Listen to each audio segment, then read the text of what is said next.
Hello everyone, and welcome to the stream. Today is a little bit different than our usual thing. One, it's Saturday. Two, this is not a game stream, this is a programming stream. I've done 2 or 3 of these before. I don't do them that often because there's not that many times that I think to myself, I want to code on stream. But these do happen. And today I've decided that we're going to jump into libGDX. And let me show you what that is. So libGDX is a pretty cool thing. It is a game framework that uses Java or Scala or any JVM language. And I've already gone through setting up a dev environment, making my first project, and then the 2 game demos that they have, or the tutorials rather, with like simple game and extending the simple game. And I will now show you the game I made. Because, you know, of course I will, right? So it's a catch the droplet game. And the extension to the first tutorial is this screen, this like tap anywhere to begin kind of thing before it starts. Let me pause this music, which this is Noiseless World, by the way, if you've never heard them before. I've used them as background music before. It's all really good. But this has music, so you need to hear that.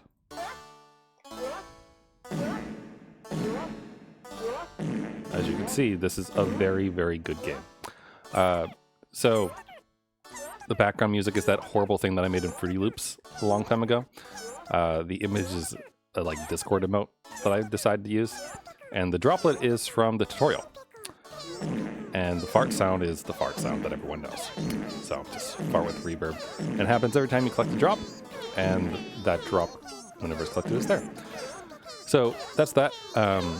There's some code I can show you real quick. But I do like to listen to this little MIDI file sometimes because it's so stupid. So anyway, that's that. So the tutorial went through a lot of things. The initial tutorial has everything dropped into a singular class, and then everything goes from there. And then the secondary tutorial breaks things up a bit into like the more standard practices, I suppose, where we have something that extends a game, and then there's multiple screens to each game. And this is how you implement, like, you know, pause menus or anything else like that. So it breaks it out. Pretty much everything that was in the first, something is smaller. Okay, pretty much everything that's in the first tutorial is put into this game screen, which involves like, you know, the textures and the sounds, as well as some like various things. But there's still some improvements that we can do, which we're going to do today. Because after you finish the tutorial, it mentions like the wiki and the demos and those kind of things. So the first thing that I'm going to do today is we're going to make raindrops be smarter using a pool in Poolable. And then we might try to use the viewport, which is another thing that was mentioned in the wiki, and use that to define our behavior here. Because if you forgive the pain, Pecco, again, if you resize this, by default, it just stretches, which looks horrendous, although it does make Pekara look very silly. But it makes the font hard to read and everything else, and we can avoid that by using a viewport. So those are the 2 things that I've been looking at before, like going live. Basically, be like, oh yeah, we can probably figure out how to do this. And then after we finish that, there's some code that I was looking through. You can see in here there's this demos and tutorials, and the demo page links off to a whole bunch of stuff. Namely this, well, one of them was this super jumper thing, which unfortunately the links for this are broken. And let me, the links are broken to the actual game itself. All of these 403, or at least they did when I tried to open it earlier. Yeah, 503, sorry. But it's some kind of little game where this squirrel, Bob, I guess, jumps up, collects coins, and tries to get to the top or something like that. And so I was browsing its source code earlier, looking at how they kind of have everything set up, and I was learning a couple different things from it, which is good and has none of them have anything relating to the memory management stuff that we're going to do with the poolable business. And there was a little bit of viewport usage, but not like a ton. So that's all that. Now, one thing that I haven't quite figured out exactly how I want to deal with yet is that I have 2 monitors, and I'm currently wishing I had 3, because I would love to have both this and idea open on the same thing, but as you can see, if I do that, it looks like garbage, so we're not going to do that. So generally, I'm going to keep this when I need to refer to it over on my second monitor. Sorry, I'm trying to get it to snap, because it doesn't look bad over here, just on one side. The downfall of this, of course, being that I need to keep the Twitch chat somewhere I can see it in case anyone pops by to chat with me about stuff. And so it's going to be floating around probably around here, because I like to keep an eye on the audio levels as well as the chat. But of course, to swap displays, I need to click over, and then that makes the chat disappear, so you'll see me click through there a lot. Anyway, that's a lot of intro for what we're going to do today, but I wanted to give you an overview of what I plan to do, and after we finish that plan, we'll find out what happens next, essentially. So the first thing that we're going to do is I'll go over how these raindrops work, and then I'll explain how we're going to do this object pooling stuff. So basically, whoops, wrong button. So, tell you what, just for your sake, and because I want to keep listening to this music, I'm going to comment out the background music. I know. But, so each of these droplets that's falling down here, they're spawned randomly by code. So you can see there is a spawn raindrop button here, and it creates a new rectangle that's basically like the logical position of this raindrop. And then it assigns the X value to a random place on the screen, which you can see is coming down here. And then the Y starts at the very top, which 480 is hard to set because that's just the size of the window today. And then there's a couple other things set, like the width and height of this rectangle, which matches the image. And then they're added to this raindrops array, which is an array of these rectangles. And then we also keep track of the last time something dropped, which we use for a different purpose. And all that's basically memory management, right? So we keep track of all these raindrops inside this array. And whenever Peko collides with it and farts like that, because she doesn't like water, I suppose, because she's a bunny, we remove it. So you can see here in this code right here that we iterate over the raindrops, and then as long as there's another one to look at, because there's not just none on here and nothing has spawned yet, we decrement them and they fall downwards at a constant rate, or we remove them if they go past the screen like these ones are doing over here. In addition, of course, if they overlap with the bucket, aka Pekara, then they add to our collection and the noise plays, right? And they're also removed. So there's this expanding and contracting list, essentially, of raindrops, which is cool and fine and helps prevent us from causing a massive memory leak. Because if you just constantly spawned new rectangles and everything like that, then, and never got rid of them, then your program would use tons and tons and tons of memory, and eventually your computer would crash, or at least the program would go dead or whatever. Bad things would happen, essentially. That was interesting. So, yeah, that's how that works. Now, there's a lovely wiki article here about memory management, right? Which is essentially what we're doing by hand. But there's this lovely thing called object pooling, which this stuff has, which you implement by, in typical Java fashion, right, with a poolable. So you can see here they're using bullets as an example because that's a really, really common one. And each bullet has a position and whether or not it's alive or not, right? And so they initialize the bullets and they reset the bullets, right? So initializing sets it somewhere, says it's good, it's alive. Resetting means that it's freed.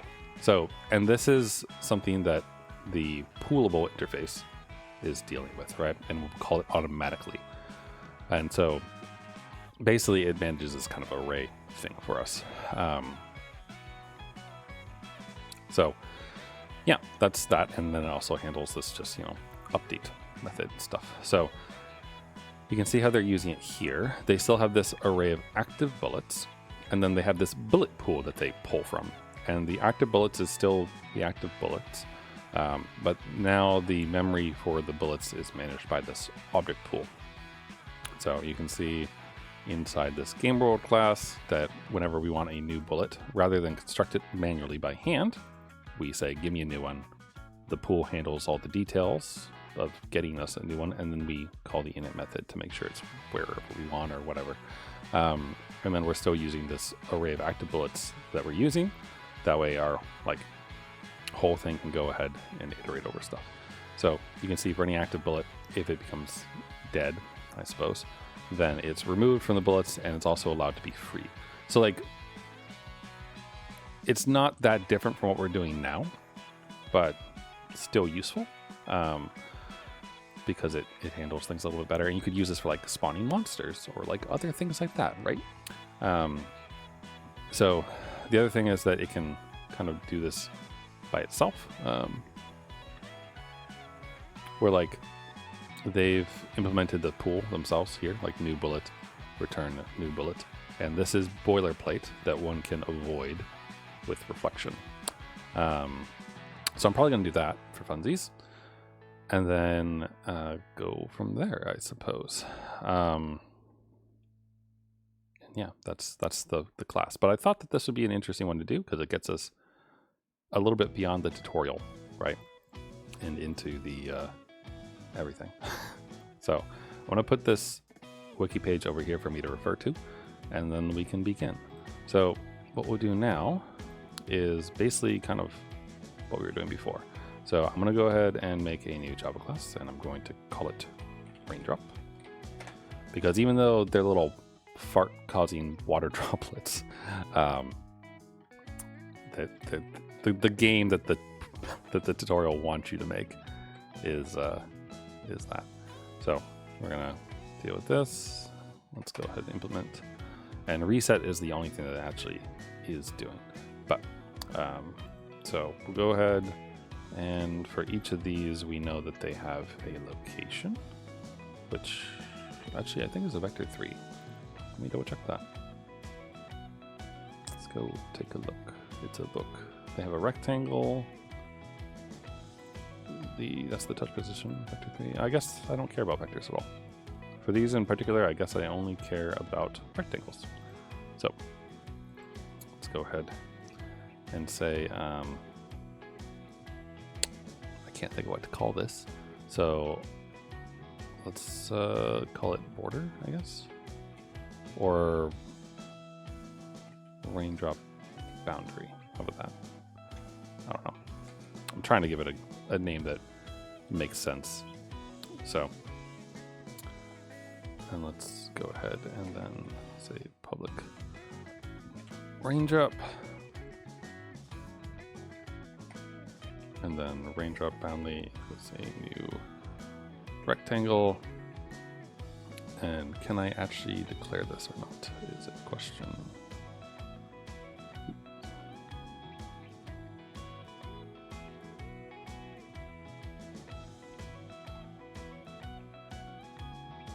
Because this is kind of, I think what we want to do is deal with this. So actually, I guess we can, right? Because this is basically all this. Right, so rather than having a spawn raindrop method, we'll still need one, but a lot of the details of this, I'll go ahead and just move into here. So I suppose I could just call it raindrop, but I don't really want to, so let's go ahead and change all these at once. And then, excuse you, what are you mad about? Oh, oh yeah, I imported the wrong thing. So let's do this the right way. Import class. Yeah. Thank you. And of course, what's that? The IDEs are pretty smart nowadays. They notice things, which is fairly nice. So we'll say that. Again, this is still tutorial code, so I'm just kind of hard coding everything. I think in real life, you wouldn't do this. But this is not real life. This is fake life. Okay, and then of course we don't care about this, and etc. So that makes that. And so we need to implement the reset, which is fine. And I guess what we'll do, I'll make a little thing. So let's say beyond screen, or not visible, or past bottom. How about should delete? Then it will start off as false, of course. And when we, I guess I'll just leave it as null. All right, so let's do that. And then resetting it, should delete becomes false again. And raindrop X becomes basically these things get reset. That way it's ready for the next use of it, essentially.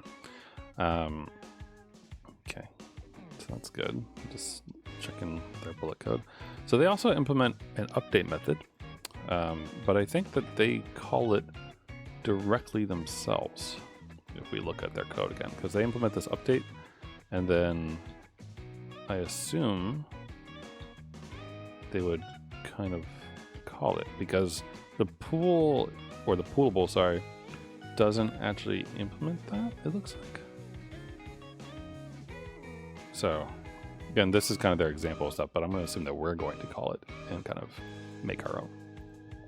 So let's see. And I think this will be similar to our other code. And again, we could actually represent this, I suppose. Here we go. So essentially we'll just, implement this kind of stuff. And it feels like a little bit funny, but it's fine. So we need a float and this delta, which is the time since the last update. And whenever we do this, we will advance this thing at its constant rate of 200 pixels times the amount of time since the last frame time. So like all this stuff is locked to the frames per second, I suppose, which isn't necessarily the best way to do it. I remember reading some tutorials from Pixel Gamer, who does the Pixel Game engine, about like 4 or 5 different methods of updating stuff and like different ways to deal with it. But I'm not going to think too hard about that right now. Rather, I'm just going to deal with this. So, all right, so that's all good.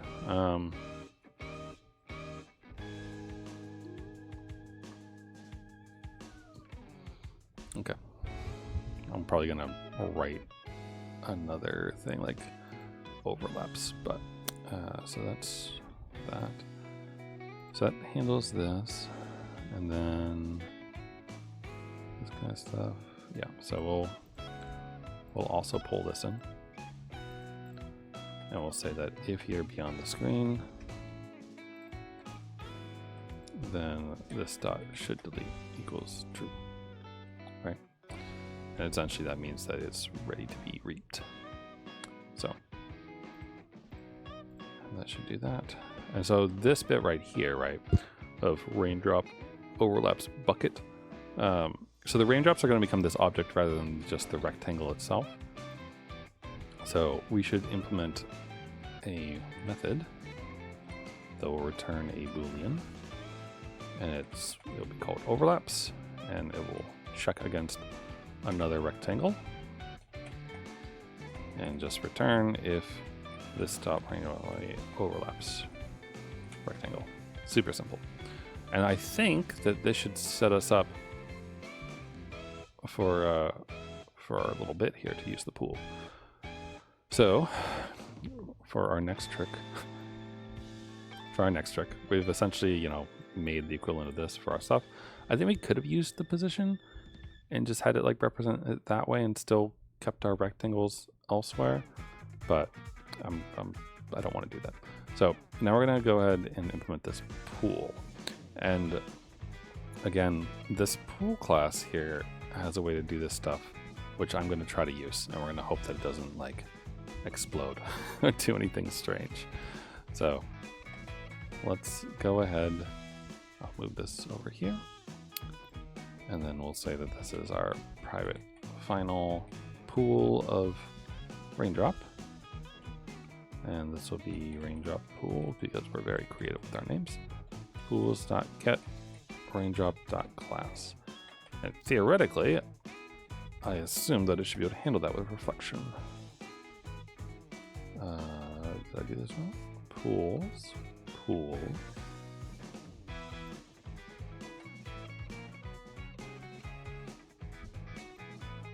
All right, one moment.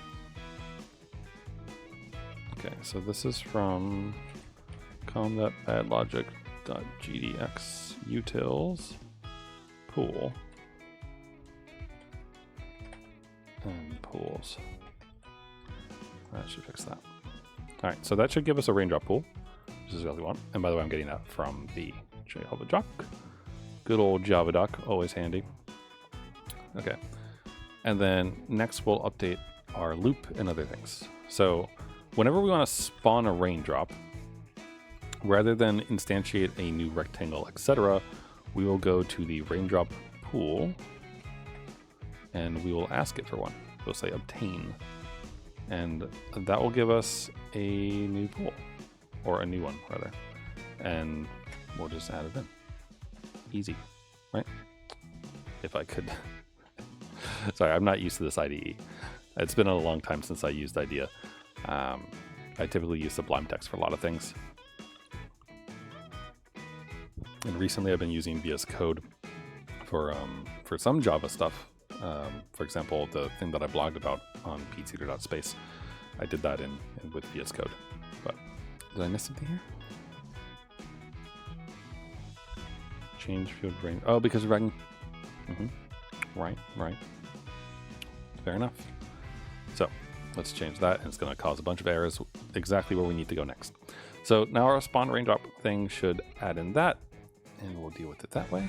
So now, instead, so this is for each raindrop.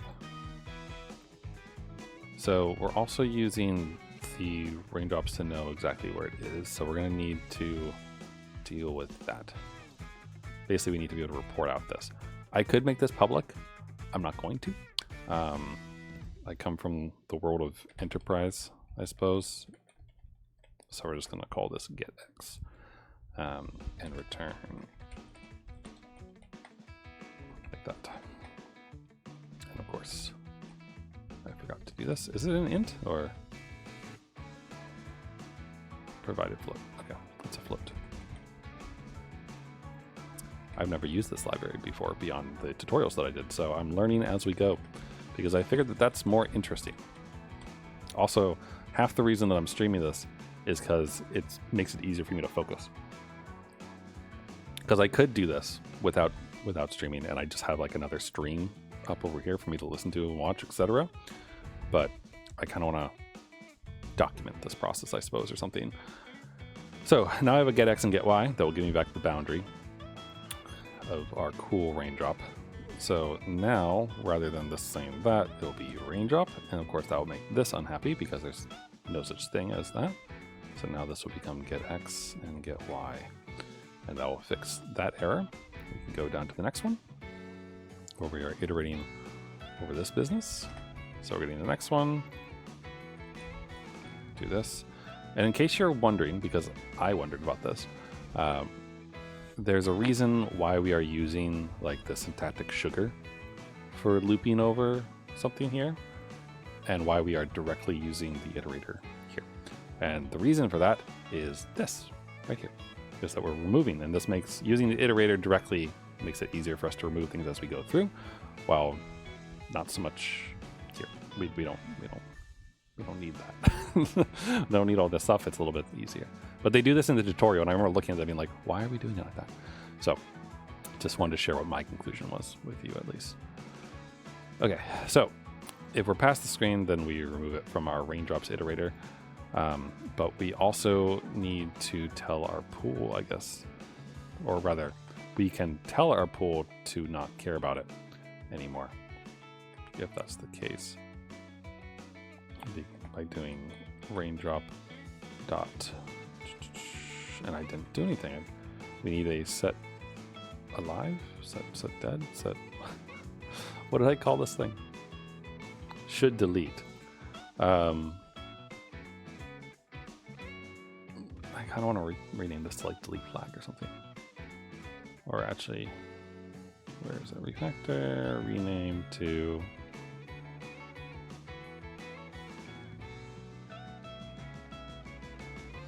can be reaped. That's what we'll call this, because that's really what's happening. Is it's garbage collection. I mean, I could say can be garbage collected, but it doesn't matter. So okay, so we'll do set can be reaped, true, and of course it doesn't exist yet, but that's why we use things like this. We say can be reaped equals b. So that's simple and easy, and we'll name that nicely. Okay, so that's that. So it's set like that, and also raindrop overlaps, as you see, because I defined that method before. None of this broke, but also this is also where it can be reaped, right? And that should do it, basically. We might want to follow suit in how they did active bullets versus just available bullets. Oh, whoops, I forgot to call free. This is important for us to do, right? Free.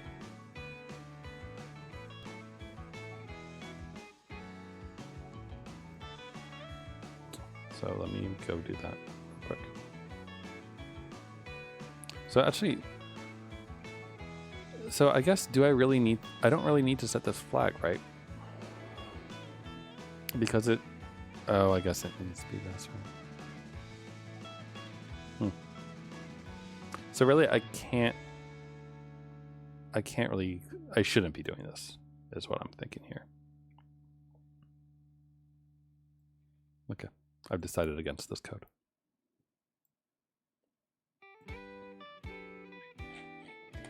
Okay, which is fine. This is why it's fun to program, because you think things and learn things as you go.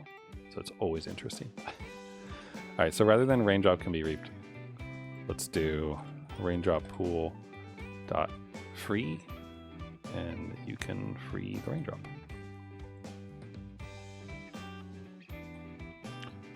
Now, one thing that they did, I'm just gonna look at this real quick. Oh, that's why. Okay. So they have this remove index call, which is interesting. The array here, by the way, is not the standard like array or like util list or anything like that. From, or array list rather, sorry. From regular Java, JDX defines their own array for reasons. So this remove index is something there for it to be removed. I assume, like, in a way that deals with this, like this feels a little bad. The fact that I changes and remove index happens. But I assume they handle this because this is one of the reasons why we're using the iterator in the first place, I think. Right, is that this, once you remove something from this active bullet, assumedly, I guess, this remove index doesn't remove the space underneath the hood for it, like in the array, so that you don't get like an index out of bound error eventually because you remove things. So I don't know. I'm not going to question it too much. We could go look at the Java docs if we're really curious, which I kind of am. Let's go search for array and find out. If unordered, this class avoids a memory copy when removing elements. That's nice. So teach me, oh wise Java docs, about remove index. Removes and returns the index of the specified thing. Okay. Okay. I don't know. Well, anyway, I'm not going to worry about it though because we're using the iterator, so I I don't care. But theoretically, this should make things nice now, right? And like, it should handle things properly. So let's make sure.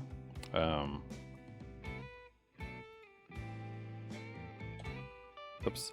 I keep hitting F5 because that's what like Visual Code and like Visual Studio and all those things use to run. Oops, messed up. Oh, and I forgot I needed to add back in code. We need, no we don't. Yeah, that's already here. So, real quick though. Raindrop don't lie. Oh, yeah.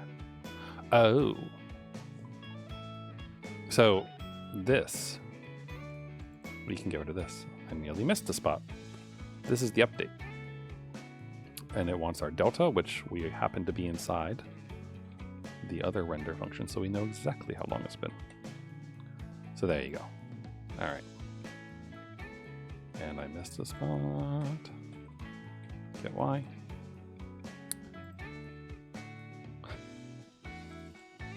My brother in Christ. All right, here we go. Are you ready? So we still have lots of things, and it's, you know, working. I wonder, debug. Ooh boy, go ahead. Now when I debug, I have to imagine that maybe IDEA has some interesting tools we could use, perhaps. I mean, I see threads and variables.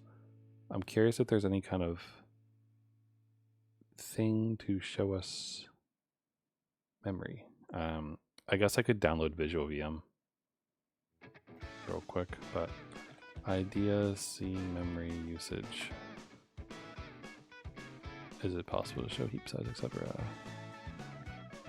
Press shift 2 times. Oh, does something. Search memory indicator. We'll see if nothing found. Really? Oh, maybe it's case sensitive. There was just stuff up on the screen.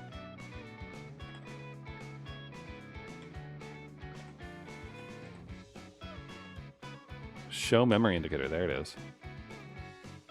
On. Why is that in there but not like somewhere like obvious? Where is that? Is that? Oh, it's down here. Okay, so you can see 560. Yeah, here we go. I wish that I could hover over that to have it keep up. So actually, you know what? Let's do a fun experiment. So if I never reap it, right? If we never do this or this, right? Bad things will happen, obviously, but we can watch them happen. So watch down here, this 848 right here. Yeah, come on. Because it should kind of suck, right? Is if we're not reaping things, then I would expect it to go up ever so slowly, I guess. They're not that big, right? But you can see it's climbing, right? 394, 401. Like it takes a while, but it's going up because we have a memory leak. No matter how many times we fart, we will never be cleared. So that goes up there, but if we keep our pool happy, then we can see we're starting with 580 and we're staying at 580. Okay, it went up again. I don't know. There's more than one thing on the screen, but I wouldn't expect this to, like, you know, do anything too crazy. So, oh, whoops. Did I not press the right button? Debug. So, anyway, theoretically, I suppose this should be better, right? In that the raindrops are pooled. I wonder if there's a way for me to see anything. Actually, can we get the pool size? Let's find out. And I don't know if there's any kind of is it system or system out? Yeah. what is your size? Is there a size? Max? Peak? I don't know what these do, so. The highest number of free objects can be reset at any time.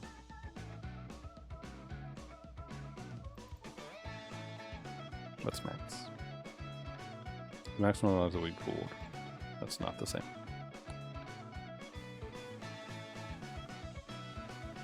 And that's not the same either, right? It's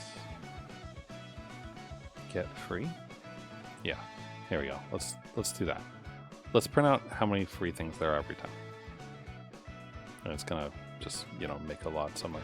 So you can see there's none free, right?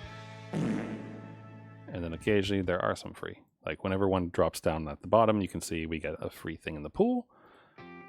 And we're happy, right? And if I go here and force a memory leak,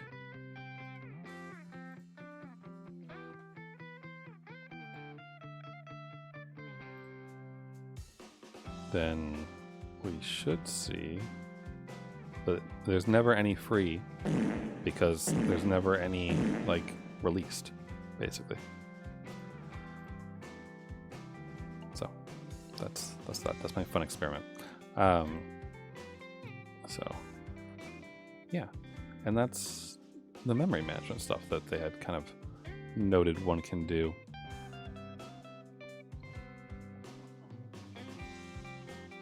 Okay. I don't think there's anything else for me to do here. Excuse me. Let's see.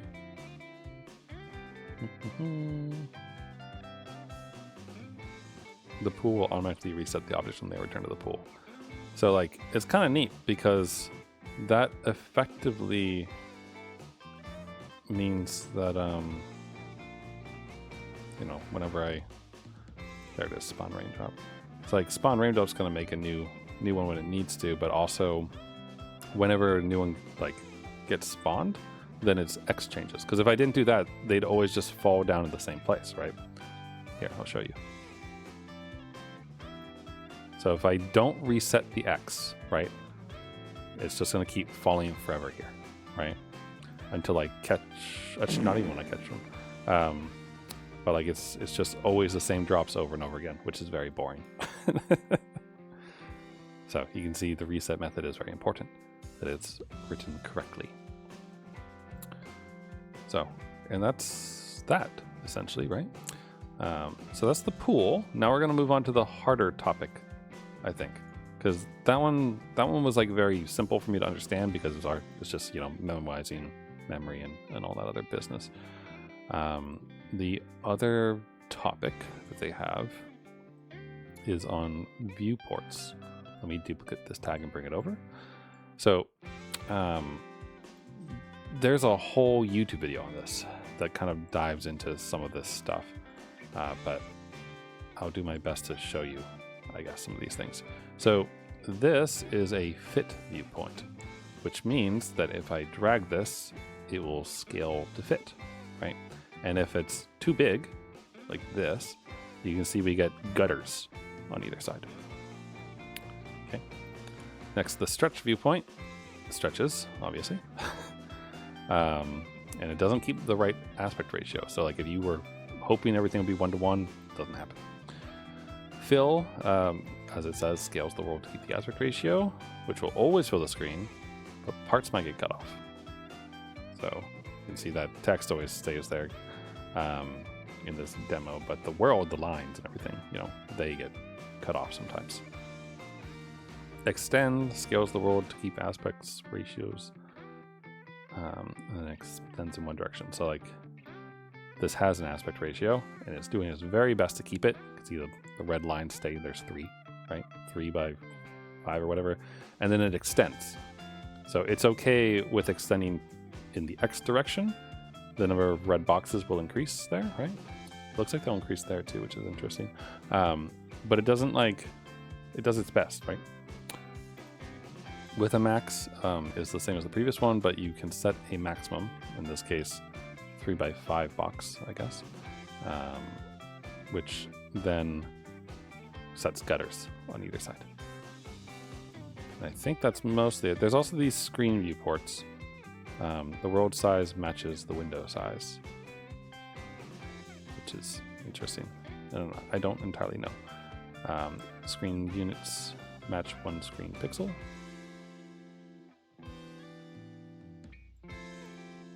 Scales the world using different modes. So, it's just kind of interesting. And sure, all these have Java docs and such, and we're back to fit. But it's all very interesting stuff. But like, you can see how that's better, right, than if we do this, right? It's poop, as you can see. So, and we don't want poop. We want goodness. So I'm thinking we're going to apply a fit viewport to this thing. You can see here that the fit viewport doesn't look that tricky to do, I think. I don't really know if I need a perspective camera, like specifically, or not. But we'll see. So I need to read. Also, I don't know why my music stopped. Video paused. Okay. Okay. Also, give me a hot second real quick. I need to claim a speed bonus in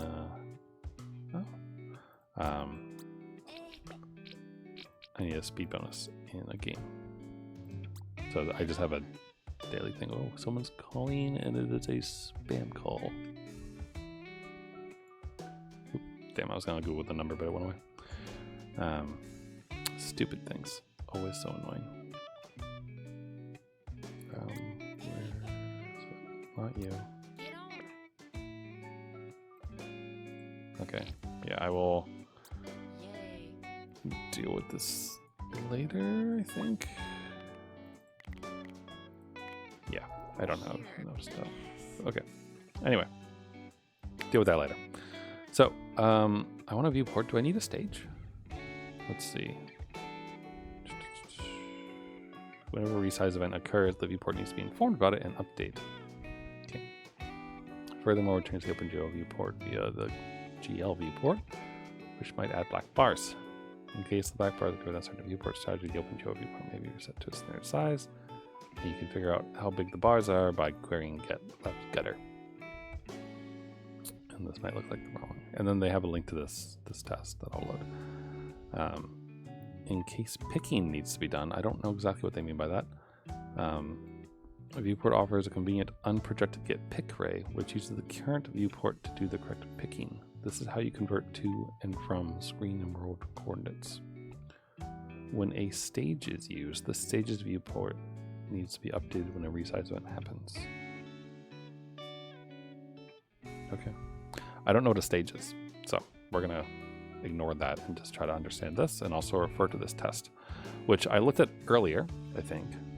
Yeah, I looked at this one earlier. And they have an example here of making the gutters a different color, I think is what's going on here. So let me make this bigger. So you can see they have a texture they make from a pix map with this color, whatever color it is. Or sorry, they said it's black, right? No, white. Yeah, white. 111. White. And they make a fake texture for stuff. And then you can see they render this stuff. They draw the texture at this, I guess, big thing. And then they draw another texture that's just red. I don't really know what's going on here, honestly. But this is the place where the comment is that says how to set the view for the whole screen and draw within the black bars.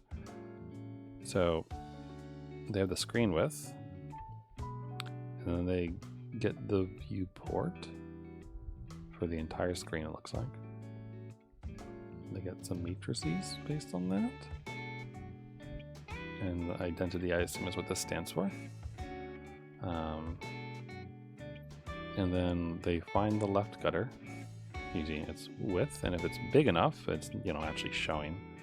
Then they draw that texture in from 0, 0, the corner, to the same width as the gutter itself and as high as the screen is. And then they also draw from the right gutters, X, right, the same width, and then back up. And then they do the same for the bottom gutter height, if there's any bottom gutter, because I guess there's never top gutter, I suppose. Maybe there is, I don't know. But if it doesn't exist, then whatever.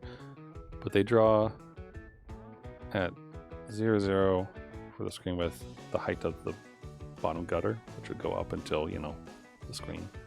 And then they also do it from the top gutter Y up. Okay, so they do handle, I guess a bottom gutter only occurs, or sorry, a top gutter only occurs if also a bottom gutter occurs. I guess that's how I should interpret that, probably. Or maybe there's, just something not being noticed here. But that's how I'm reading this code, at least. So let's see how we do here. Trying to apply some of this, shall we? So I'll keep this open, open, ready to be dragged over as needed, and use it as reference for myself. I did watch the YouTube video earlier. It has to do with the horse head explain viewports, which was a little odd, but so I need to know where my camera is. I have a camera here. So I suppose would I just define a viewport here? Let's try this. So viewport. We're not going to be particularly clever. Do this, and we'll say it's a new fit viewport, and it will be the same size as our other thing, and also use our camera. Am I missing something? It's not imported, right? Yep. Please and thank you.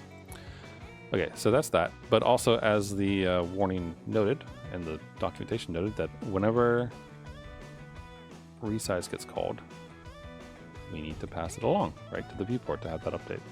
And I guess possibly that's all we need. But there's also a camera inside of this. So I think we need to do the same thing, because the main menu screen is that first thing that says click to pane, and then the other one, is the other one. So let's go to game screen, find our resize, put that in there. Basically, I'm just going to copy and paste, right? Because we want the same thing to happen in all cases. So I'm going to do the exact same thing here. And then swoosh up over here to where I declared my camera, because I feel like it makes sense probably to keep them together. And we'll call this a viewport. And of course, we also need to import here. And I think that should do it. So now maybe not. Wait, is the fit viewport the one that I want?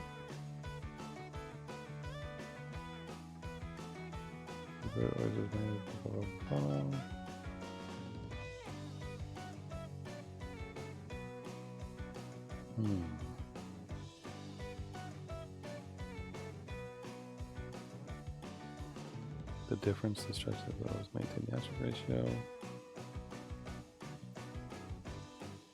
I must not have done this correctly, because it's not doing it. So what have I done wrong? I wonder.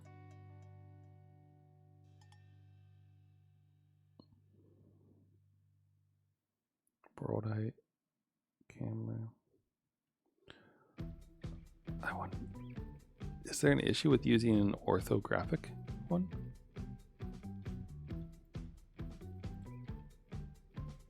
Like, is that an issue?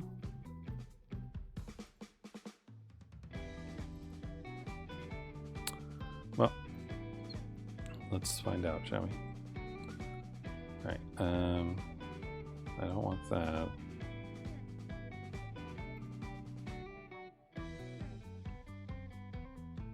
I want that Java doc. I don't remember. Oh, here we go.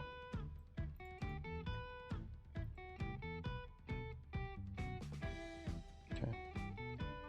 So let's see. So it keeps the aspect ratio by scaling the world up to fit the screen. Well, that sounds like what I want, right? Is it the... So I just used the orthographic one because that's what the tutorial does. Is this not what I want? Set this camera to an ortho projection centered at this with the y-axis pointing down. Yeah.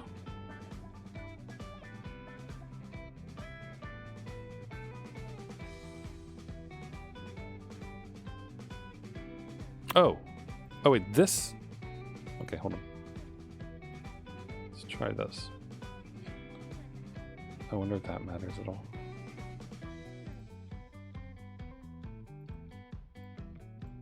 No.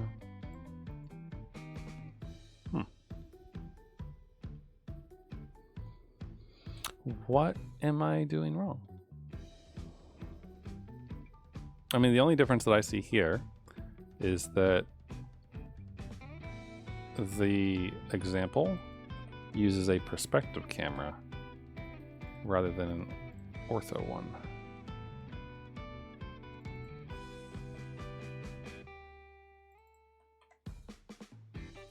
Let's see. Oh, right. Yeah. Okay. Go ahead.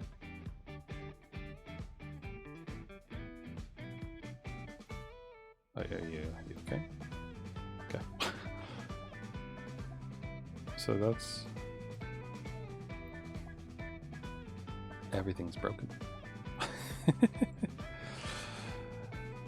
Huh. So that's not it then, right? Or at least I don't think it's it. But it is interesting to me that, you know, this is viewport view height.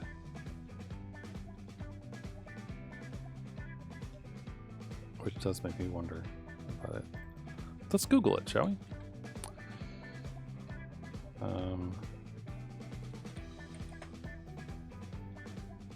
Because this might just be that I don't understand exactly what an orthographic camera means, right?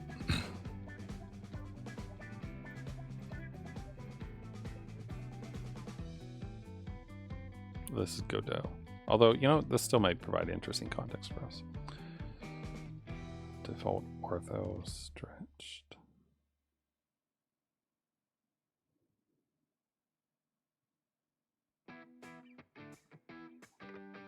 No. Let's search libGDX.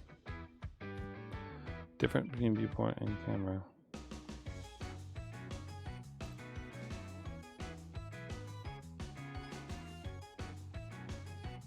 What I have versus what I need. Okay. So they got height. As far as it's gonna be all the issues set. The orthographic camera position LDF means position in game, not on the device screen. Therefore, change it when actually move the game screen on the device. This is the camera position to move the position. Okay. Not setting the projection matrix. And resetting the camera position to center the viewpoint of each frame.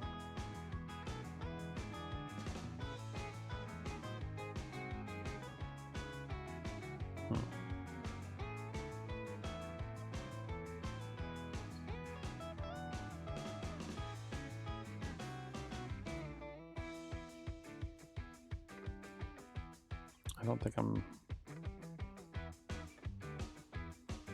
There's a Reddit thing about it. Following tutorials that create an orthographic camera with a world height, and that's passed to a viewpoint, which is passed to a stage. When rendering, it looks like my stage is centered in the bottom left of the screen. And the resize function, the stage is about doing it, resize applies translation again. New fill viewpoint. 2020 camera translate. Like the last time. Camera update after translate it. In your resize, you should also update the viewport with your new screen size. Okay, well, I mean, we're doing that. Are you missing batch set projection matrix? You know, do I care about that? Because we do that here. Do I need to be setting a projection matrix? Oops, why did I just move that? None of the examples over there have anything related to that, it seems. Hall.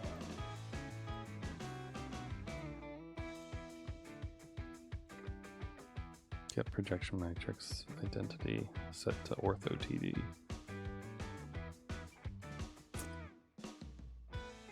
This is no, I mean this is using an orthographic camera, so it's not the camera, right? Position set, camera update, viewports, viewport first.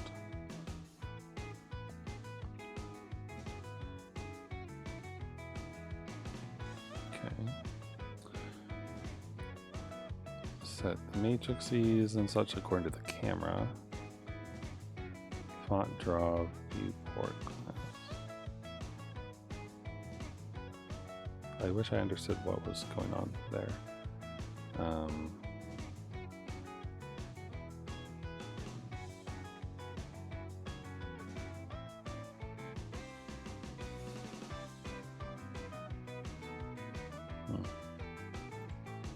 strange.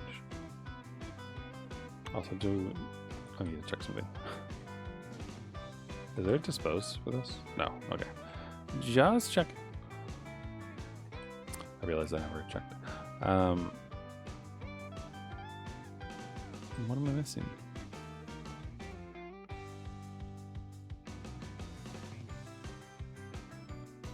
Center camera.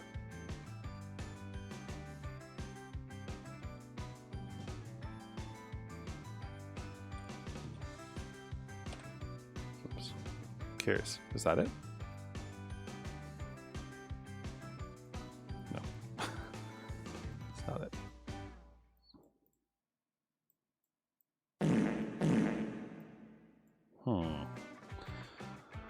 What am I doing wrong? Because I'm definitely doing something wrong, right? So let's try to understand a bit. And you know what? I'll even sacrifice my music for this and subject all of us to the horsehead man. So, viewports, the bane of the libGDX beginner. Viewports are a critical component to controlling how players peer I've had into an the echo world this you've entire created time. for Why them. didn't anyone tell me? And yet some people manage to make games without them. How do they do that? And more importantly, why? Viewports will dramatically improve the visual way your game is consumed by players. They are very easy to understand after grasping a few key concepts. Most people make the mistake of jumping straight into projections and world units and all that jazz. No, let's just look at a game without a viewport. See, it doesn't look like there's anything wrong here, but what if you resize the window? See, that's what's happening to me, right? That indeed looks like crap. Yes, it does. And what if we want our game to work on various devices with different aspect ratios? We want everyone to have a similar experience, and we certainly don't want anyone to have an unfair advantage. We need to have some way of controlling that. Let's apply a fit viewport. You have to provide a world width and height to create one. Okay. Which is what we've done, right? I did use fit. Yes, fit. Think of these values as the size of your game window under perfect conditions for now. 800 by 800 is a fine example. Let's do our resize again. We're always going to have the same aspect ratio. Now see, that's all he did, right? Will always be visible. The trouble is that we get these black borders on the side. It's like trying to watch an old movie on a modern widescreen TV.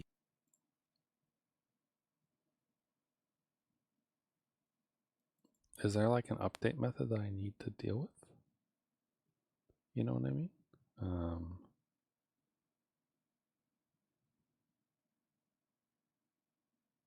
Bench, strong, etc. Actually, did his code that he just showed have What if you resize the anything window? useful in there? Ah, yes. That indeed looks like crap.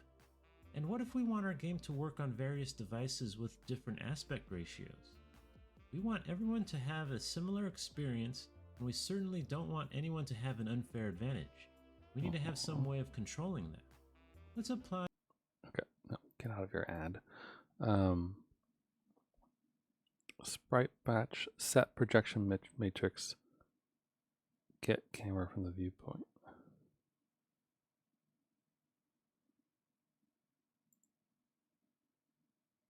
That's in the game, right?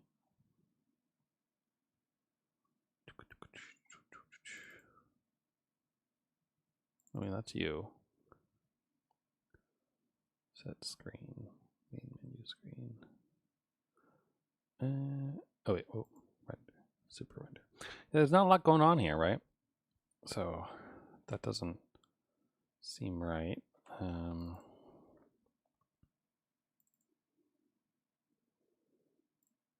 I should be able to like just prove this out with this, right?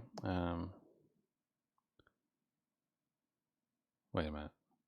Oh no, the camera's passed through here.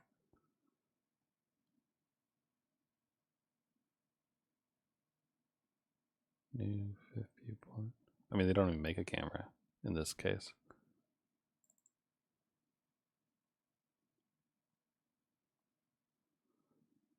I mean,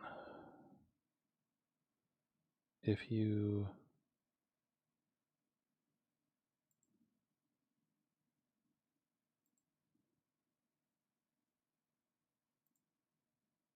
that's not as helpful as I wanted it to be. If I don't make a camera and I instead use it directly, would it behave, I wonder? Because they're just getting the camera that I guess is instantiated directly from it, right? Like if I do this, and instead of that, say this, I'm sure this will be mad now, right? Or rather, this is mad because it's not the same, right?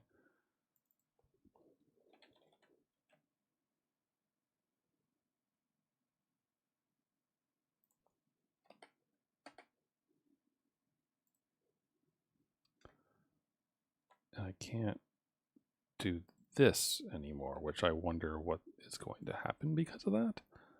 But let's just see. So this is only applying to this, which does look like it's changed things, but not for the better. it's still doing this.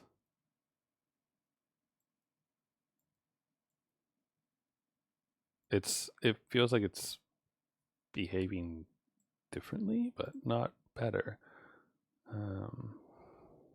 Namely, the false thing here is just like which way the y value is going.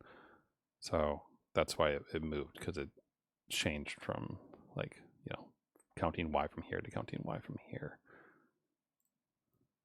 And like this is still using the other one. So that doesn't seem to work. So it's not that.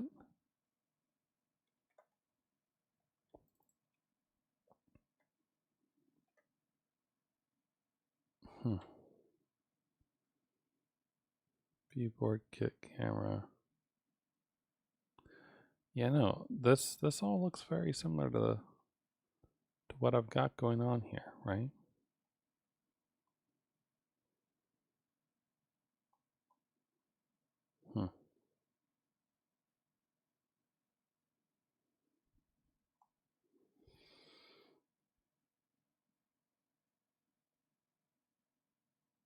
The camera updates first. Yeah, I don't know. I guess we'll keep. You have to provide a world width and height to create one. Think of these values as the size of your game window under perfect conditions for now. 800 by 800 is a fine example. Let's do our resize again. We're always going to have the same aspect ratio. I wonder This world we define will always be... if I open this on YouTube, do they have a link to the code? Yes, they do.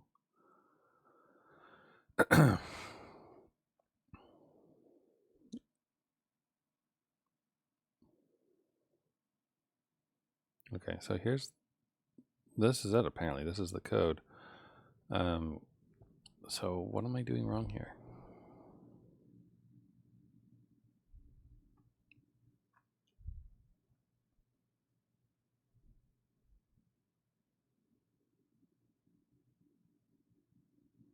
Update. I did call update, right? I didn't like accidentally write resize. Yeah. Fit viewport. Viewport.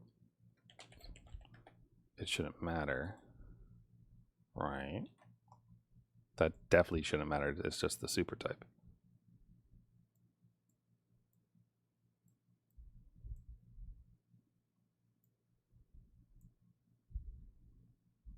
No, it's not helping. Or rather, it's not doing what I would expect it to do.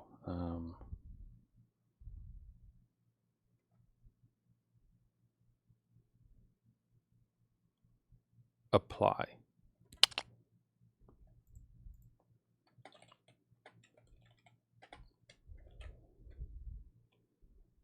Is this it? No, it's not. Huh. What is... Oh, wait, hold on. Yeah, no, I was in the right place.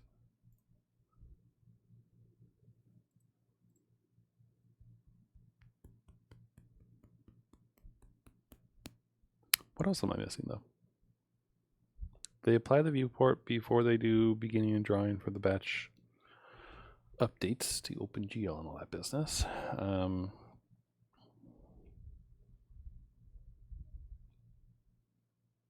Scales the textures.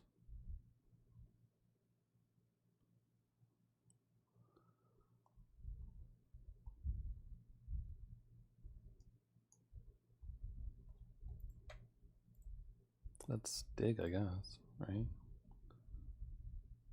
Core, probably. This is the actual, yeah, this is that other thing. So, like this is the showcase thing I think I had open before. So I don't know if this will really help me, unfortunately. But I mean, it does, like, they do this.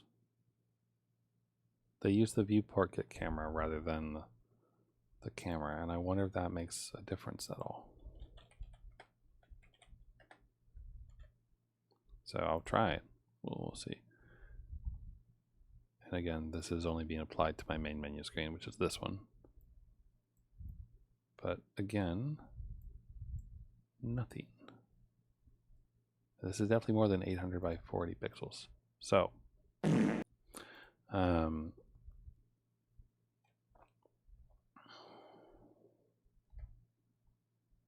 what's the difference between our codes?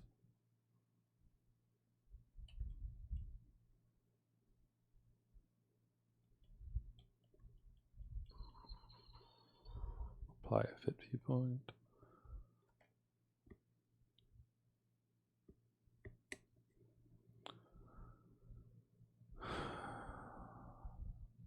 I don't see any difference.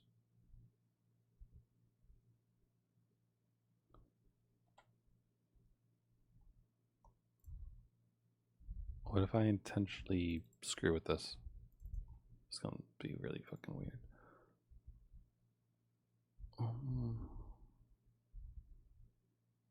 I feel like this is gonna do something weird, but let's see what happens. Maybe it will just explode. Okay, so this is good because it means the viewport is actually doing something, right? Because it's saying it's 1-1, and now those things are way off the screen. Because I could also, you know, just make these bigger, theoretically, I guess. And now it's like stretched automatically. I'm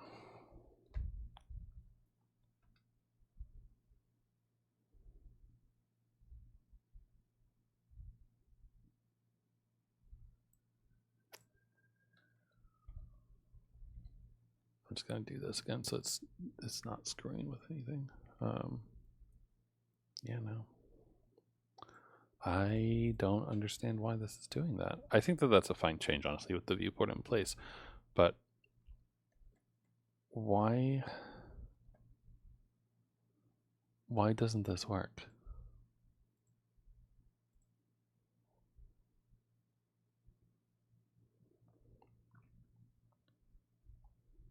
Because there's got to be a reason for it, right? These all extend the application adapter. And I wonder if that matters at all. Because these interface, these are screen.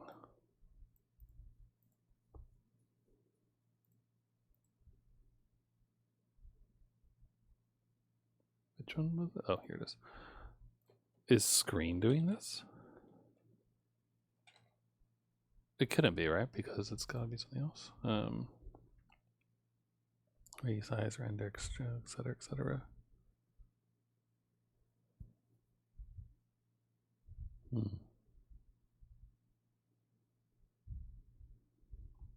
don't see anything. What's the difference between... Oh, this is the interface. Where's this screen adapter?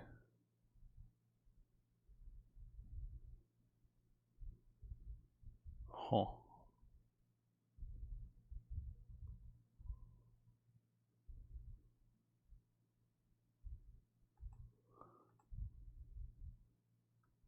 See also game.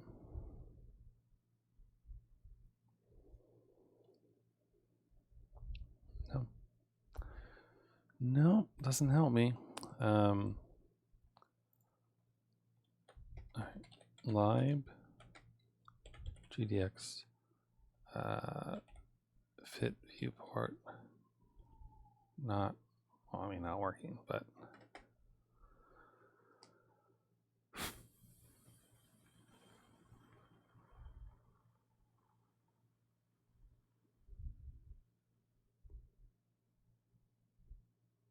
what is this?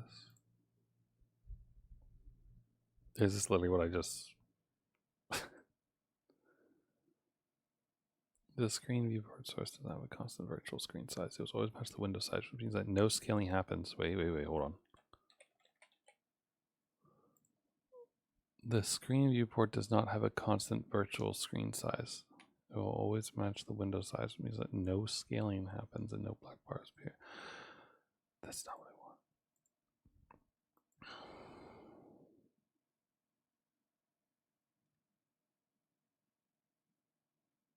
It'd be one thing if like screen viewport meant that screens automatically use that type of thing, but it doesn't seem like that's the case based on all the stuff we've seen, because there was no notion of that in these because it's just an interface, right? And it doesn't have anything in there about that stuff, so that doesn't seem likely. Huh.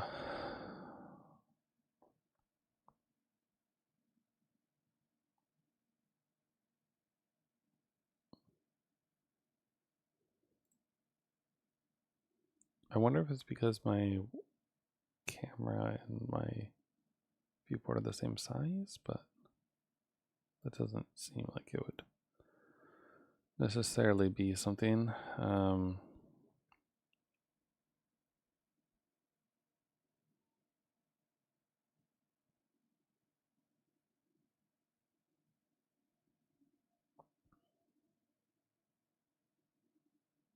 They're saying it might have to do with the text, but it, even if it was only doing it for the text,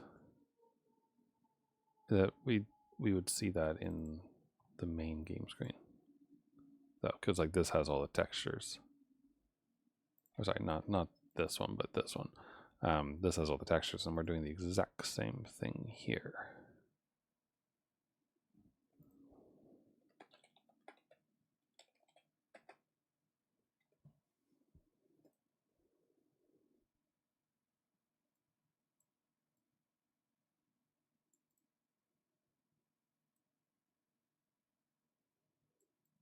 Like, where are my black bars? Huh.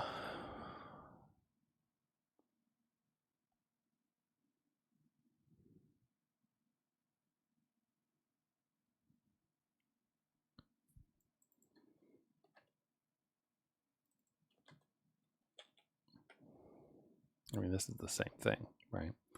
Because the viewport takes in the camera, so therefore they're linked together, etc., etc.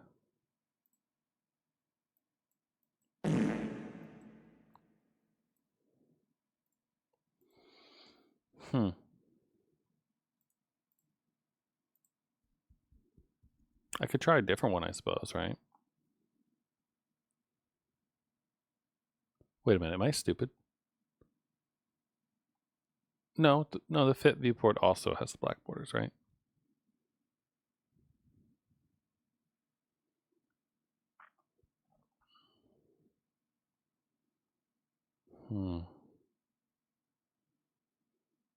I want these black borders. How do I get them? This is so very, very bizarre.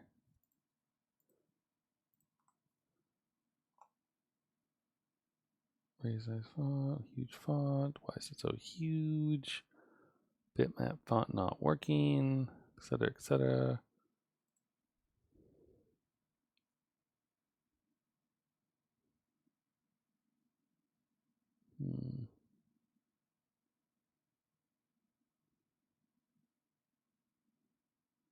Preferred viewports, do that stuff. No. Text not centered in smaller thing. None of these seem.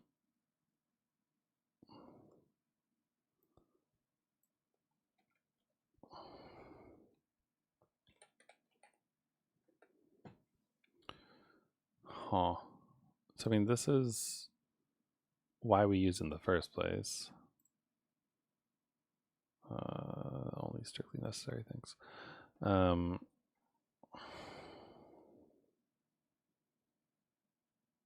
Scale for pixel height.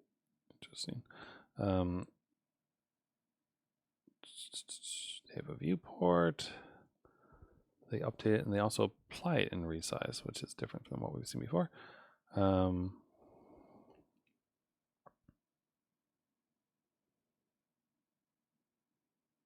Maybe I should try something besides fit and see if it works.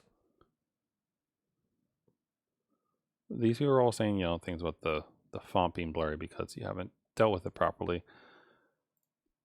But I imagine that's not my issue. Here. Go ahead, try it.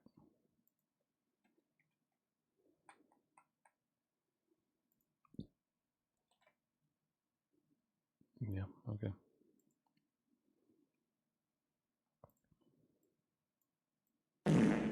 Still not doing it. And my monitor is like big enough, by the way. It's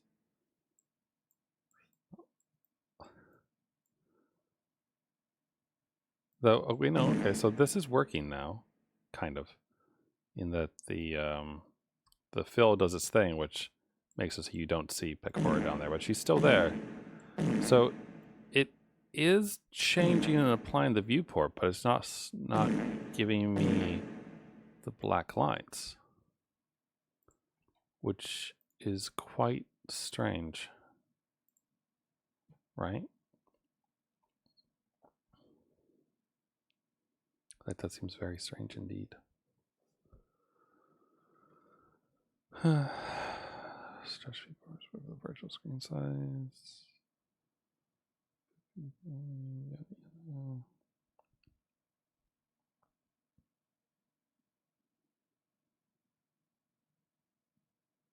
It feels like this is what's happening. Like that there's like some form of default screen viewport going on.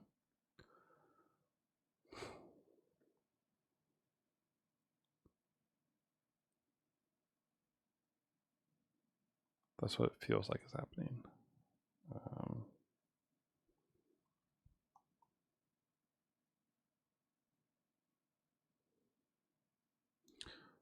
Maximum eventually be applied. I wonder if I can see this somehow. Like,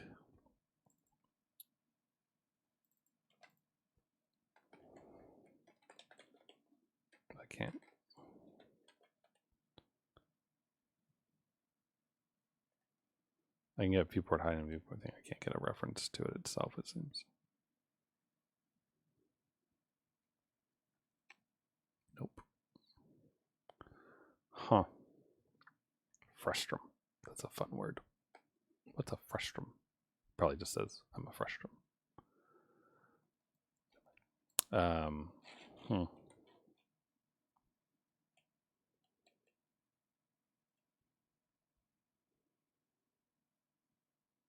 I don't know. I don't know what to change about this. We could finish watching that video, I guess. I mean, I've watched it already once before, but it had some interesting notes that aren't all the way in here, I don't think. Although technically, trouble is that we get they should be, because this is the transcript. Because he does mention one kind of useful thing at one point, is that like certain things are really good for menus.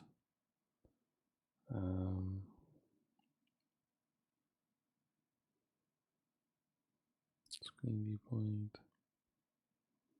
Ideal for UI because it'll always be pixel for pixel. No black bars, no stretching, which is definitely what's happening here. Didn't avoid nasty plan of edges.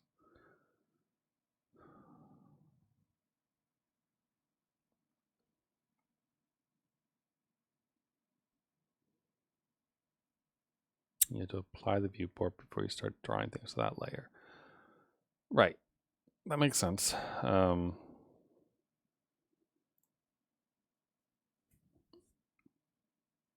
Viewport apply before we render. And also viewport apply before we render. Yep. So all that should be fine.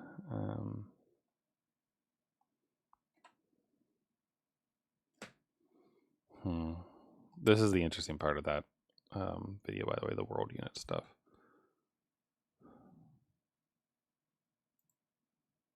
I'll just skip to that because it is honestly the more interesting. Talk. I like pixels. My monitor resolution is measured in pixels. My game graphics are made out of pixels.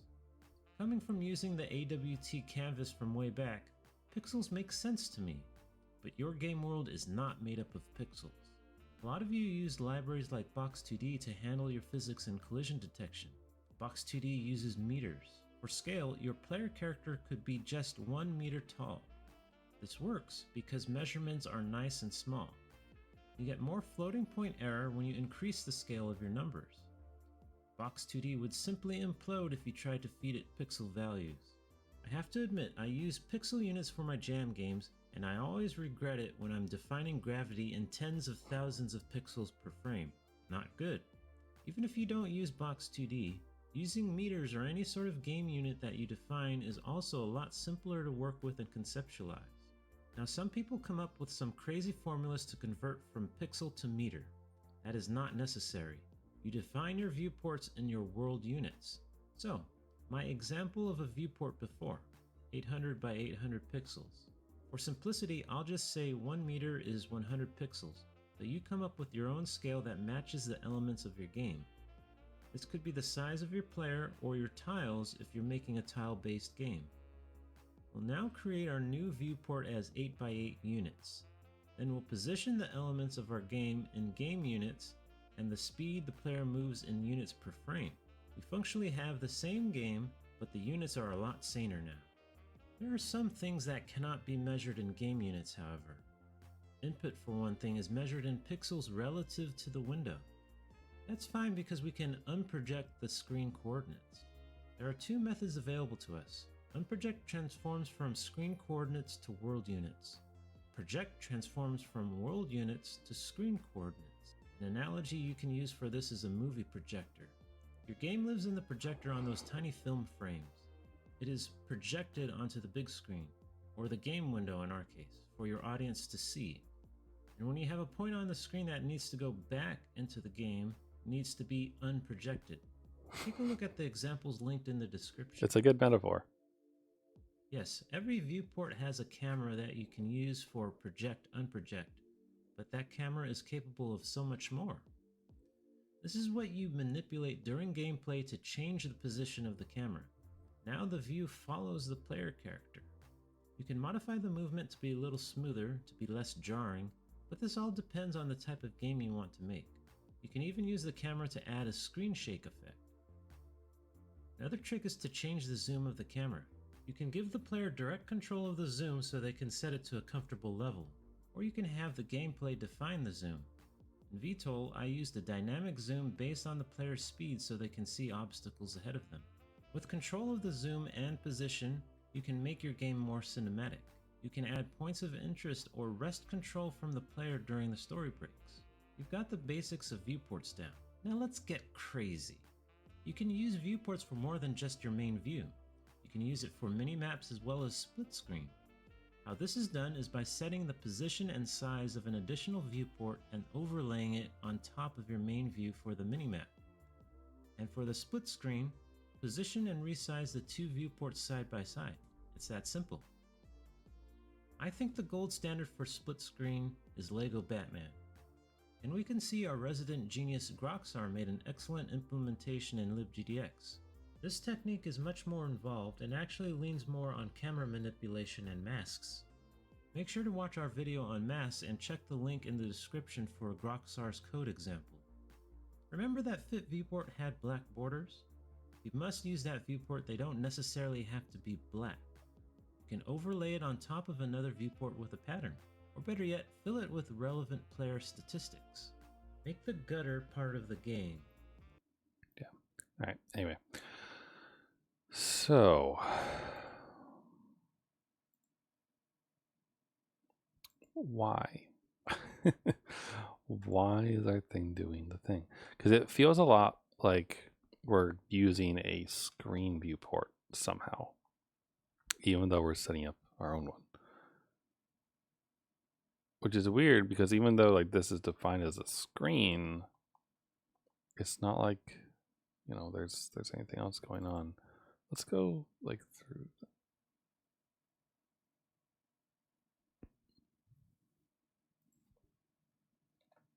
Just curious. Nope. Okay. Just wanted to be sure. All right, that ain't it.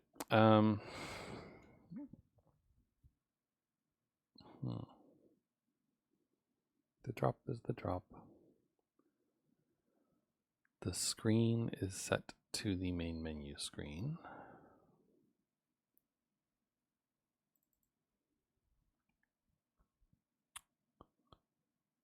And the main menu screen.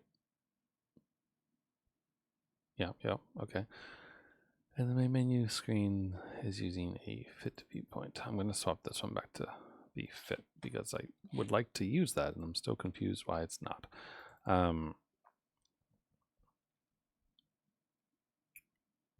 Does that? I don't think that matters, honestly. When we render, we apply the viewpoint, we update the camera.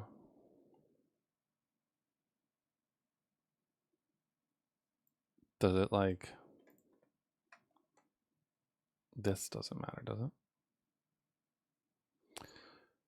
It applies the drawing, etc., etc.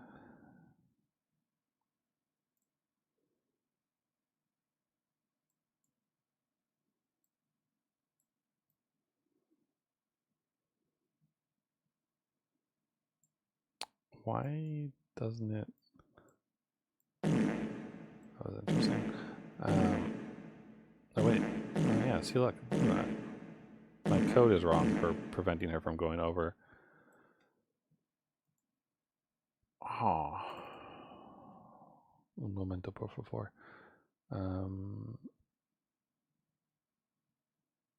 Where's my thing for the player? Picor, where are you? It's game, it's you. Where's the clamps? Bucket X less than that. Bucket Y. Oh, because I'm stupid. Thank you. Okay. Anyway. But yeah, so it's definitely, it's not see, this is the boundaries, right? Then do this, like it's still stuck there. So like the fit is working, it's just not using black boxes, which is really weird because it should be. Is it, am I drawing too...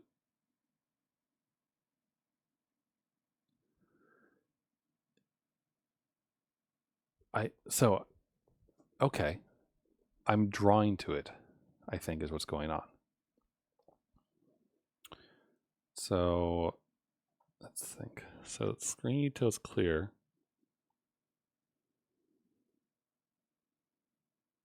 Clears the colored buffer. How do I... All right, hold on. Let's fiddle with this, shall we? That's the screen shake. Camera position. Mini maps. The mini map is cool, definitely. Filling the blackboard. This is what I want. So there's a fill and a fit. And they apply the fill viewpoint first. And they do that. And then they apply the fit viewpoint. And they draw the texture. Okay.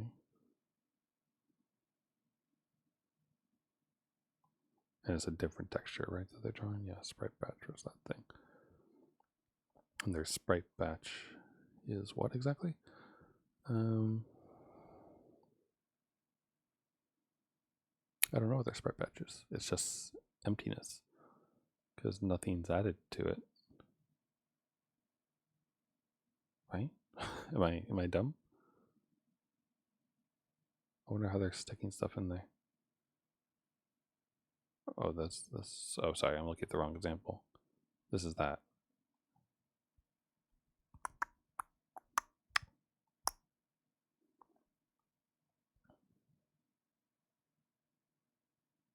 Yeah, I don't understand how sprite batch is working here.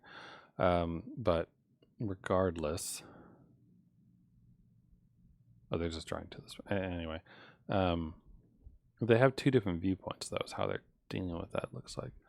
But also, like, we saw stuff before here.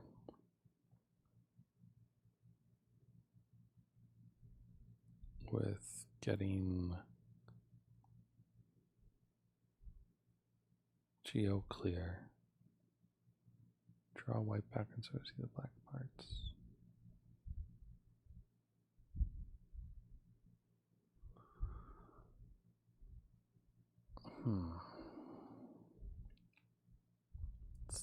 Scaling viewpoint, get left gutter width.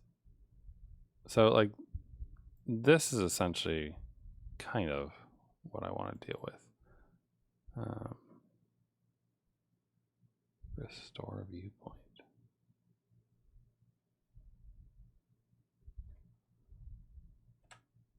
So hold on, let me fiddle real quick. And I'm just gonna, for better or worse, I suppose, I'm going to just deal with it this way. Then I'm gonna copy kind of what he's doing here, where he makes his own texture that he then renders. But actually, here, let me check something real quick. And I'm gonna set, where's our, I want my music back. Draw texture.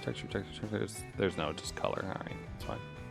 We always have to draw a singular texture, and that's fine. Okay, so we'll make a fake texture. It's similar to how they did it here, where they have like pix maps and other stuff going on.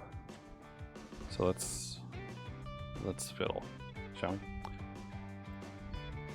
So let's do private texture gutter texture, right?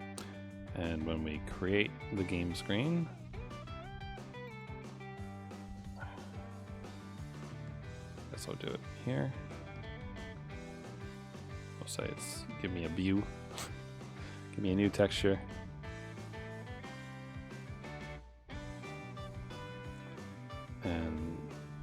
give this a pix map, basically.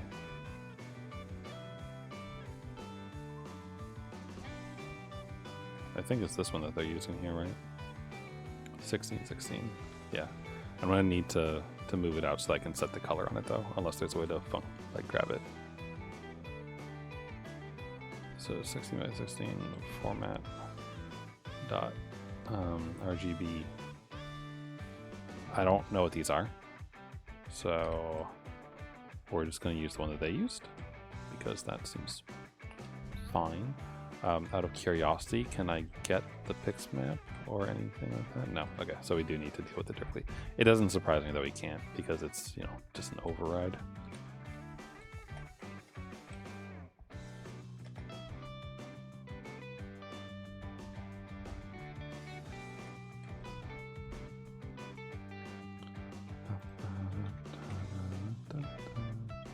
I guess I should lower that. Oh. Alright. Anyway, sorry, pix map sounded like not one word to me. So we do that. Pix map dot set color RGB. Let's set it to be 255. Although, is the 16 like the depth of the pixel? Like, does that become? No, it's the width and height. Okay. And then there's a fill method. Fill circle. Ooh. Sorry.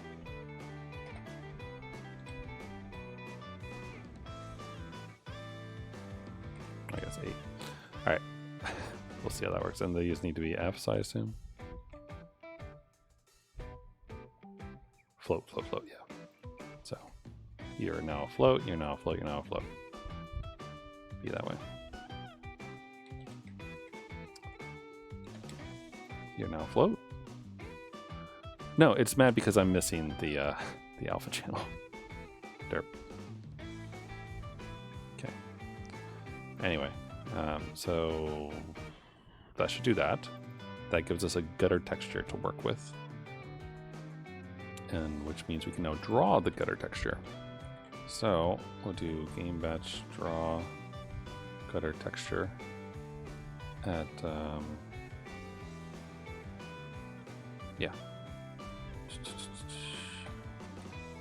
get left gutter width. So I'll guard these in a second. Get gutter. Ooh, look, you can get gutter right and gutter. Interesting.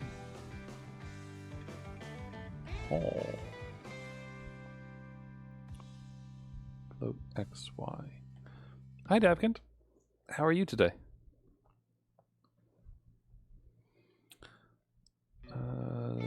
That's not right. Right? This isn't right. Hold on. Let me think about life here. By think about life, I mean go look at this real quick and stare. Oh, there's an overload that takes in more things.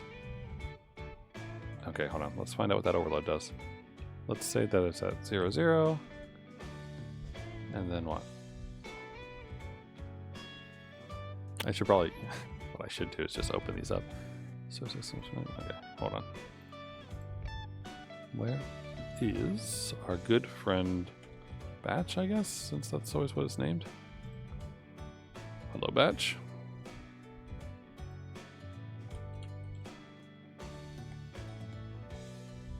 There's going to be so many overloads. But this is the one we're using. Stretching the region to cover the given width and height. I wonder if there's like a repeat thing.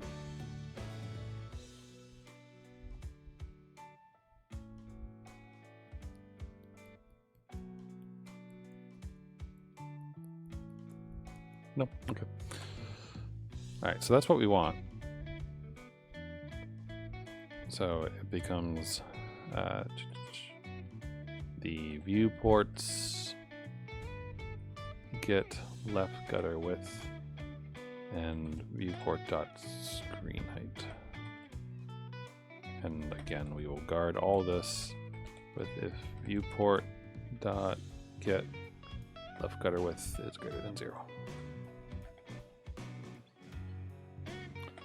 and we'll do it on both there and there. Do I just hard code this? I guess so, right?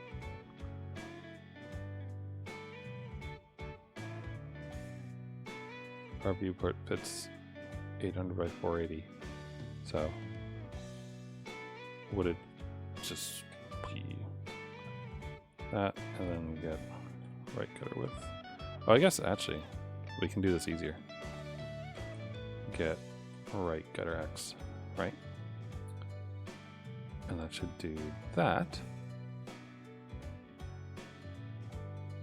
Okay, let's see if this works. Stretch it. Ooh, it's kind of working, I think. I mean, I drew a circle, so it's not like, you know, coloring it in entirely, but there we go. We have a giant circle that is extending out and not in the right place. All right. Still, that's good, right? So rather than fill circle, I'll just call fill. We won't be silly with it. But see, that's good, right? Though it wasn't the color I expected, honestly. Oh. Why not, I wonder?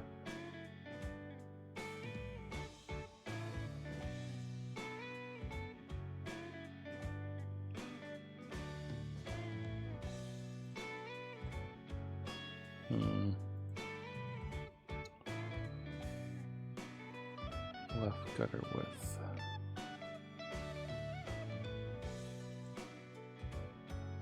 I used this, right? Yeah, I did. Oh.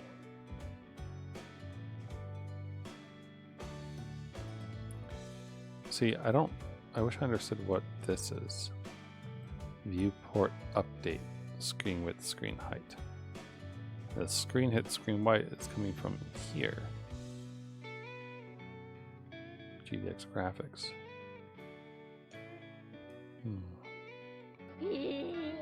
Hi, Jugga. How are you? Happy Saturday.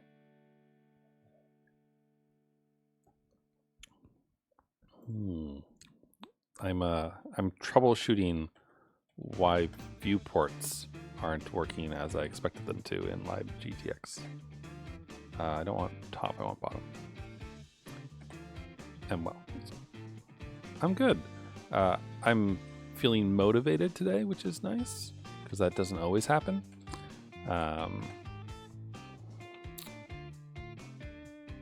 Where's my X in this case?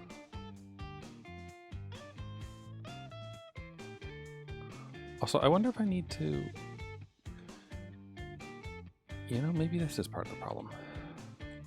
I bet you the viewport stuff is in negative coordinates, which is why that needs to do that a bit. I know, it's awful. Gosh, why can't we all just laze around and watch anime all day, every day? I think. Where is the X coordinate for this? Because I imagine it's not real. I guess it would be the left gutter, right? And then get bottom, whoops. Well, there's bottom height, but I can get the top gutter Y. How come I can't get the bottom Y?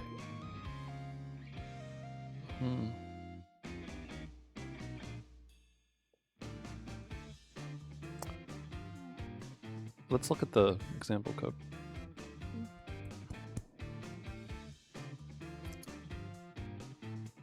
I mean, he just uses 0, 0. Oh. What am I programming? Oh, the worst thing in existence. Here, I'll turn the sound back on just so you can appreciate it. Where's my lovely thing? So this is libGDX, which is a engine for games, and we are going to briefly pause the noiseless world and show you the horror as soon as we comment this out, because it's causing an error. Okay, so as you can see, it says welcome to pain, and then we play the game.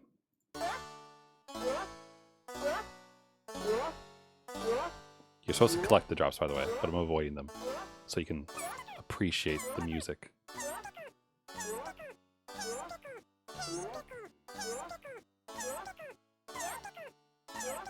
And when you collect a drop, as you can see, it's the most amazing game on the planet.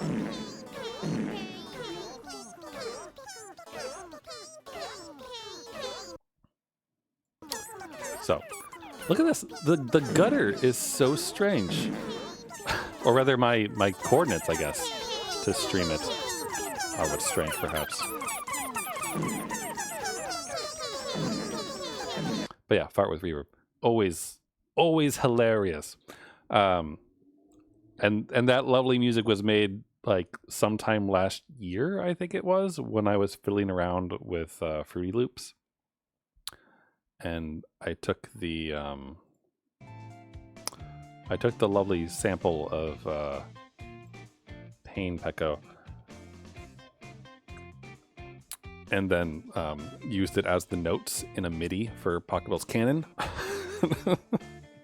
Because simple things like that amuse me. So what I'm trying to do right now is there's this lovely thing called viewports, which like you saw that it got like stretched out a bit, right? So like if I do this, like it gets a little ugly essentially. And what's supposed to happen, the default behavior, according to the documentation, the default behavior is to add black boxes like this. So like this is supposed to be like, you know, the game, and then the black boxes are like what happens when you scale out, and like you get black boxes around stuff, just letterboxing. And that didn't appear to be happening for me. But then I figured out that it is happening. It's just that they're not colored the right thing. And they're just taking on the like fill of the overall screen. But you can see that Pecora doesn't move past this line, which is where the letterboxing would be.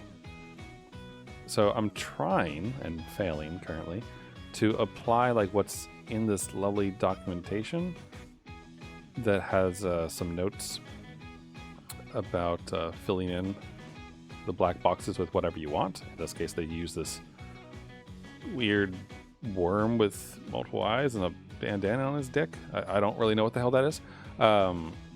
But they have code here that like shows them, you know, coloring their little letterboxes in something different than the main screen.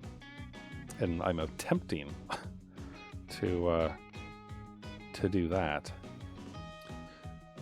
The weird thing is that they use two different viewports for this, and I don't really understand why. Is one issue, I guess. Though it seems probably important, but I just don't understand how one goes in with the other, I suppose, because they're like.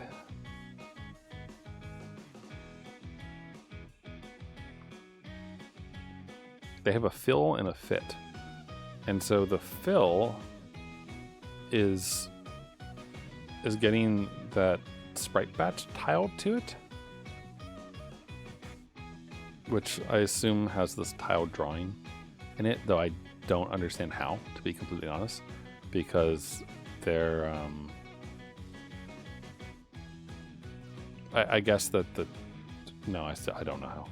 I'm not gonna lie, this code doesn't make much sense to me, because they make a sprite batch right up here, and they use the sprite batch to draw, and they draw onto the sprite batch with their texture region and their sprite batch that has nothing in it,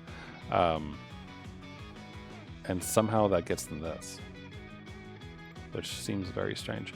But I'm trying to like take their unit test and apply what it's doing to do this, and I feel like I'm probably just wrong, essentially.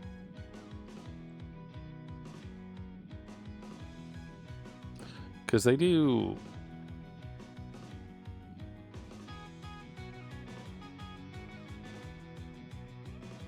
So they get the screen height and the width from the graphics, which is just, I guess, the global for graphics overall. And then they use this GL viewport, which I don't know what that does. But they seem to set it or do something with it. HDPI utils. And they set up their transformation matrices and all those things. I'm going to assume that this is what's doing it for them. Like setting the entire like visible screen as their possible thing to write to, I guess. But they don't do that over here. Or not here, sorry, I mean here. So like this code goes to this.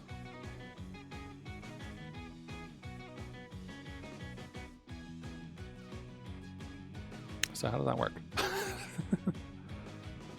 I'm like kind of understanding, but also not. All right, tell you what. Let's attempt to do what they're doing. So we'll have 2 viewports into this lovely thing. We'll have a viewport. What should we call these things? I mean, they just call them fill and fit, but oh no, don't. It's all good. Honestly, this is probably horrendously boring, so I apologize. But this is also like one of the ways that I can like keep myself motivated to some extent. Is like, and this works wonders for a lot of different things, like exercise, for example, and other things like that. Streaming things like gives you like accountability to your unknown like audience of 0 most of the time, but like, you know, unknown audience that might be watching or who might benefit from it in the future, kind of thing. So it like helps keep the motivation up to like not stop. You know what I mean? And there's actually a thing in lovely programming world. Oh, you object to that? You don't think that's true? That's good and fine. To resize this. There's also this thing called rubber ducky debugging, which is a very common thing in programming. Fair enough. There's also this thing called rubber ducky debugging, which is when you literally just like talk through the problem to people, which is essentially like what I'm doing 99% of the time. So, because it does help, believe it or not, like when you hear yourself like go through the issue, it can assist. So do they end the batch before? They do. Okay. So here's fun learning opportunity, I guess. Underneath the hood, this is using OpenGL, which is a graphics, etc. And OpenGL likes to have all the images and textures and all those things drawn in batches, so more than one at a time. That's what this batch thing means. Like begin and end is like defining like what it's going to draw to the screen for that batch. Cyberpunk 2.0 or American Truck Sim? This is a good question. I would almost vote Truck Sim, but that's mainly because I've been watching Hackerling's nonsense recently. 2-monitor trucking, as it were, here, and she's been doing that. So I haven't played it, but I don't know. It seems kind of amusing, I guess. So I would vote Truck Sim, I guess, unless you want to shoot things. But I don't know if you're listening to music or not, but I've got some music on, though I'm keeping it low. Okay, because I need to finish the batch first. So we'll move our viewport management code after that batch. And then we'll do this. We'll do game.batch.begin. And I think it's probably smart to always get our end as well. Okay, so do this, and then fill viewport.apply. We'll set that going. And I don't need to update anything else. So that's why that's happening. So I think I can set this back to 0 now. Screen height, right with, yeah. Okay, let's see if that fixed it. Okay, so now the screen is the screen, it poops. And then if I resize it, oh, yes! Wait, what? I resized it to the right aspect ratio, that's what happened. Pekro disappeared. Oh no.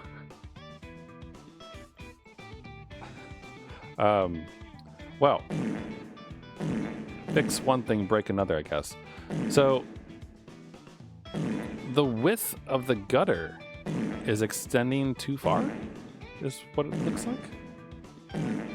Because Pekro should stop here, assuming that everything works properly, right? But I am getting the black bar a little bit better now, which is good.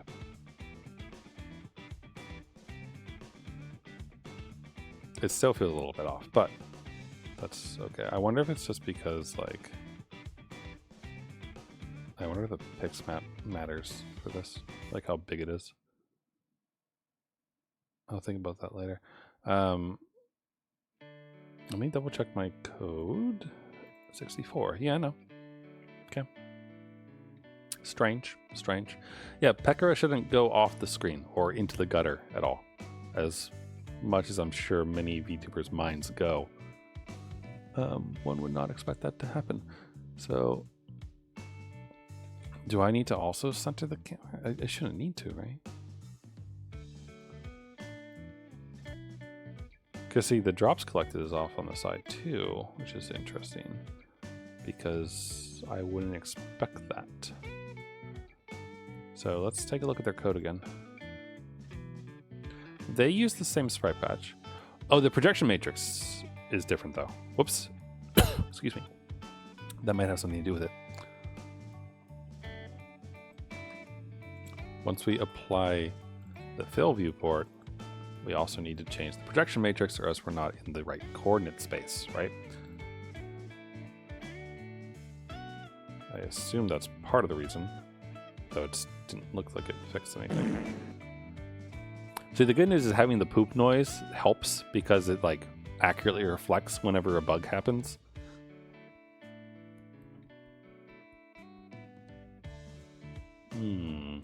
What am I missing? We're closer. We're closer than we were. I'm applying it. They do the fill viewport first. I wonder if that would solve my issue.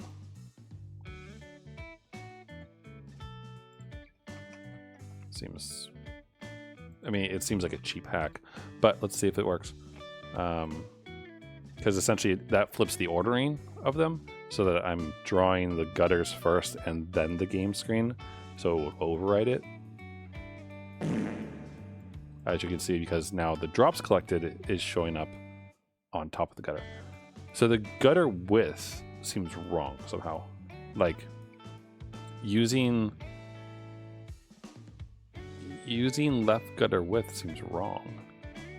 Returns the left gutter black bar width in screen coordinates. In screen coordinates. Do I need to unproject that?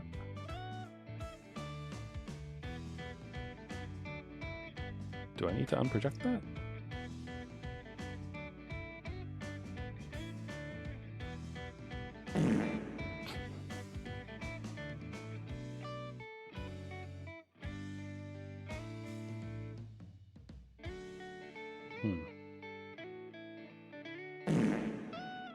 They don't. But also, they do this too, though. They set their projection matrix to ortho 2D for that size. And my viewport fill is not ortho. My camera is. So therefore I would expect all those to also be orthographic.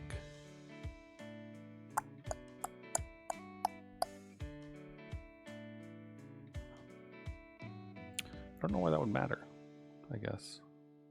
Also, does combine matter?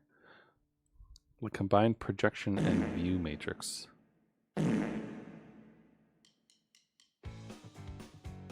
Oh. I like this one. This is good. I mean, I could try it. There's no harm in it, right? For this specific one. Oops. And I don't have screen height. But I suppose we can just get it real quick. Just gonna copy and paste them and not put them in variables since this is an experiment and it might just not work at all. But let's try it again. Nope. Does not fix the issue.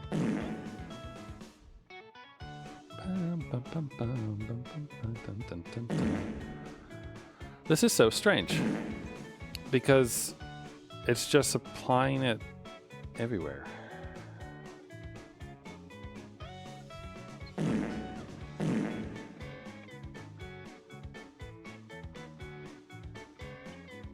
Is it because I only clear the screen once?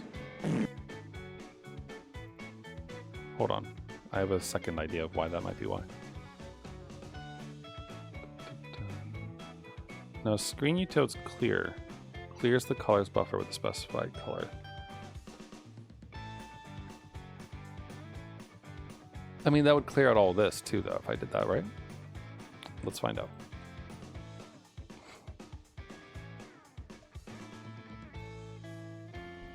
Yeah, and then it stays the same color as it was before. So it's not that.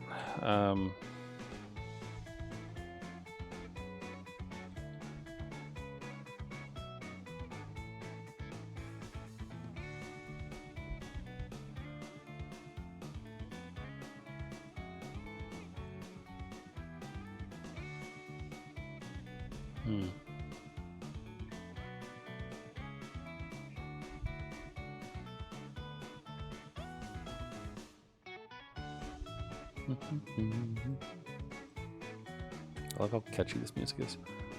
I wonder if, rather than using screen utils, if we clear it like they're clearing it, if it will do something better for us. So interesting that they don't update both viewports. Sorry. They only update one.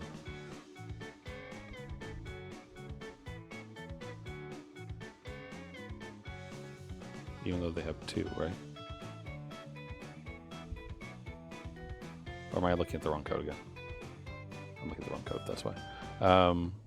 Screen utils clear. Yeah, no, they use clear.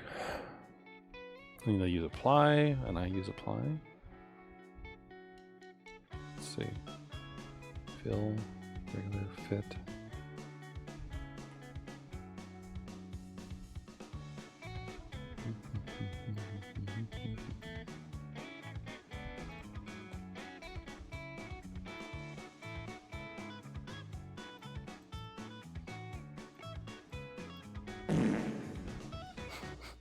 Don't understand. Why do you do this?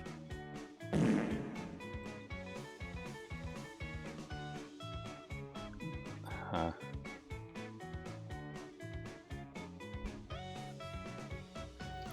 Okay, hold on, here's a stupid question.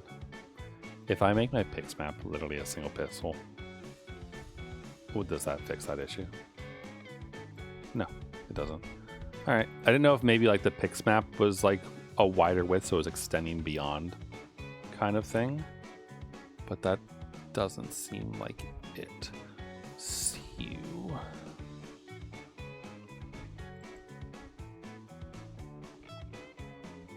Also, I've probably been just making tons of gross stuff for the garbage collector to deal with. I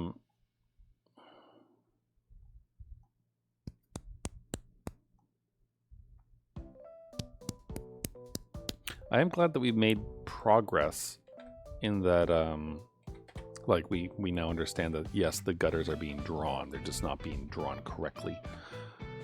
Which is a lot better than, like, thinking the whole thing just doesn't work at all, right?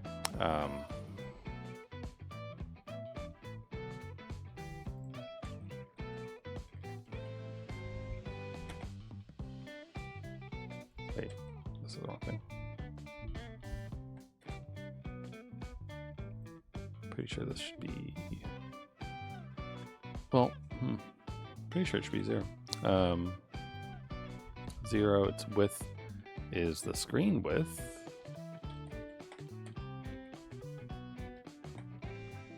And its height is the top gutter height.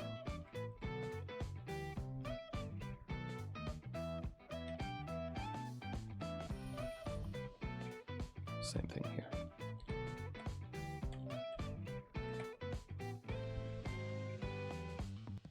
Do I have one too many? 1, 2, 3, 4.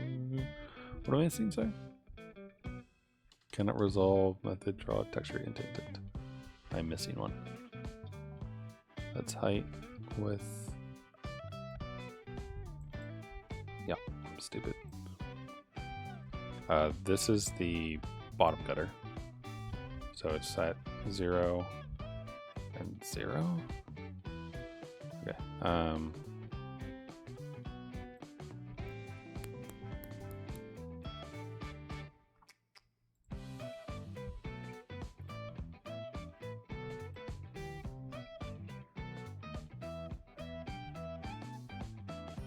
Fascinating.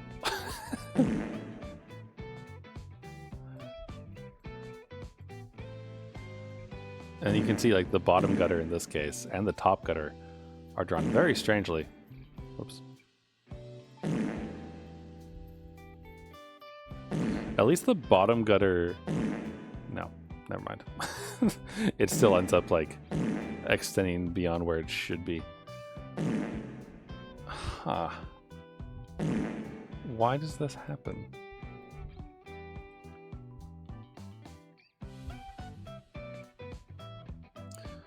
Like, I could understand maybe a raindrop falling down into the gutter and us not, like, you know, catching that, but the bucket object is a little bit weird because the bucket,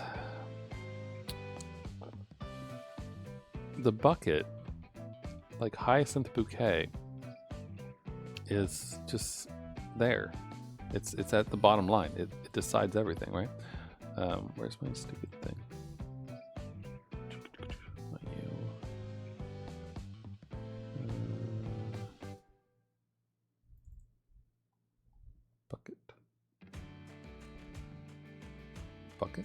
Bucket. Yeah, like the bucket's X and Y is there. So, like, it's at a 32. So bucket Y is 20. Bucket Y is 20. Does...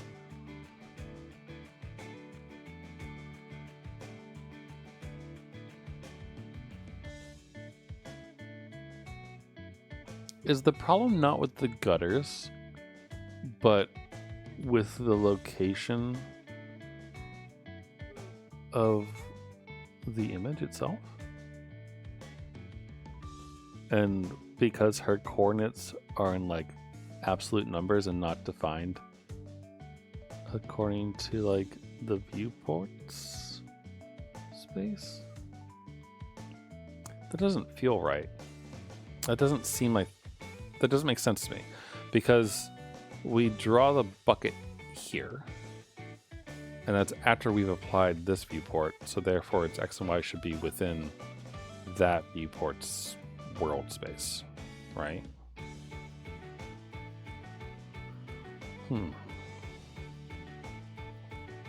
I think. Or at least it sounded, you know, fairly plausible.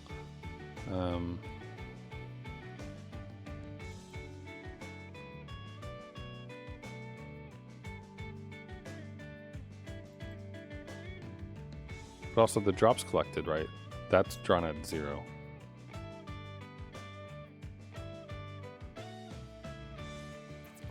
But if I did change this,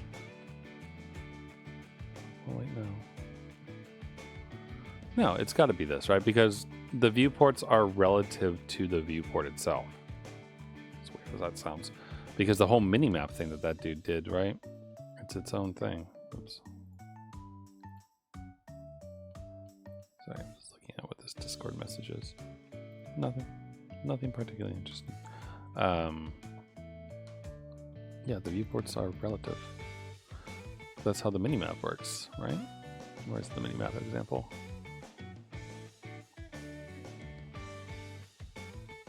Split screen minimap. Here you go. So let's look at their minimap code. Minimap, player minimap region, map viewport has its own viewport. Its screen bounds are set.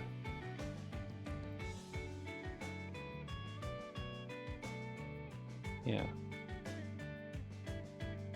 It's like that limits it to a 100 by 100 box in the corner, right? And they apply it. They set the projection matrix accordingly. I say the projection matrix accordingly. Viewport. Yeah, I am. Fill viewport. Viewport. Okay, camera combine. Yeah, those are all the same. And they draw their region. And yeah, see, look, they're applying their thing at 0, 0, and etc. So like, it's the coordinate world spaces is in the same place.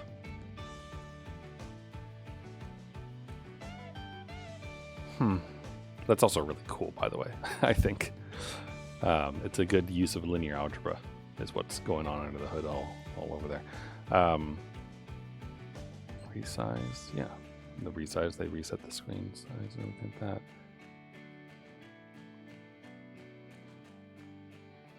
So what am I missing? Because I must be doing something wrong somehow.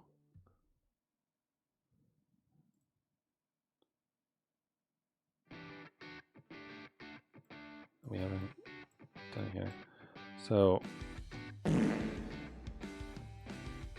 we're using a fit, which is why Pecora doesn't go all the way over, but this really shouldn't happen. So why does it? All right, let me take a quick brain break. We're just gonna check out if I can stop learning anything. Yeah, crush. Nope. Patience, I can stop. I can't stop. Friendliness, I can stop. Spontaneity, okay, cool. We can level up a job some more. Maybe you. I don't really know what I should be learning. I need more money. That's what that means. Enough for a bubbly. And some candy hearts. Alright, that's all. And yes, I unapologetically happily play Crush. Leave me alone. I will not be judged.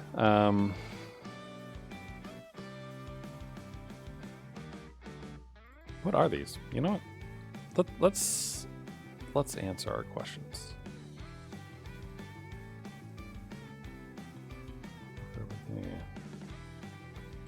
System.out.println. The good old answer to this. What are these?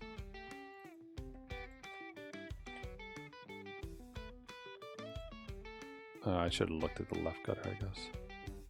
Whatever, we'll just do this. We'll just do this. Oh, right. 1241. Yeah, makes sense. It's very difficult to give it. It's also not drawing the black one correctly, so I must have something wrong there as well. Maybe it's drawing both, and that's my issue.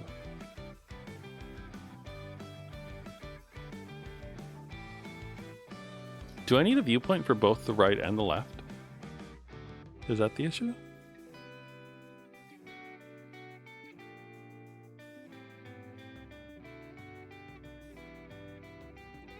That might be it.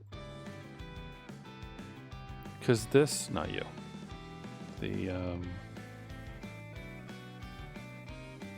This one. So they're using 2.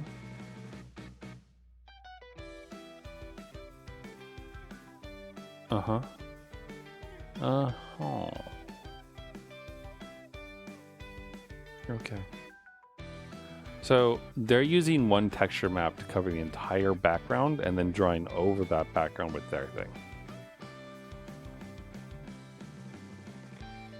Because we're relying on the screen fill to give us our like area of play, there's nothing to override it. It still means we're drawing something wrong, but it explains a little more.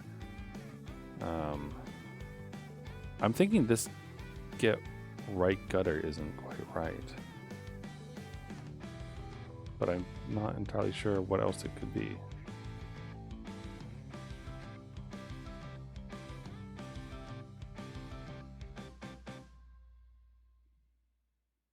Because if you notice, we're not drawing a right gutter. Like if I do this, there's no black over here, but we would expect it to be. Aw. Why is that? We draw 1 for the left at 0, 0 within... Ooh! Boy, am I dumb. I figured it out. I think I figured it out. Using the wrong viewport. Okay.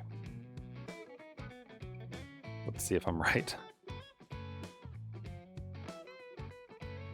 This was not the right size, so it maintains the aspect ratio. Well, I don't appear to be right, because we're not getting any black now. So, no. Also, because this needs to be this, we need to make sure we use the fill viewpoint entirely. Right? No?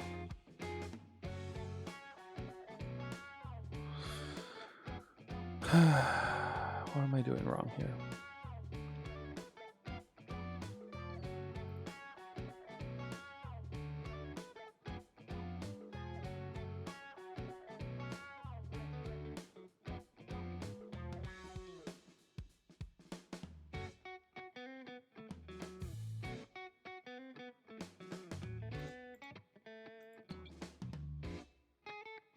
This is the scaling viewpoint.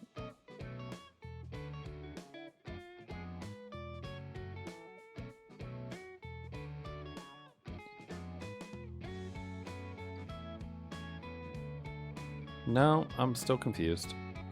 Because this... They must be doing some extra stuff here or something. Draw a white background so we're able to see the black bars. And they draw a gigantic white background, I guess. Then they set the color to red. And draw some other stuff. Draw batch view with this.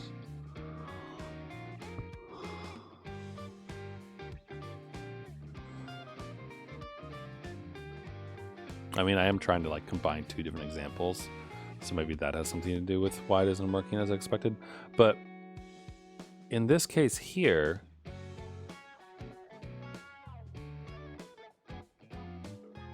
that's a viewport update.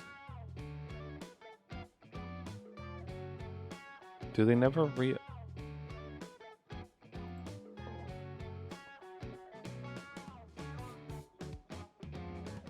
don't update. They update the viewpoint. No, they update it more than once. Why do they update it in the render though? Like they update it to resize to be screen width, screen height, and they send to the camera. Set the viewpoint to the whole screen and draw within the black bars. So they temporarily modify the viewpoint? Is that correct? What does the HTTP utils GL viewport do? HTTP utils dot GL viewpoint. What do you do? Calls viewpoint expecting the coordinates and size given logical coordinates automatically converts them to back buffer coordinates, which may be bigger on HDPI screens. I don't know if I understand if that would make a difference or not. Batch get transformations identity. Set to ortho 2D. I mean, we set the projection matrix to be that.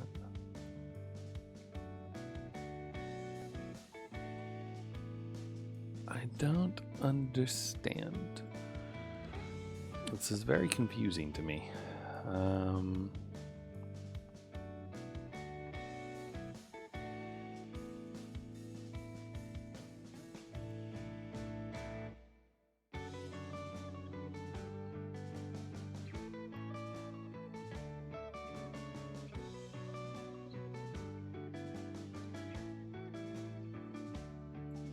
Because the fill viewpoint is the same size as everything. We make sure to always update its width and height. Right? Because otherwise weird things will happen. Like very weird things, I assume. Nothing happens.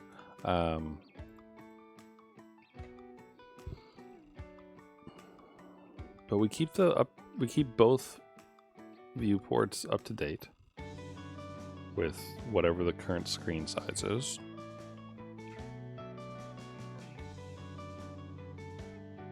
And within the fill viewport,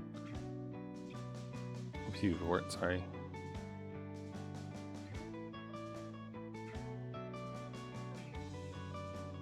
We draw both a bottom and a top.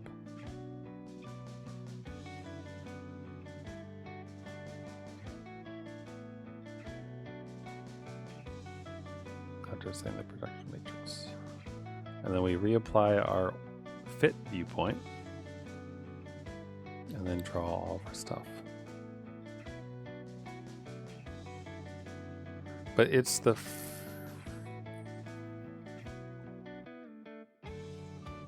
we should only need one viewpoint for this, right? Because the fit viewpoint is the one with the gutters. They only use the fill viewpoint in this example because they want their tiled image to fill every piece of it, right? And that's what's happening here, is they're drawing the sprite from the bottom corner to the top corner of the screen, which then gets tiled because it's their tileable thing.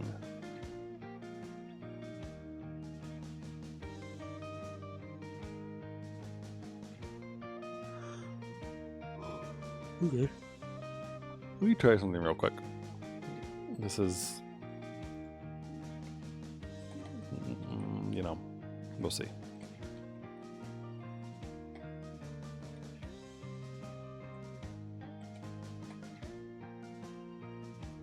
What just happened?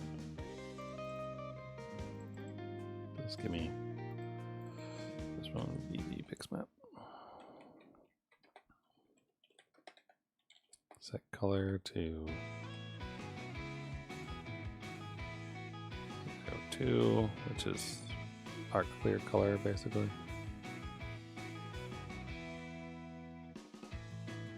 Why did I put 2? Anyway, I'm just going to set the same thing. So fill color, which we can't. And then BG Pixmap. Fill, and then back texture equals new texture. In case it's not obvious what I'm about to do, I'm going to tell the fit viewpoint to tile these textures when it draws in order to set a background color, essentially.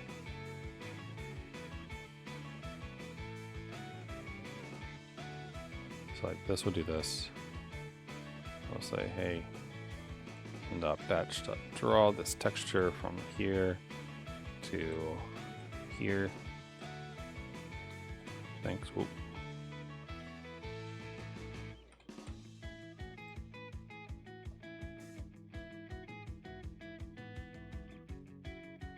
And I'm gonna get rid of the fill viewpoint, but I want to see what this looks like first. Okay. Hang on 1 second. We're gonna get rid of the fill viewpoint in a hot second here.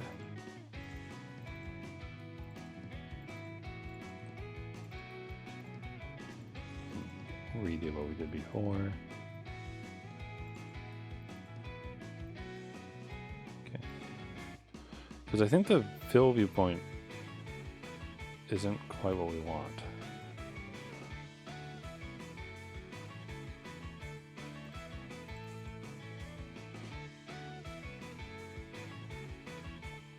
Okay, I think that hit everything.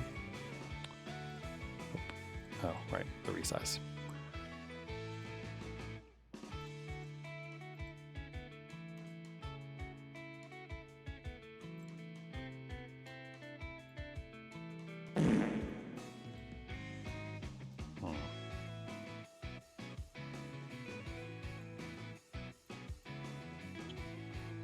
So it's not working.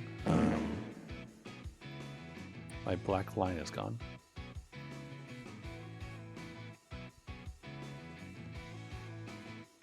Which is a question.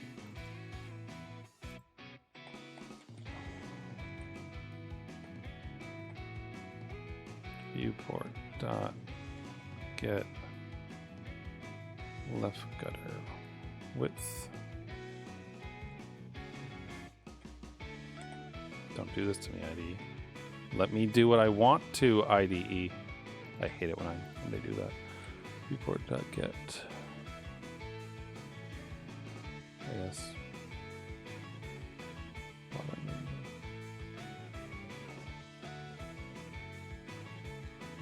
I'm sure it'll be mad at me that I'm doing this, but it can deal with that. Get right gutter width. Okay. It's good. Yeah, I know. I know you're mad. I don't care. I want to see. Okay. So they are set to things. Besides the middle one, which is the bottom height, which makes sense because I wasn't modifying that. So the right gutter width and its friends are correct. My viewport apply is not in the right place anymore.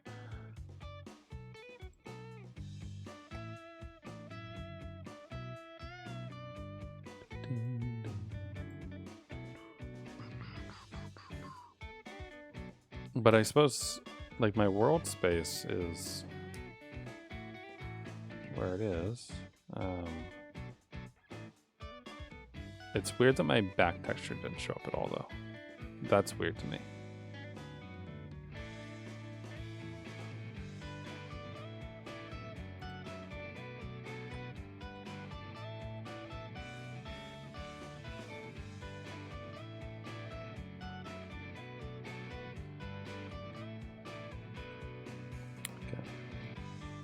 need to dispose of it too. Yeah, see, it's not here, which is quite strange. Because it should be.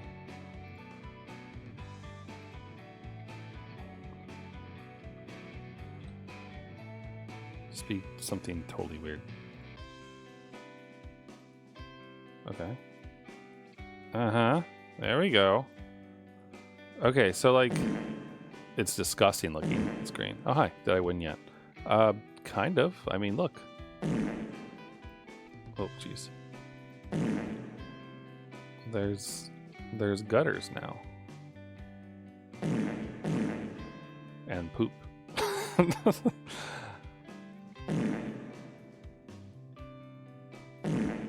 But is one of my issues fixed, though, is the question. Yeah, okay. So, interesting and weird.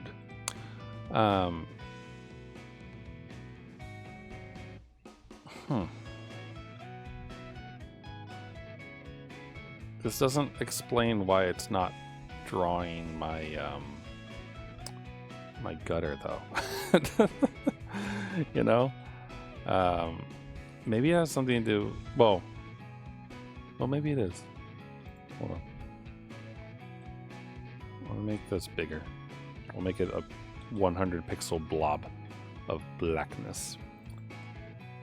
And then also dispose. Garbage collect is important. Alright.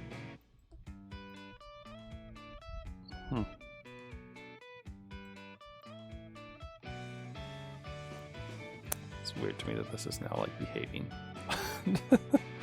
Okay, so what I did was I got rid of that fill viewport, sorry, and I gave us a background basically.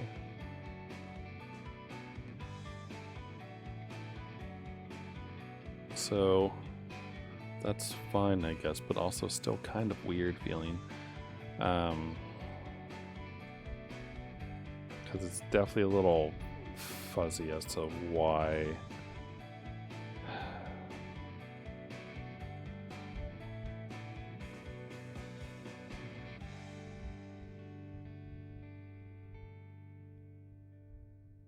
I expect this just to be messing up, if that makes sense. Because it doesn't make sense to me that it's behaving, essentially. Like, it's doing its default behavior, right? In that it is using the cleared screen color for the gutters, and it is displaying those when we resize. But this code here should be messing us up, because it should be drawing the gutter texture like inside of our box, if I'm to understand this correctly.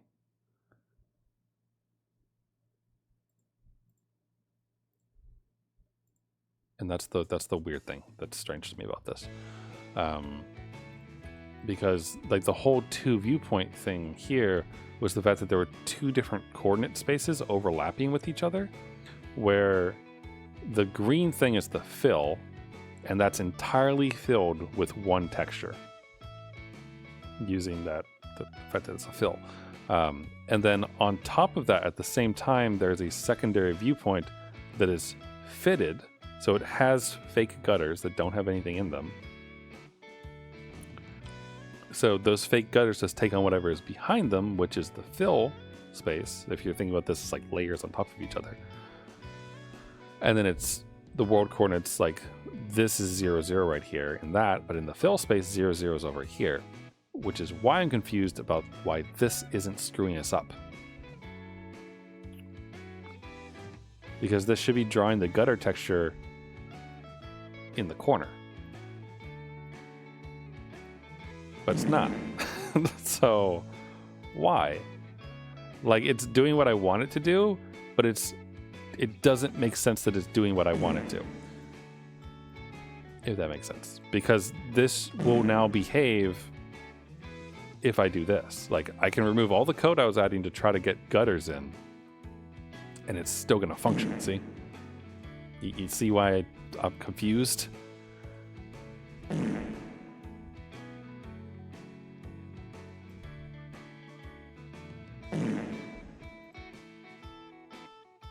I mean, really what this calls for is for us to just like really contemplate on our actions.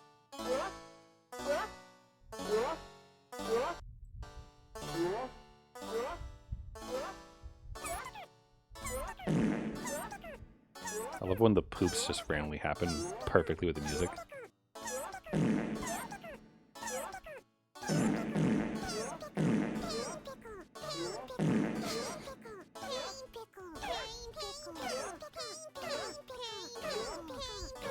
I'm easily amused, I'm sorry.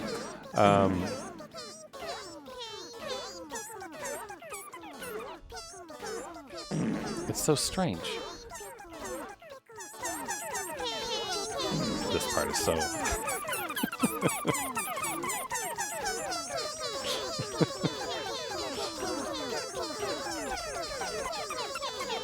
It's so good.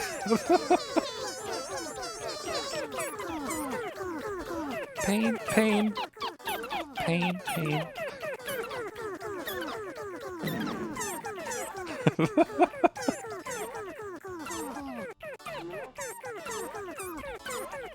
Sounds like Congress. Sounds like British Congress, like the House of Lords yelling at each other.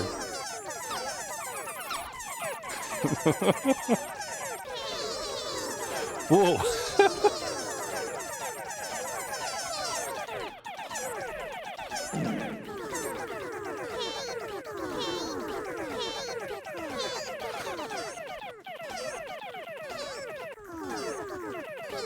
Ooh, that's nice. Relative nice. Oh god.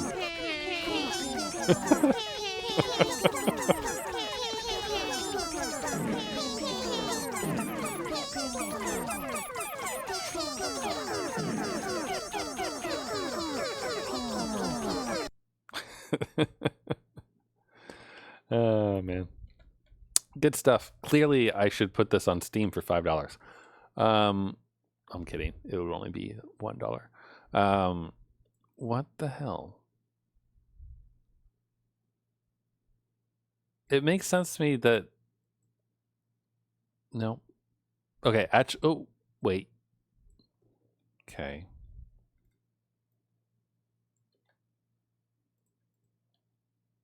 Hold on. Put on Steam for $1,000. It's like only true Pecora fans will play this game. And then they find out exactly why. Okay, so here we go. So, the rendering, right? So, see how we have the black bars?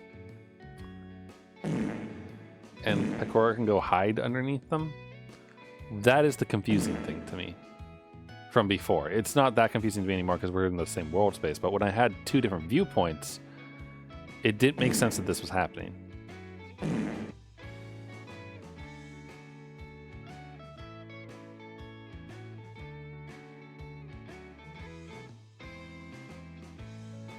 So, like, it's fine that it's not, I guess, but it's still very weird.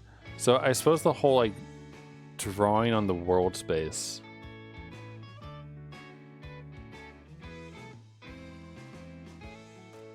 How does this work exactly?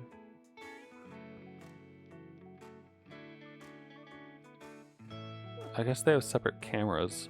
It's one thing here, technically. I wonder if that matters at all.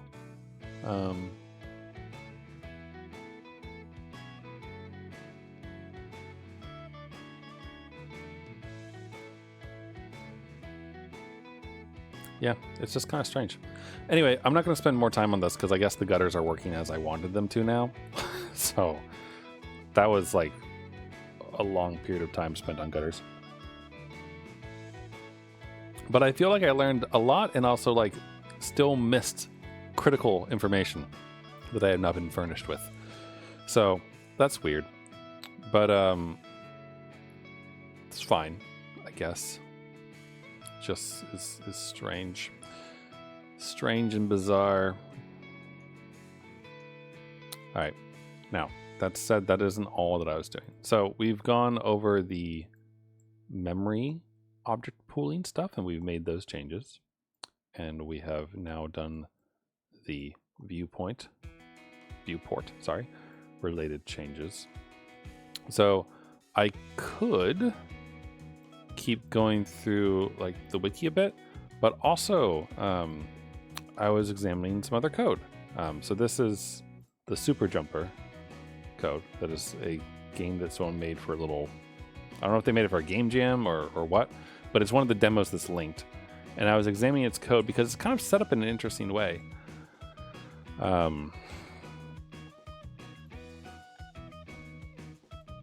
So for one, they keep all their assets in a single file, and they're all kind of one static thing.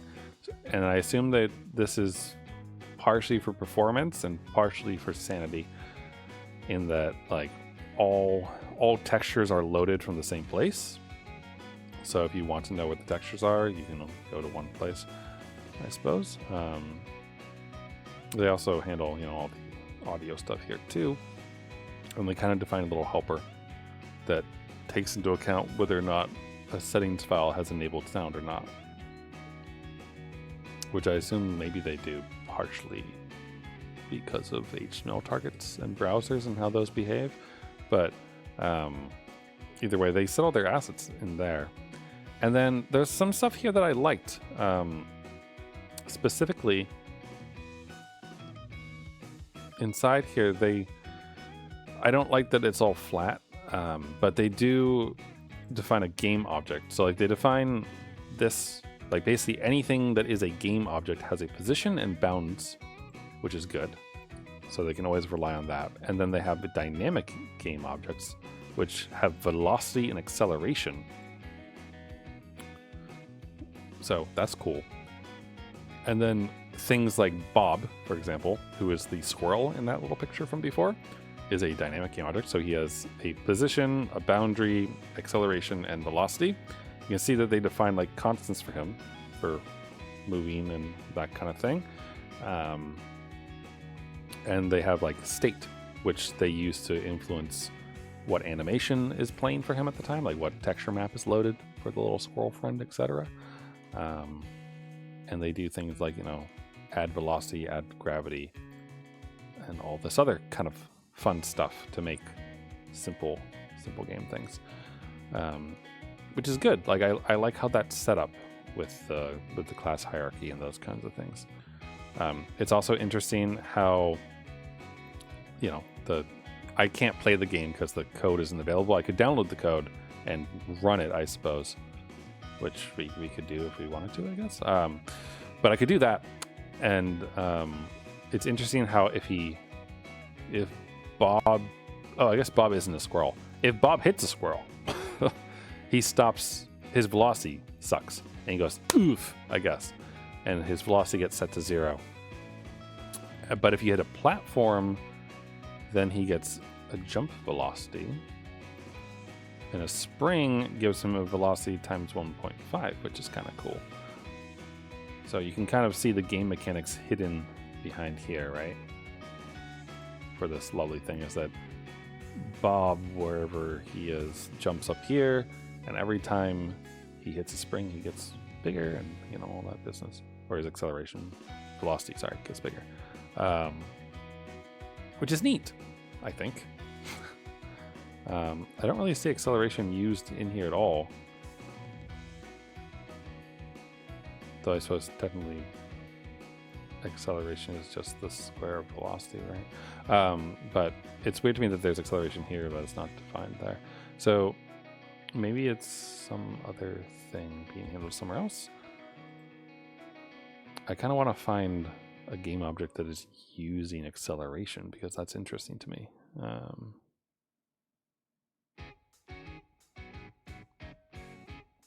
Maybe a platform does? Nope. Maybe they thought about it, but they never used it. Let's see, Excel. Let's see, game screen. Get accelerometer. Oh. That's interesting. Oh no, there's acceleration being used. for updating Bob. All right, and that's in world. We'll look there in a second. Acceleration is 0. If you press left, then your acceleration gets +5. If it's right, it gets -5. That seems backwards somehow, but whatever. I haven't played the game, so for all I know. And then they update the acceleration, or they update the world with acceleration.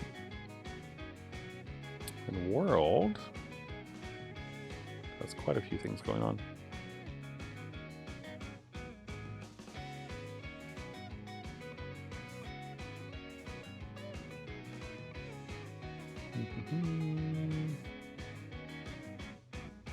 Update gets acceleration. So yeah, Bob velocity minus acceleration. So it is used. It's just not used in the way that I thought it would be, I guess. But it makes sense.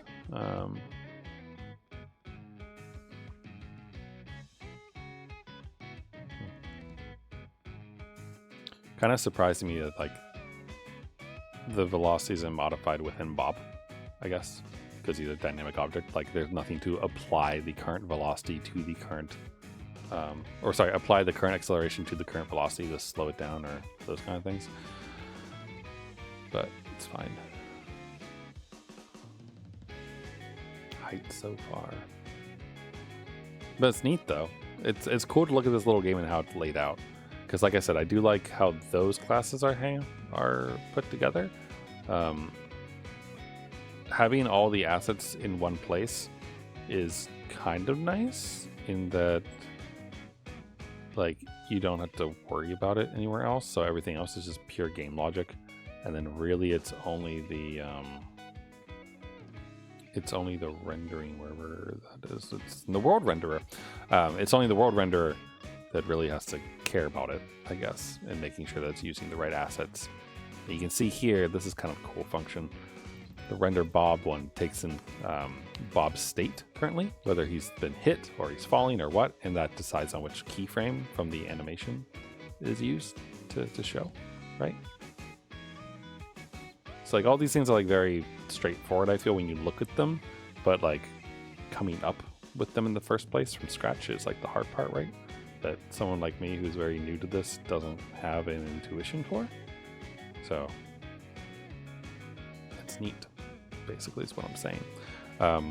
And these demos are like super useful to just look through to understand things.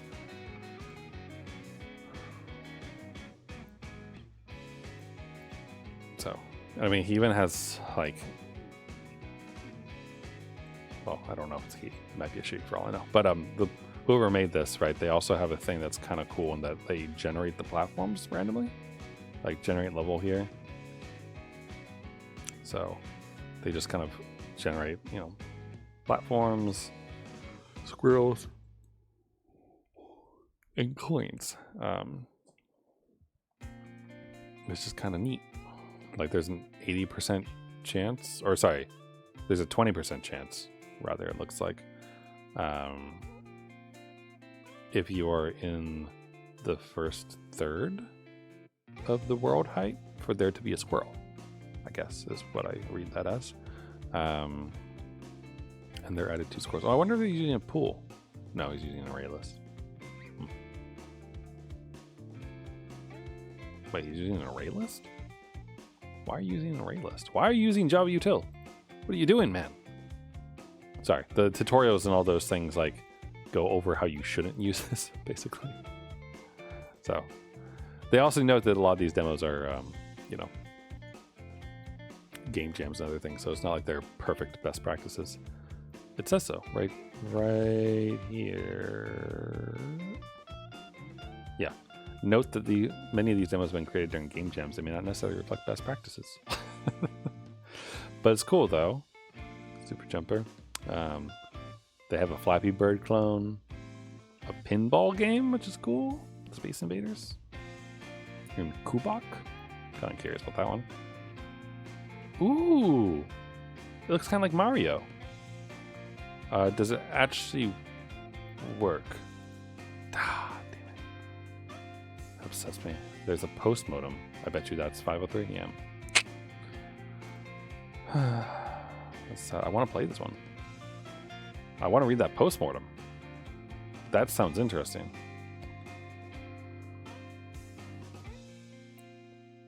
Issues. Browser demo doesn't work. From 2014. Yeah, okay. I guess that explains why it doesn't work. I want to know, like, what's up with this crazy code, though, that they mentioned. Like, what crazy cool stuff is going on here? Map render. Ooh. They always call them Bob.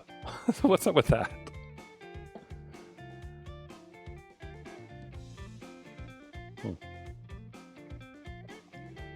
So it looks like these people also, possibly also, create animations.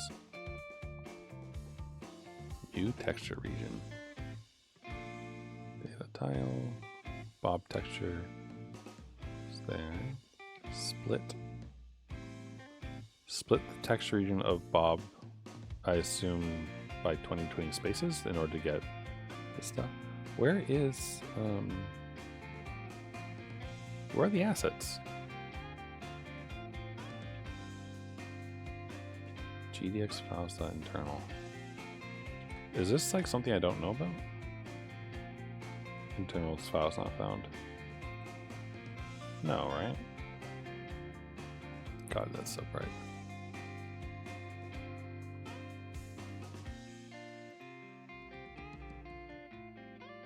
No, that's not anything to do with it.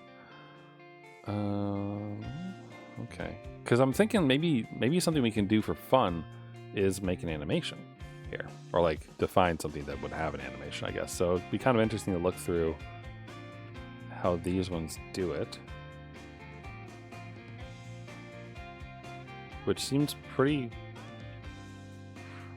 straightforward from what I'm looking at here, I think.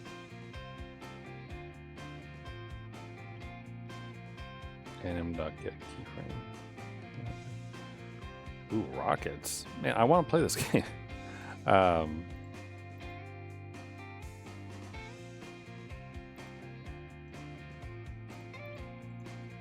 I like looking at these things. They're neat. But then again, given how some of these are very old, perhaps it makes more sense to look at the wiki page on 2D animation instead, because it looks like it's set up in the way that I expect. You know, you make a sprite sheet basically and make sure that it has, like, you know, in the first 20 by 20 or whatever pixels you're defining it, it has an animation, and then you go from there, and then you choose the appropriate ones.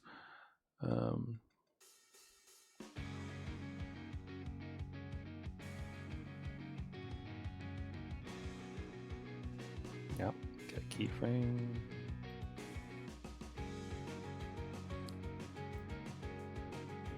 Texture atlas class.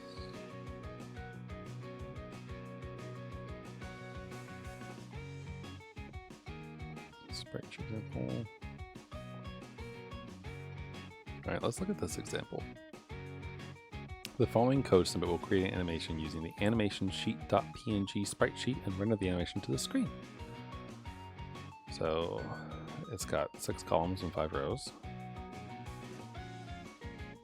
There's a texture region, an overall texture, and a sprite patch for actually drawing, and then a state, a variable for tracking elapsed time for the image. Okay. Create, load the sprite sheet, which they have defined somewhere. Use the split utility method to create a 2D array of texture regions. Also, because the sprite sheet contains frames of equal size and they are all aligned. This is functioning how I expected it to.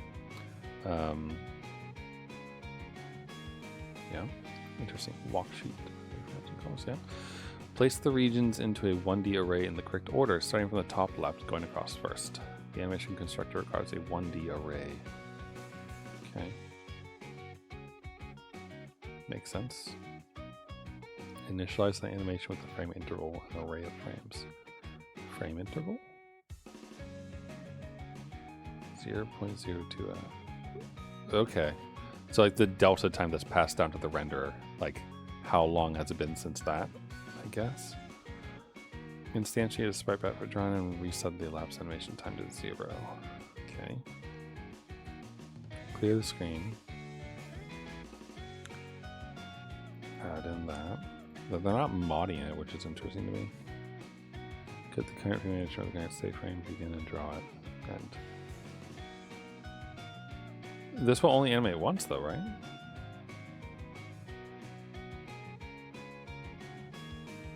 Get the sprite sheet here. Alright, you know what? Let's try this out. Okay. 1 second. We're gonna look over here for a minute. Okay, yeah.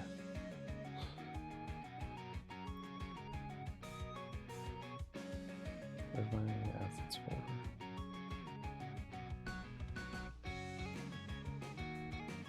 There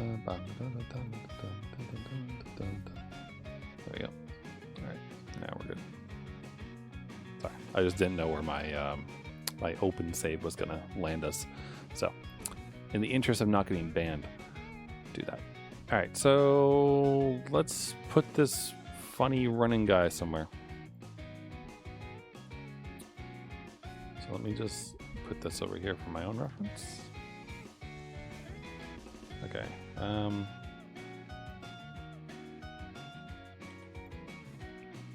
We're just gonna stick them randomly somewhere.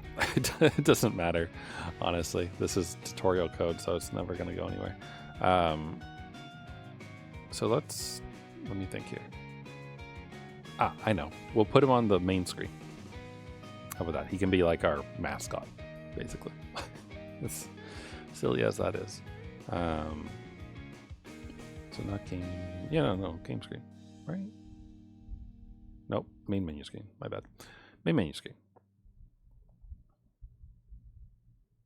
Okay. So let's define an animation, which is going to be a texture region, like the thing said. We'll call this walk animation like they did. There's a texture, which is a walk sheet. And I don't need to care about a sprite batch. No, I don't need to, because the game has a sprite batch. Okay. All right. Import that. Whoa, whoa.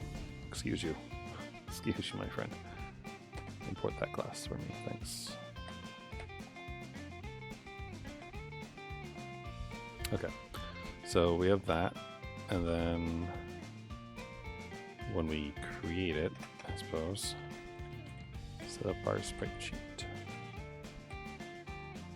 Okay. So they never use the frame columns again. So I'm just going to declare them locally, because there's not really much of a point in doing it otherwise. So, so our walk sheet equals a new texture, and GDX.files internal, and it's called animation sheet. I saved it as the singular thing, so I assume that's correct, right? No, it's called sprite animation 4. Let's change that to animation sheet. So we have an animation sheet, and then interestingly,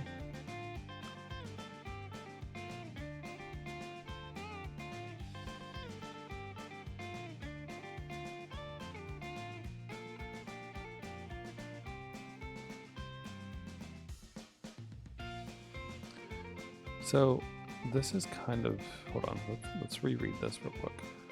So they set up an array of arrays for the texture region. Place the region into a 1D array in the correct order, starting from the top left, going across first. So they start on the top left and go across, and they add them to the walk frames, which is the singular 1D array. Why do we bother with the temp bit though?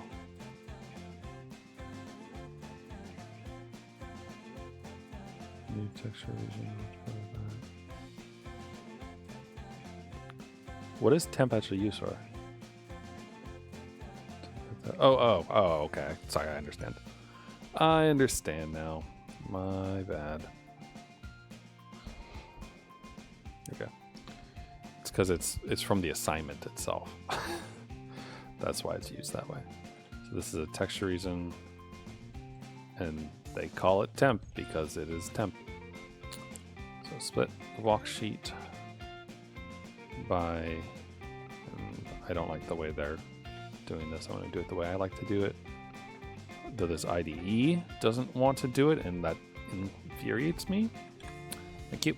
All right. So it's walk sheet dot width first. Yep. Divided by the number of frame columns, which is 6.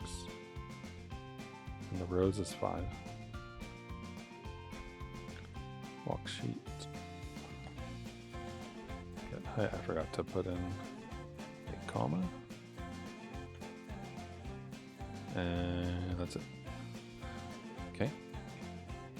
They have better practices using the constant of frame call and frame row. You could then change it much more easily. But since we're just kind of fiddling, I'm going to do it this way and not worry about it. Okay, so then we defined a singular array because that's what we actually have to pass eventually to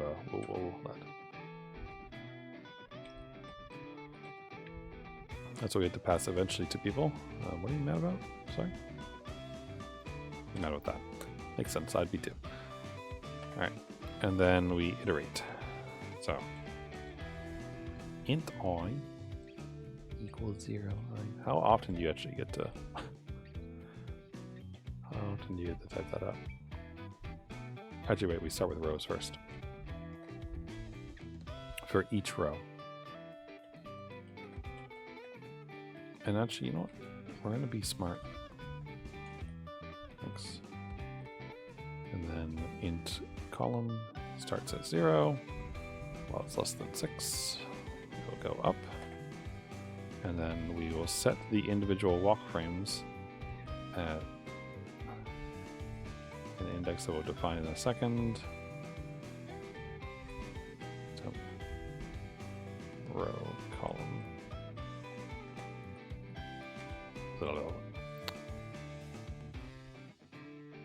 Index goes 0.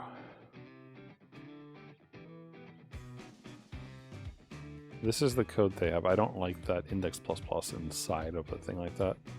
I find that gross. Because it relies on knowing behavior.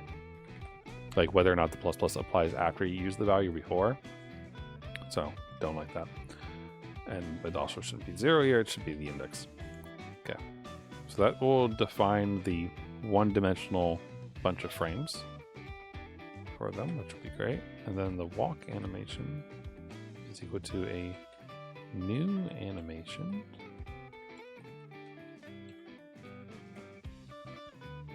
Which is that texture region, and you define the frame interval, which is how fast or slow, I'm pretty sure is what that one means, between each frame, and that. And then we already have the sprite batch, etc. And then they have this thing called state time, which we need to declare. In a perfect world, we would declare all of this in its own separate class, essentially, or do something like that to encapsulate all of that. But let's go ahead and do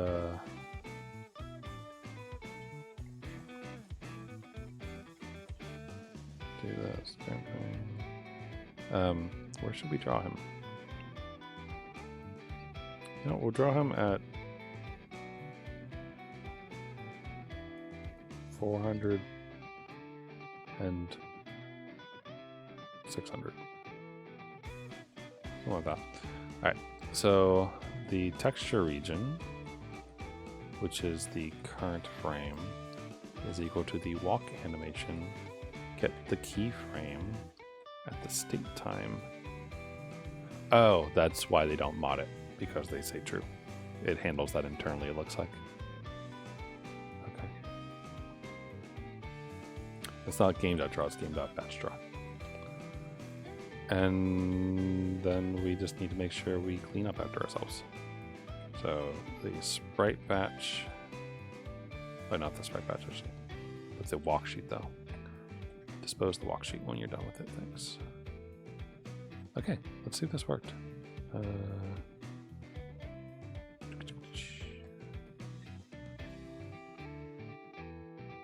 I don't see it here.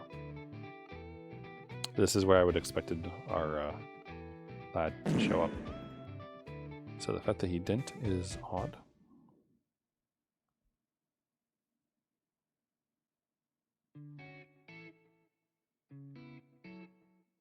Delta. State time was never updated. That might have something to do with it, perhaps. State time plus equals delta.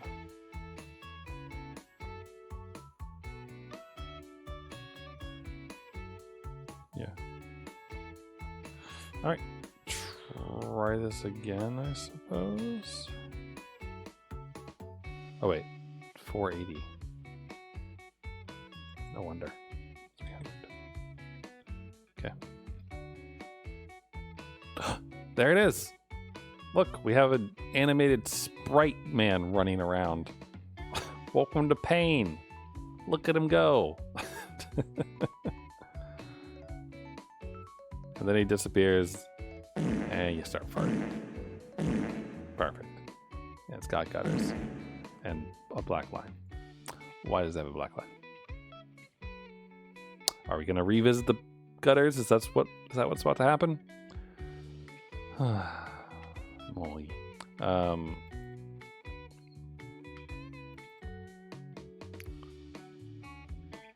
Why are those gutters there? Oh wait, it's because I left this in? Yeah, it's because I left this in. Just kill that business about trying to draw on gutters. Okay, cool.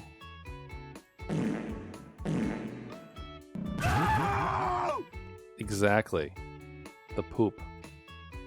But yeah, see, look, it's an animation sprite. Isn't that lovely? Isn't that just lovely? He runs. The wiki is pretty good, not gonna lie. It's got a lot of, you know, stuff in it, which is nice. So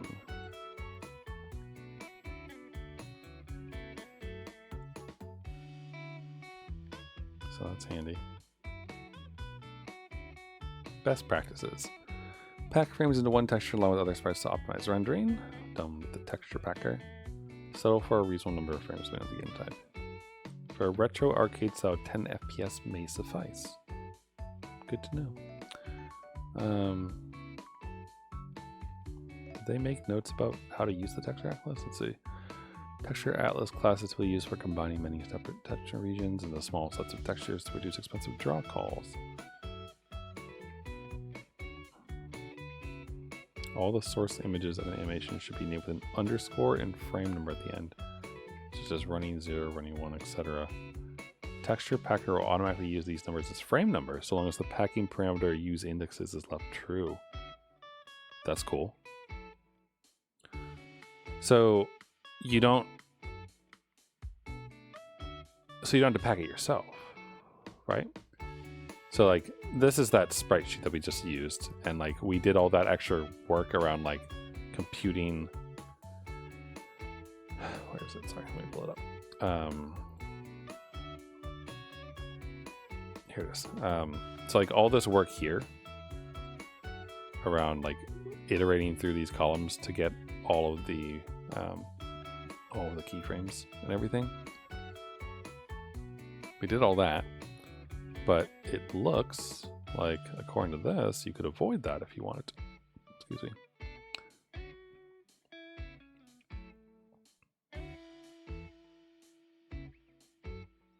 Right. Texture atlas.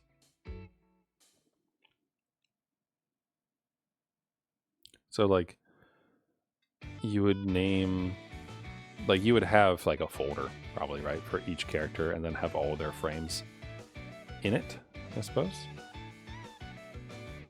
And then pull it from there, which is nice. And then after the texture atlas is loaded, click array of frames be acquired at once and pass the image constructor. Yeah, so that's real nice. That's a lot simpler than what we were doing here. Though I can imagine that like it's kind of up to like whoever is making your graphics, right?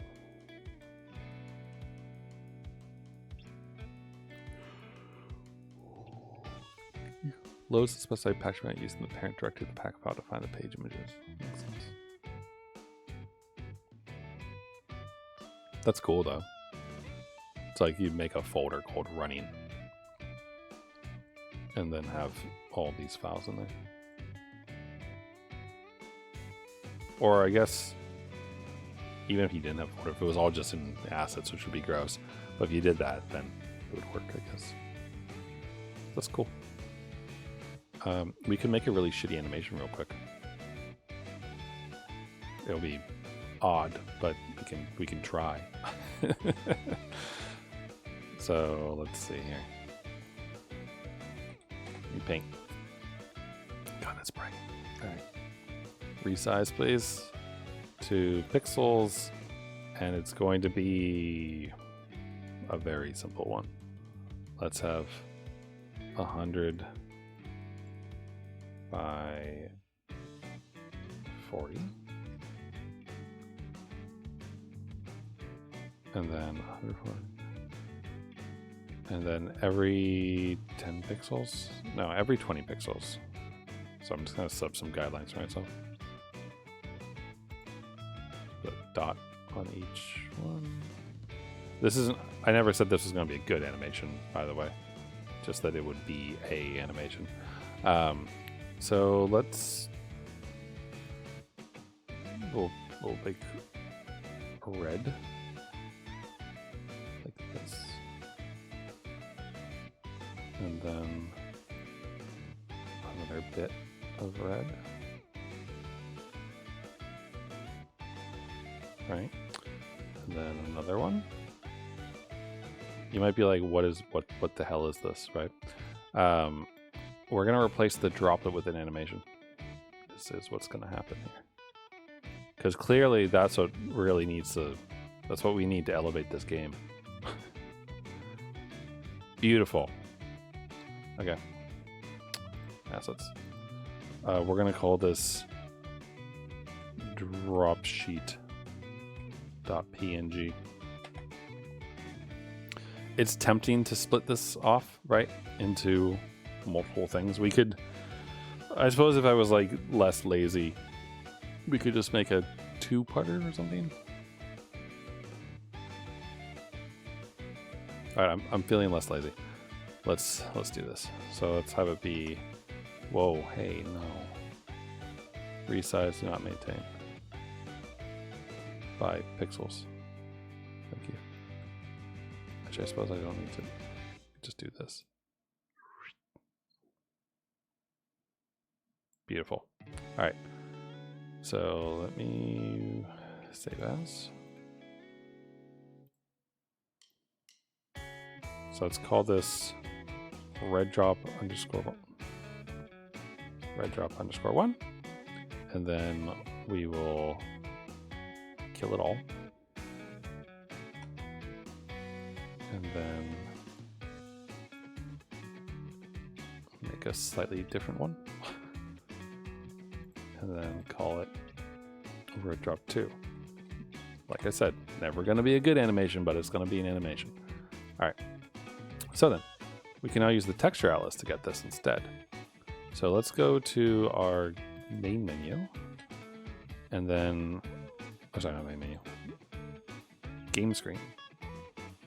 And then, rather than using their beautiful, beautiful raindrop, let's see. Okay. Where are you? Okay, here it is. So rather than using GDX file drop.png, we're going to construct it like this instead. Worksheet, texture animation.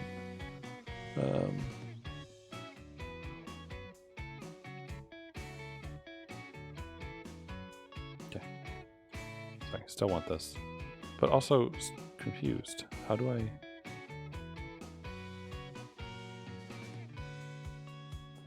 you get the singular texture for when you use the animation? Texture packer and texture atlas. Atlas find regions.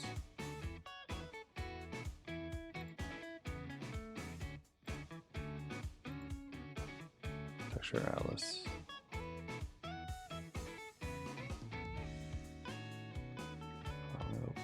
Load the specified pack file using the parent directed pack file to find the page images.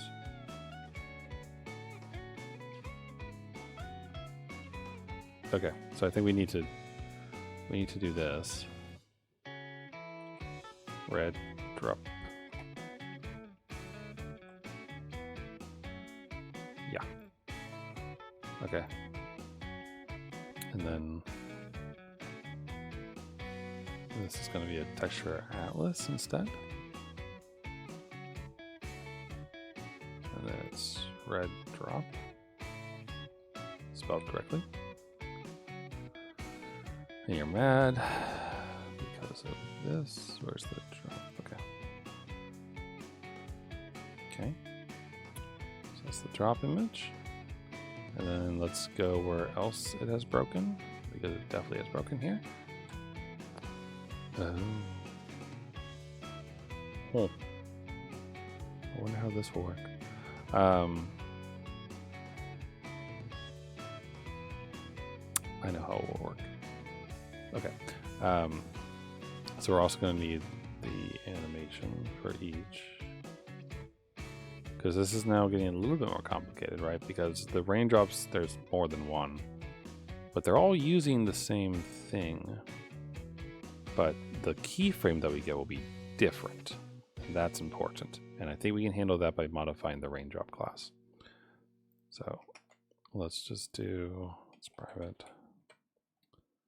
Texture region. This will be raindrop animation.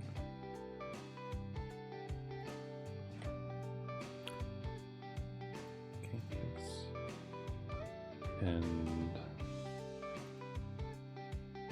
we can set the raindrop equals new animation, texture region.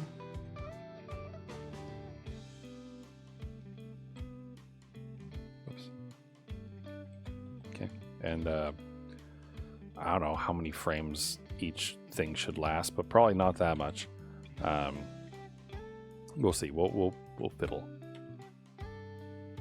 And then the atlas.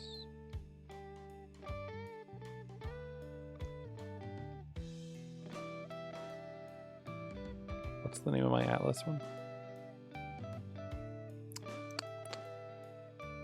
Where is it? Drop image. I want to rename that to drop atlas, by the way.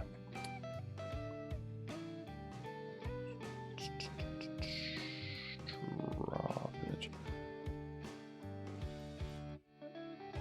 View factor renamed to drop atlas. Thanks. Okay. So we now to the drop atlas. It'll be drop atlas dot find regions red drop playback mode loop. Okay, and that will set up the animation one time, so it's only set up once. This will be the get keyframe.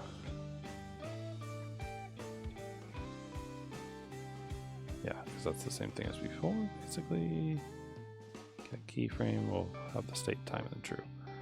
So, and the state time will be for each one. And we'll update with each thing. So don't worry about the fact that that doesn't exist yet. We will get it. And this will be the texture to draw, right? To draw. Yep, okay. So then we can create this method, which will just return this dot state time, and it's datetime will be a private field, of course. And when we create one of these, it will start off at 0. And then every time we update, we will update it by the delta time, the time since the last frame has elapsed. And that should work, I think. Let's see here. I'm probably missing. Ooh. Found not found red drop 1 internal. Okay, so let's go figure that out. Because it failed to actually load game screen. I wonder why. Where is it?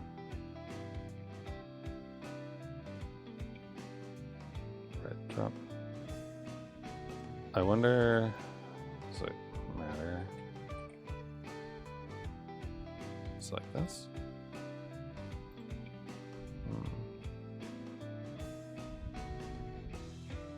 Finish but not so, yeah, but why?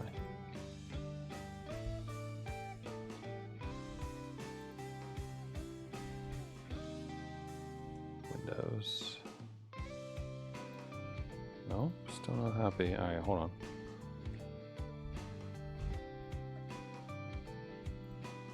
So this one's simple, like found not found red dot ping.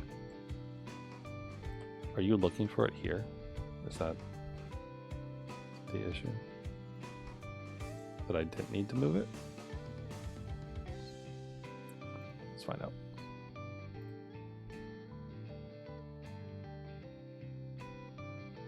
That is not helpful.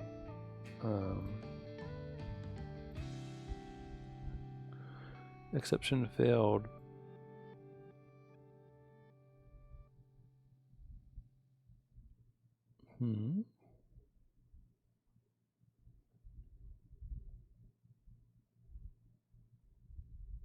It's not happy about the reflection to generate this for some reason.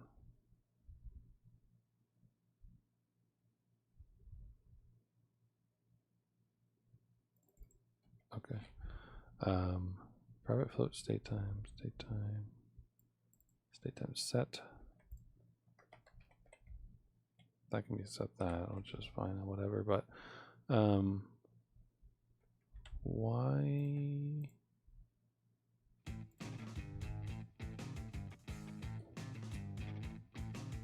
What have I broken? Or rather, why has it broken?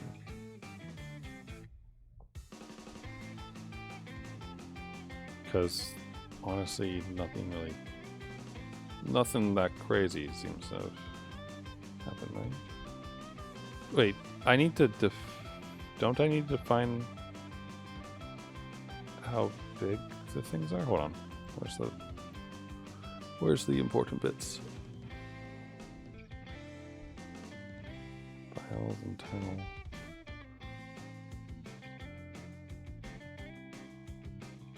.png. Yada yada. So texture region. Drop Alice. Drop Alice, find regions. This is all that business. Find regions, red drop.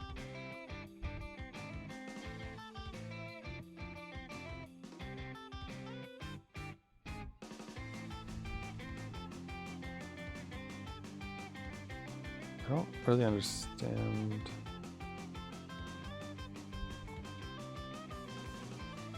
Can you a specified pack file? Maybe I don't have a pack file or something? Is that what's going on?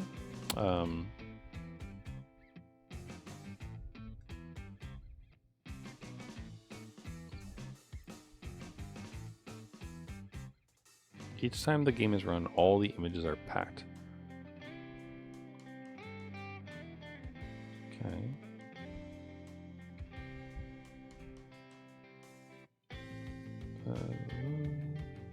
This shows how to use images in an application. Packed images, pack atlas.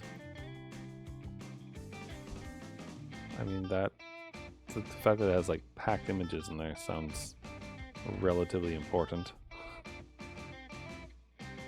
I wonder, is it like a naming convention type deal?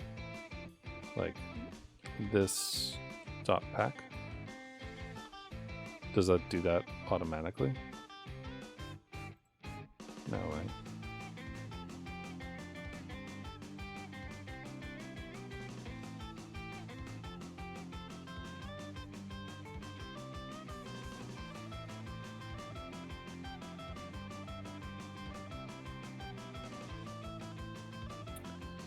Yeah, like I thought, it's the reflection stuff, but that doesn't tell me anything. Ooh, there's either some folds. Ooh, someone wrote some Scala.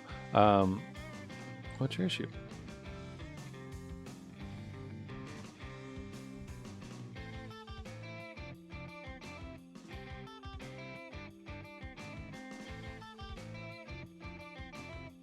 There's a lot of fun stuff in here.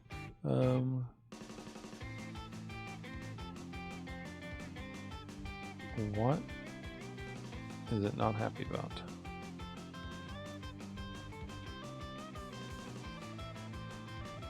This doesn't really do much for me.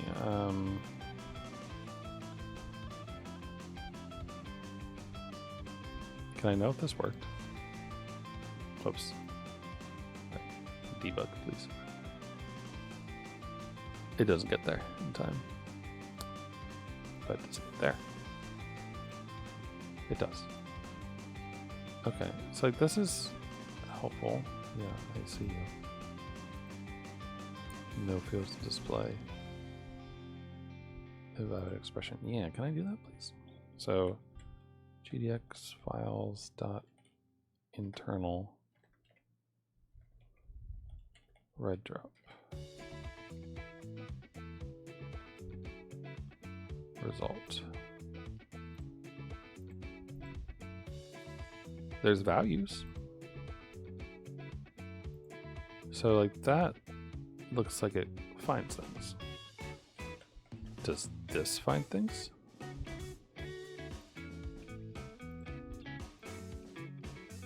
I don't know. Maybe?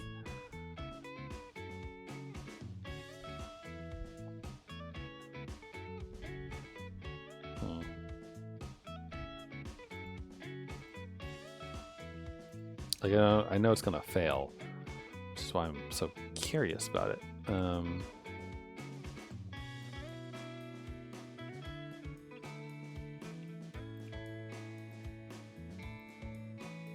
Like that feels like it almost implies that it works, right? Oh, sorry, this needs to be packed images. But I mean, this doesn't really do anything. It doesn't look like it. Or at the very least, it gives me like the same thing every time, which makes me wonder.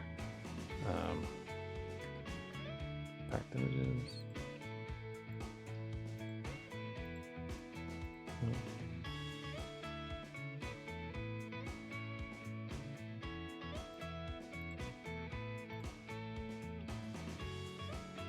New texture atlas.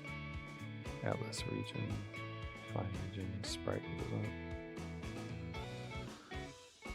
Note that find region is not very fast, so you should store it.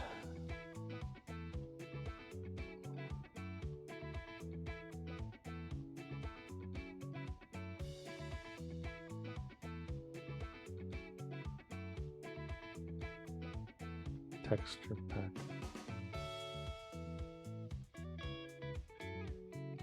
Oh. I think I need to do that first, right? Oh, here we go. We need to read more.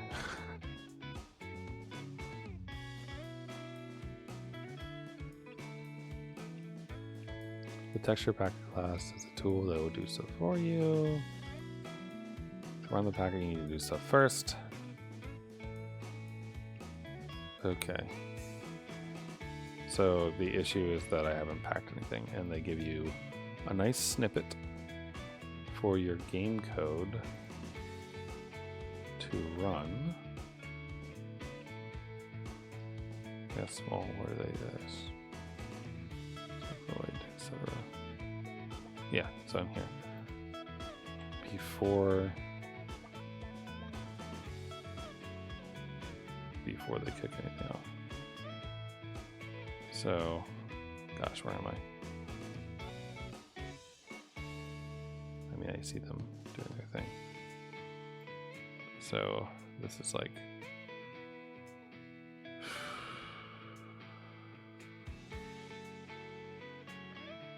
where does this run from? Does it run from here, kind of thing? No, wait, what?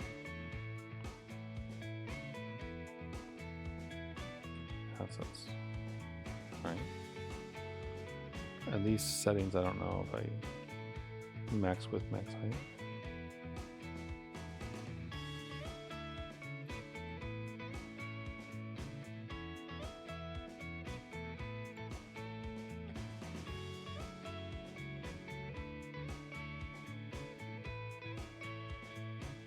Where do you come from? Texture packer.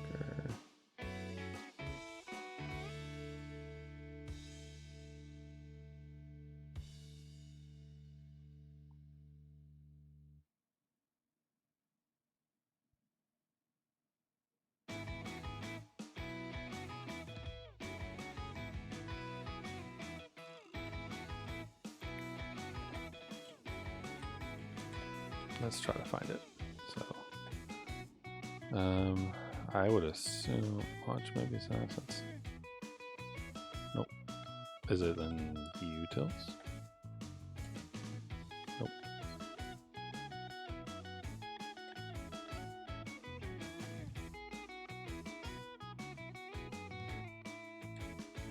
I know I could just go search for this, but I am moderately curious if I can find it.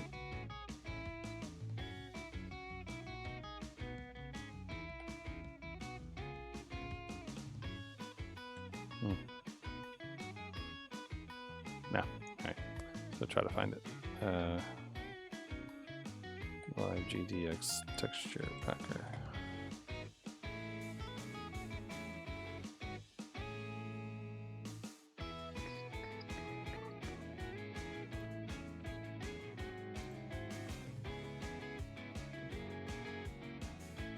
That's the first time I used the texture packer. Maybe it's in graphics. After creating texture, you should get 2 files. Yeah, so pack.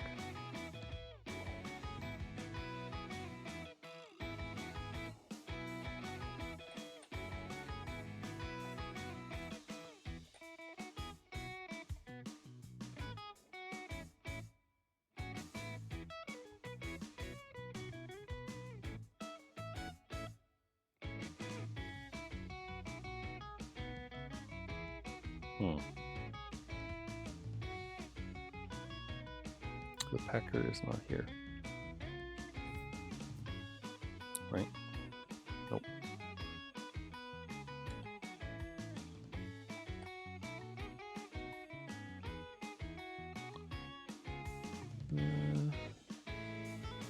Should be. Darn, man. Where does this thing live? Is it in the base?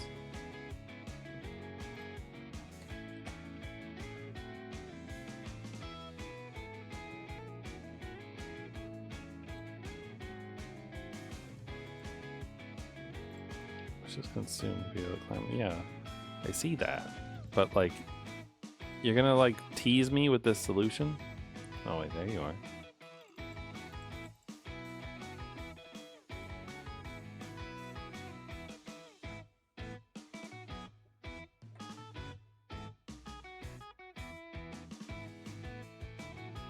I don't know, Gradle, did you figure it out?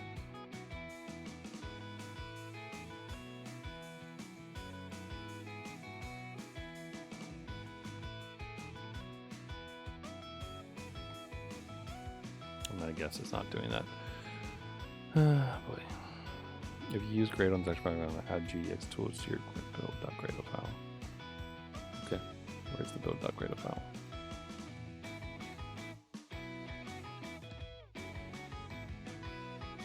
Not that one. This is my overall one. It's kind of hard to tell sometimes. Dependencies.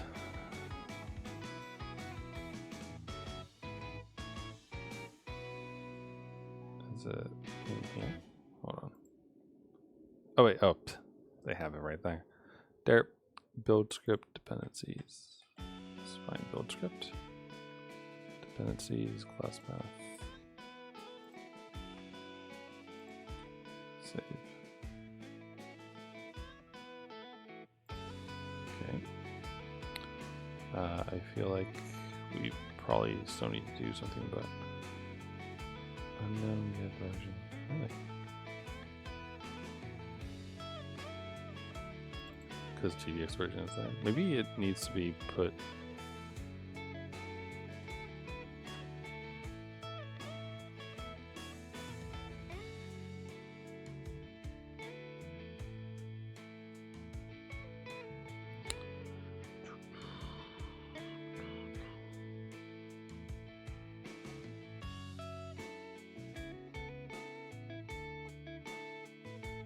Man, and here I thought it was going to be faster for us to use the texture packer. How wrong was I? Update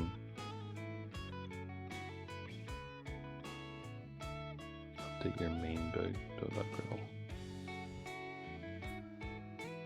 Why isn't? Yeah, I guess I can just do this, but still.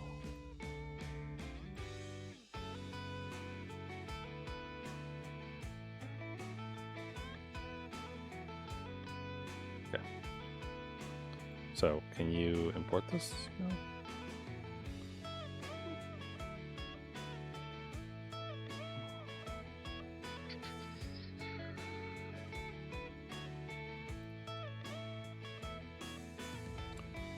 I guess this needs to also be present.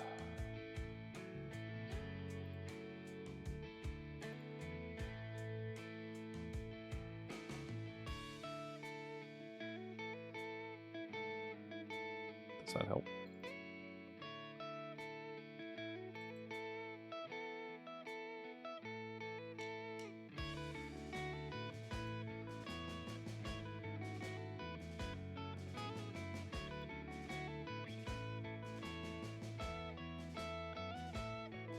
I want this version again real quick.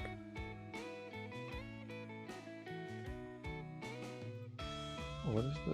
not you.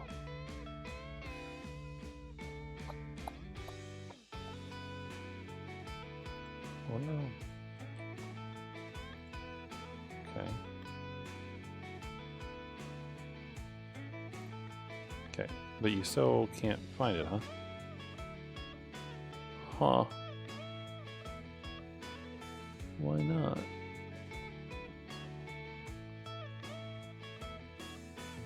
Did I put it in the wrong place again? This is in desktop. I'm trying to use it in core.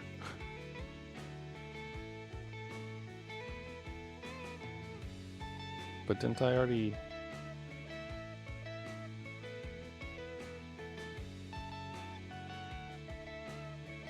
No, it's in core.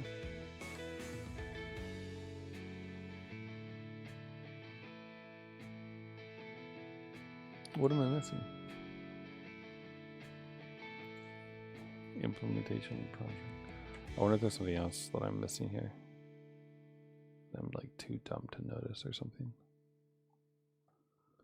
Man.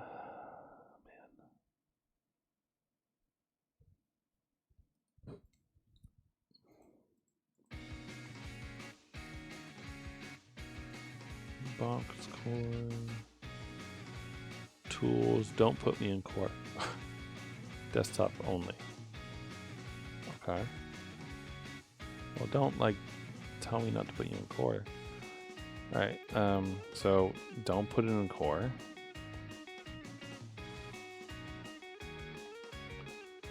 And desktop only.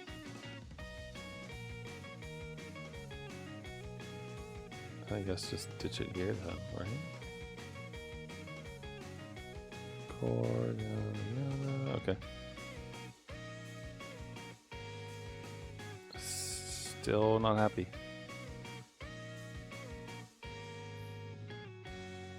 Huh. I guess I should just go back to a regular sprite sheet because this isn't working. And troubleshooting Gradle doesn't sound like fun to me.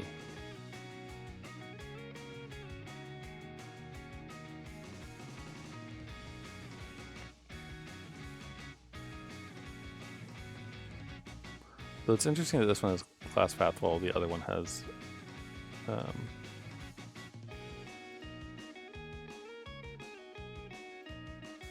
other bit. So I just want to double check, find out if that makes any form of difference.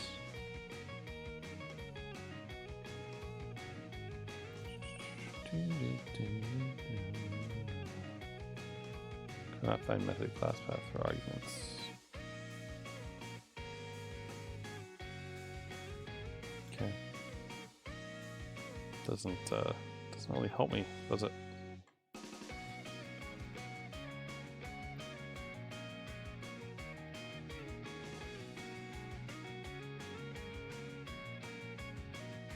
I mean, it's mad about the settings, but like, I don't care yet.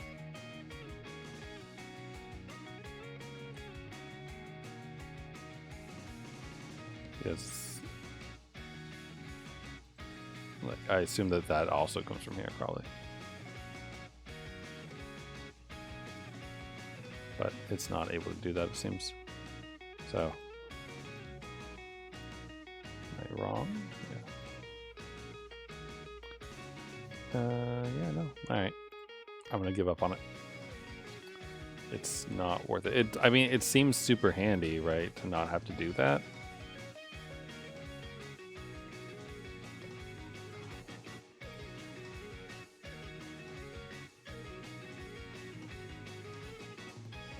But I'm gonna ignore it, I guess.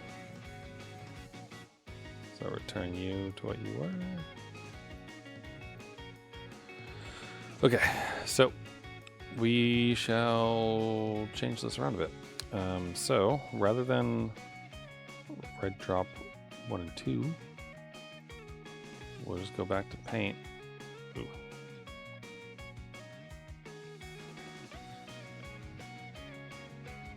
So make 40 by 40. Then one little droplet. And 2 little droplets.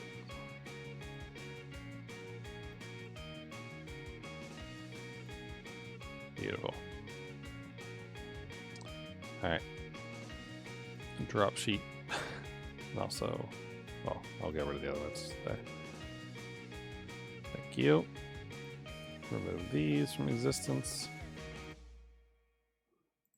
Okay, so no more texture outlets.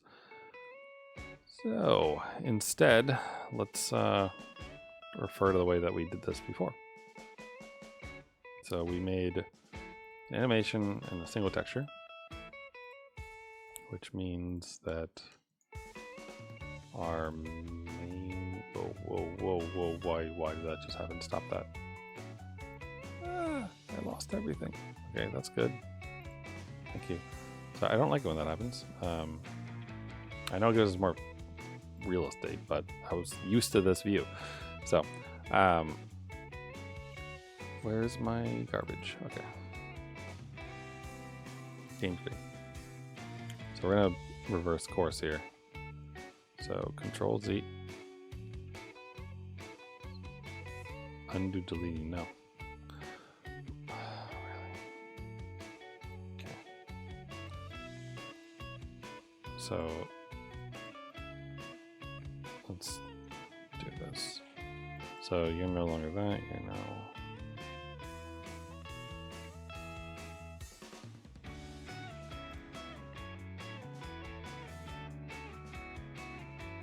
Okay.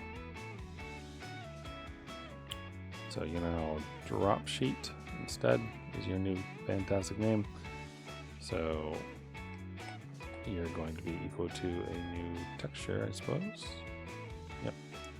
which is going to be from the GDX files internal to the dropsheet.png, the PNG. I used to call the ice character in 1080 snowboarding Ping because he didn't have a name. He was the guy you fought at the very end on the hardest difficulty. I never beat him. I got real close once, but he was too good. Okay. And then we shall, for better or worse, have to construct this temporary thing. Temp drop sheet parts.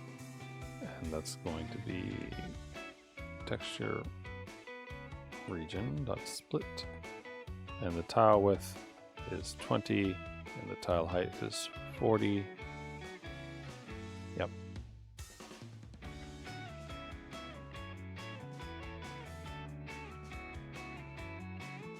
Yeah. So that's that. And then the texture region drop frames equals new texture region array that is size of 2. And then we basically do the same code that we did before. Frame index starts at 0. It honestly feels a little bit silly to do it this way. We could like, anyway, like we could literally just type it out. You know what I mean? Like we could say drop frames 0.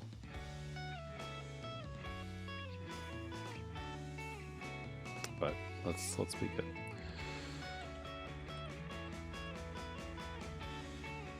And R, I mean, actually it is, right? It already is just like one thing, I think. It's only one row. Excuse me. R is less than 1, I suppose. Right? It feels very, very silly, but it's fine. Oh, I guess there's 2 columns, right? And then drop frames of frame index is equal to the temp drop sheet parts of R0. And then frame index plus plus. It's very unnecessary, but at the same time, you know, if I need to do this for a different thing, like if we want to animate Pecora, I suppose, and make her mouth go like the little pop animation, then, you know, having this code on hand will be helpful. So next I press the thing too many times. So then our animation that we need is what actually gets properly defined, right? So it's going to be drop animation, raindrop animation, right? Animation of texture region, that's not accurate. Yes, it is. Okay. Wait, where's that? Oh, there it is. Kill that.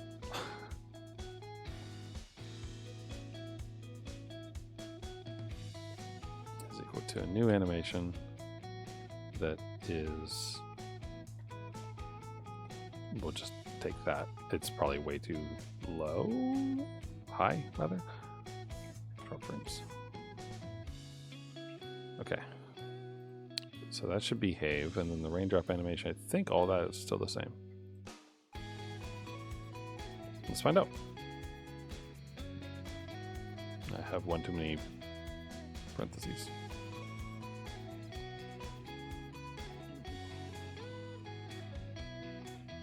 Non-static method split cannot be referenced from a static context. Excuse you. What? Texture region is texture region. What are you on about?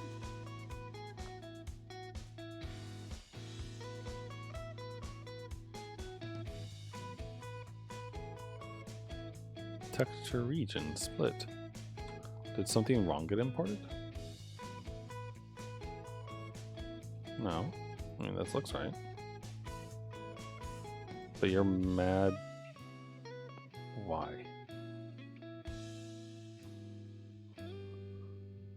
Oh, I'm not passing it the sheet. That's why. There we go.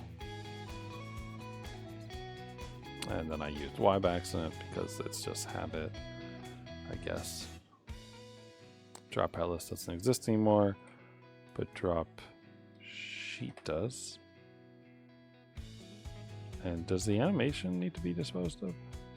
Walk sheet, no, it doesn't.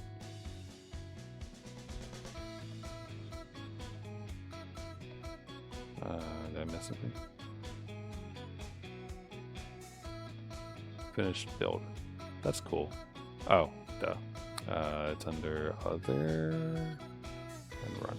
There. Hmm? Yeah, I see you. Want to run? Thanks. Oh, look, it works. Except that I forgot that, you know, the white is white. And also, it is exactly like I thought. That was also way too high. So we need that the time between the frames to be a lot less. So let's set it. I don't really know what this duration is, so we'll do that. There we go. Beautiful.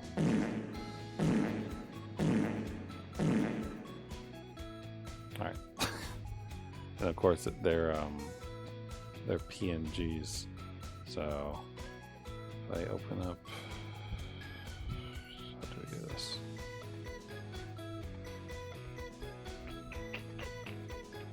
Not reload from disk, but open Explorer. Here we go.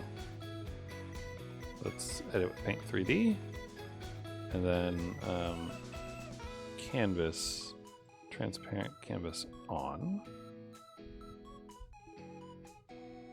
And then, is there a way to do this easily? I want to kill everything. Oh boy. Yeah, I can do this, right? But that's not quite what I want. I want like a drop tool to erase.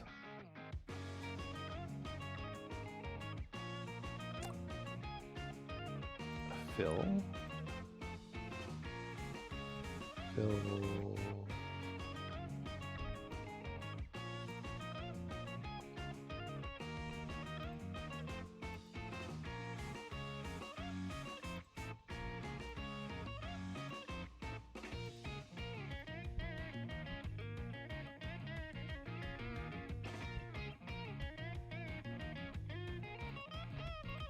Oh, what was? Why isn't this? Am I dumb? Okay, thanks. Color.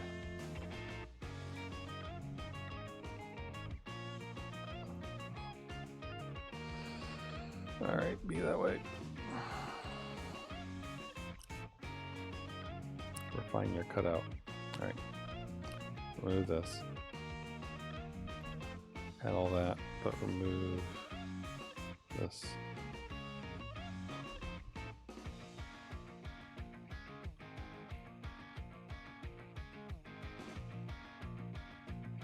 It's a very silly feeling sometimes. Remove the red and the white. There's got to be an easier way to do this. I just don't know how.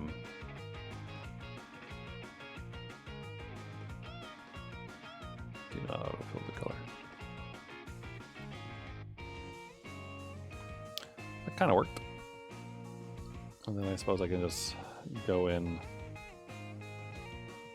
by hand here. It'll be faster than me trying to figure out how to do it. So it's very predictable, but nice. to good kind of predictable. Okay. There. Saved. Now that will look ever so slightly better because obviously that's what I'm, wanting to make sure is good. On my disgusting green background, my flopping red poops. Oh, how horrendous. But good, right? Like it's an animation, so that's more than it had before. If we wanted to like go further, then we could make Peko, our good little friend Pecora, move her mouth whenever she like gets one of these and go instead of the poop noise, and then it would actually like feel more like a game that isn't just literal shitpost. And it wouldn't be that hard to add, I suppose, because like the whole pop mouth thing is basically I just need to close her mouth once. So that'd be kind of fun and silly. But yeah, so this is working surprisingly well, and I feel like I'm enjoying my time with this engine and like experimenting more than I did with the previous one. It reminds me a lot of like when I used to do Blitz basic programming in like 8th grade or so, when I first kind of got into programming in the first place. I don't remember if it's like technically the first language I learned, but I remember sitting for large amounts of hours with the like Blitz basic game programming for kids. I think I have it on my shelf over there. And going through the entire book and like learning how to code shmups with it basically and that kind of thing. And that like eventually led to taking Visual Basic classes in high school when they offered them, and forcing one of my teachers to give me an independent study in C++, and doing all that stuff that kind of set me on my path in the first place. So this is a really nice library so far, libGDX. And it's been fun making this ship post. I think that I want to make Peko's mouth animate Pecora thing as like the last thing I do, and then I'll call it done, I suppose. So let's see if I can do that, I guess. We'll open up Pecora and Paint 3D. Although to be honest, I think it's easier to do this in regular Paint. As weird as that might be. So how big are you? You're 64 by 64? So copy paste. And then give me 128 pixels. Oh god, don't do that. 60, 128. Thank you. Now we paste. Alright. There she is in all her beauty. And then we're gonna poorly cover her mouth. Like, let's see. So should she close it from here like that? Like, or should she close it like here? Like that? Or just like lose a mouth entirely? Just like Neo from the Matrix. Where's the size? There it is.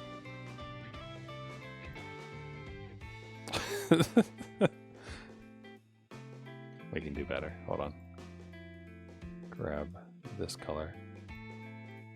And then really, because she's a rabbit technically, her mouth closes like this, right? So it's like that's actually, I think this will work fine. Alright, so let's save as bucket sheet.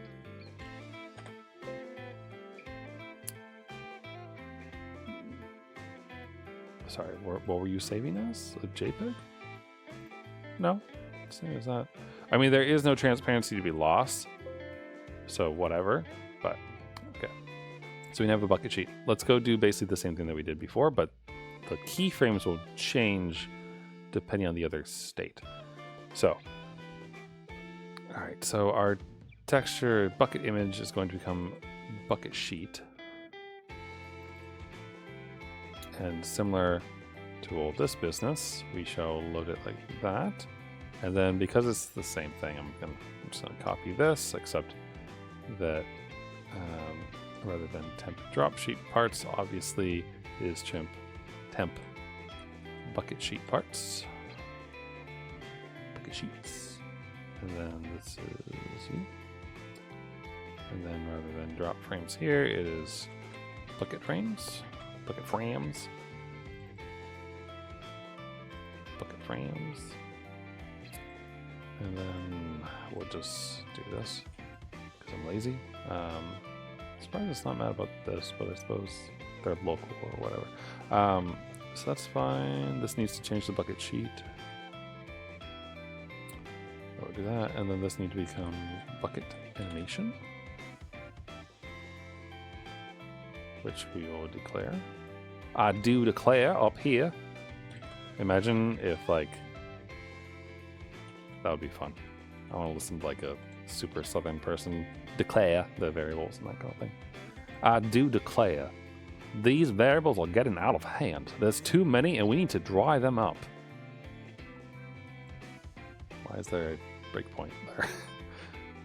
Let's see. Sorry, I'm thinking about like what's it called? House of Cards. Because he puts on that like Texas outfit, Texas accent. I remember, I can't remember it anymore. I need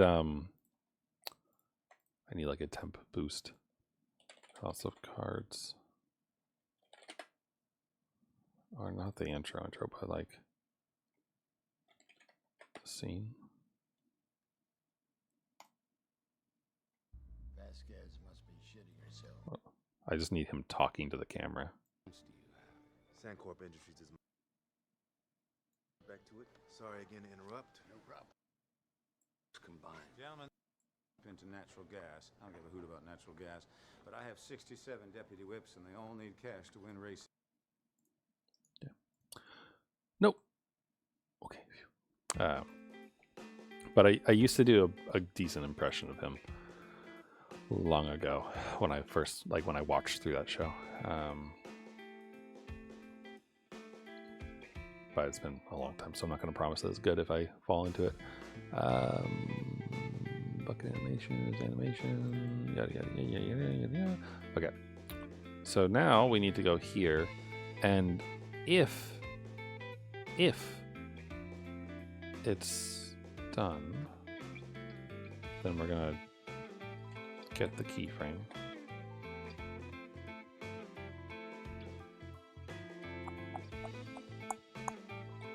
Based on the delta, I guess. And it's gonna be looped. I'm curious about, can I just say like,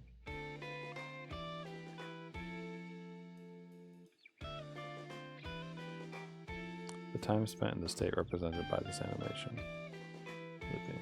And this is gonna be false actually. We're not gonna loop it. But this is a texture region. And it's going to be bucket to draw. Like that. And where's our game batch draw? Where's our bucket image? Okay.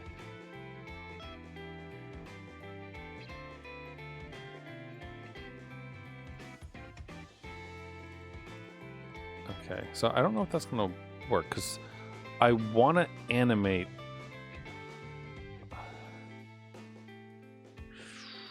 So how do we do this? Because I want them to animate if they've touched, basically, right? So like we need to move this stuff a little bit.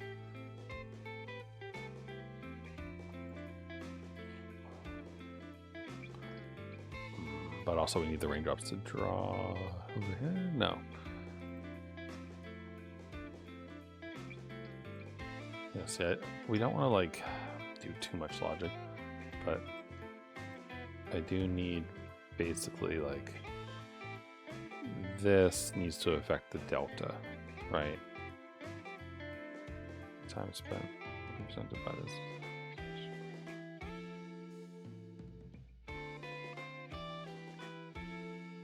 Is there a way to just get this like first frame? Get keyframe, get keyframe index, get keyframes. I can get keyframes and then grab the first one. That's what I can do. Yeah. Okay. That works. Because typically her mouth will be open, right? Or should her mouth be open? Or should it only open when she's about to eat? No, because she's trying to catch them in her mouth, right?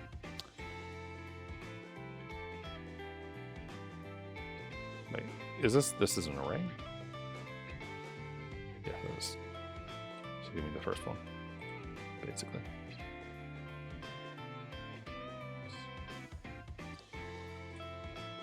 And this is the texture region. Bucket to draw.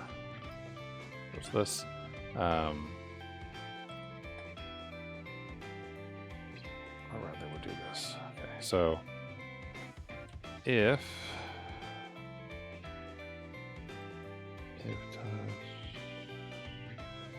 not that. Sorry, I want the overlap. It's all the way down here. This is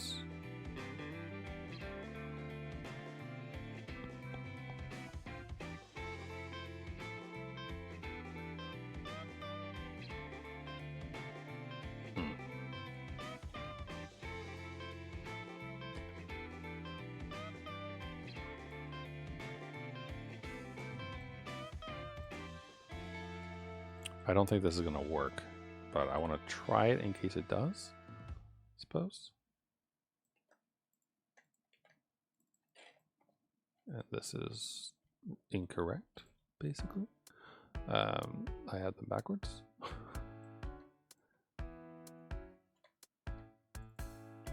Not eating. Okay.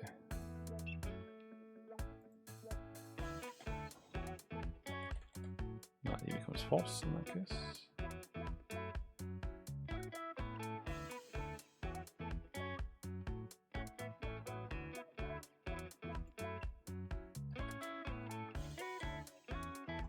Okay. Put this up here. I don't know why I didn't use Alt-Enter, but you know, ignore that. Private Boolean not eating, which starts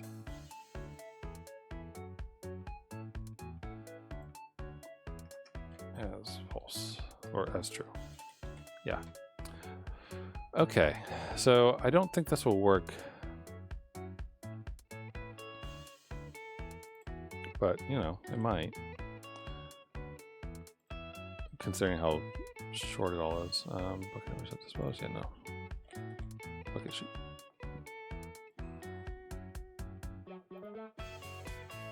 Oh god, I forgot to change a thing. 1 second, please. Ooh, I like this one. Bucket sheet is bucket sheet. Wait, what?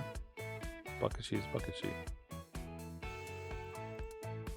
This is the bucket sheet. Bucket sheet. I chose the wrong thing, probably, is what happened. Yes.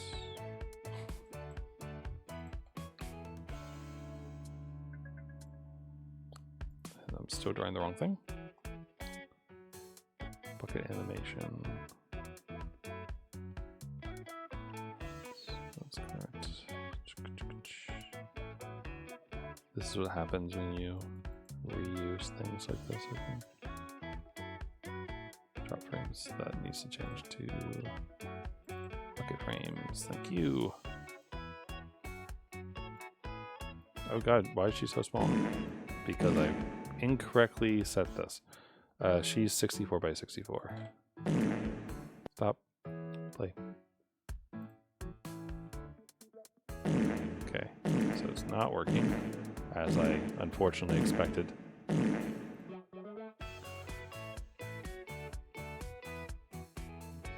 Her state needs to stay that way for a while. Like, it can't...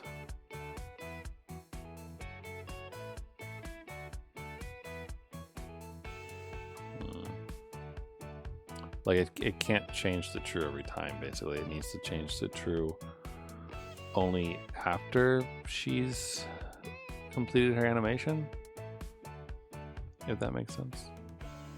So basically it like needs to reset the animation rather, which maybe there's a way to do.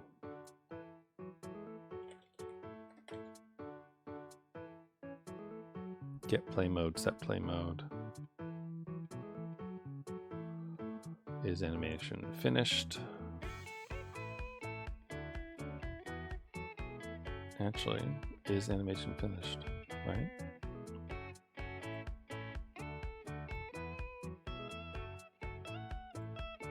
Would that work? Like, basically start it up, and then if it's not done yet, then we deal with it then.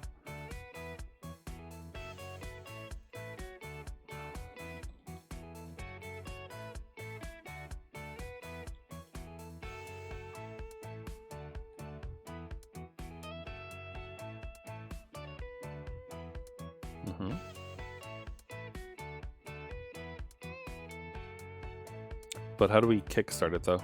That's the question. Is there like a play animation type thing? Like a start thing or set like mode or whatever? Set play mode. But there's no way to like just play it, is there? Set frame duration, set play mode.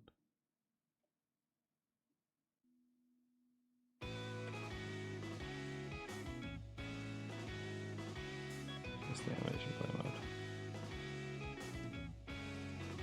I mean, I guess you could alternate between set to loop and not, I guess, but it doesn't feel right.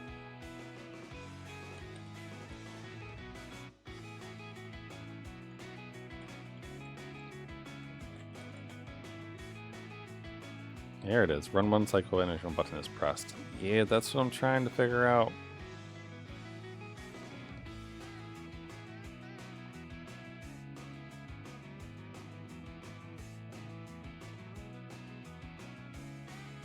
Reset the state time.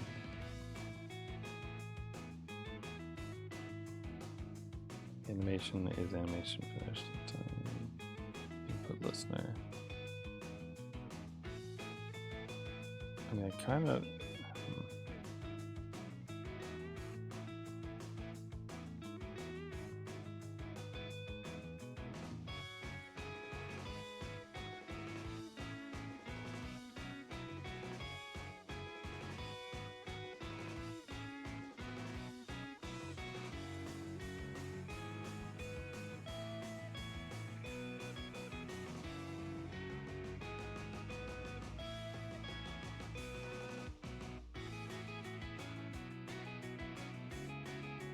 I mean,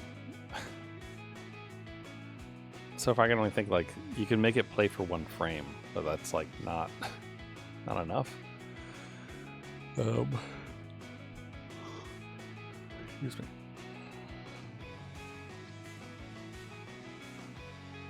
Because essentially all I want to do is just close her mouth, right? So it's like have her show the opposite texture, you know? Or like loop for a certain amount of time.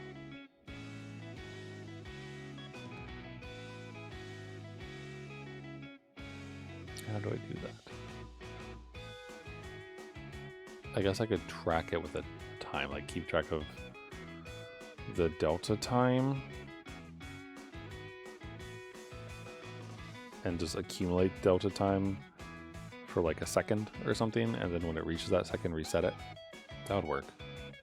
Just it feels very hacky.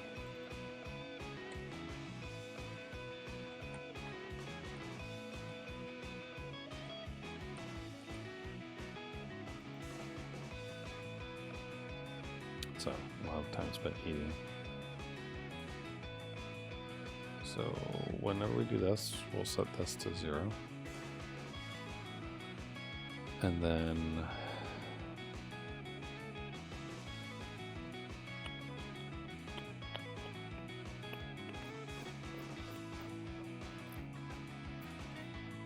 Actually, we'll set it to like a flag value.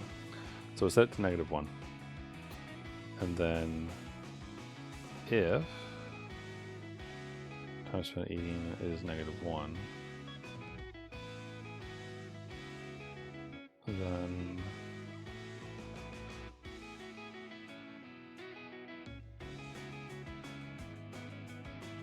we'll keep it to that. Otherwise it's not that, because it's now 0. No.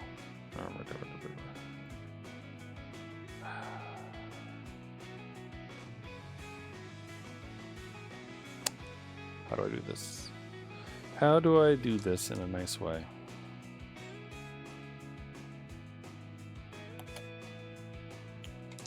I suppose I need another variable. Which, you know, we had.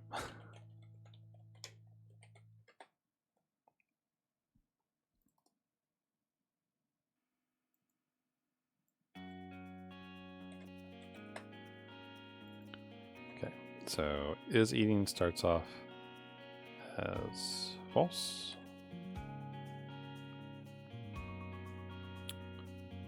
Okay.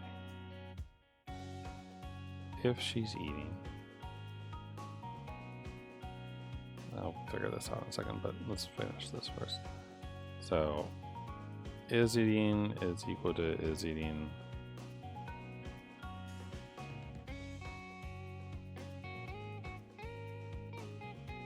Is eating or true and true.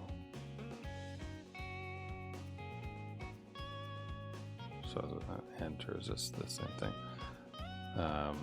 So she's not eating yet, and then if something overlapped, then is eating equals true.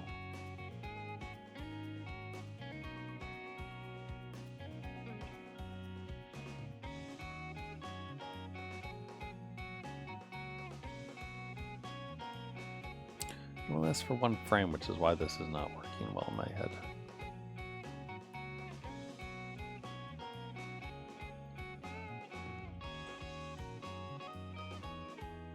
Because time spent eating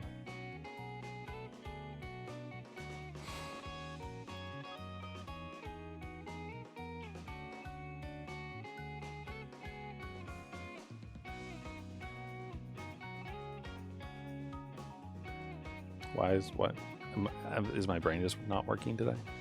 I mean, I've been going for some hours, I guess, but still. What am I trying to accomplish here? So, if she's, since the last update, one update at a time, if she hits a raindrop, then she is now going to eat. And I want her to accumulate time spent eating. And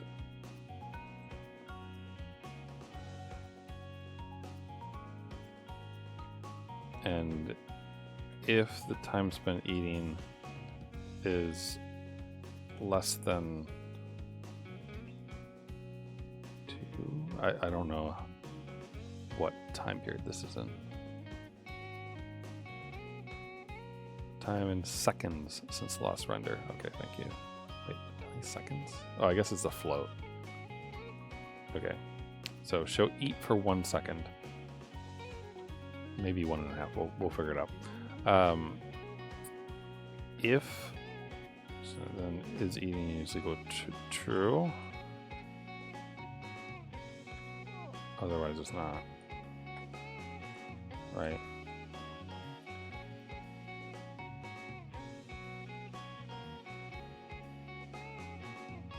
And we're gonna need to do a little bit more than that, but basically, you know, that is that and that is that.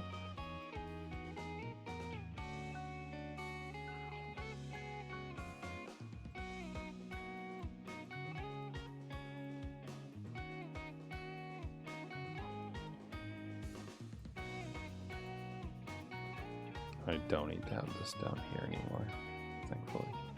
So we can just put it back up here.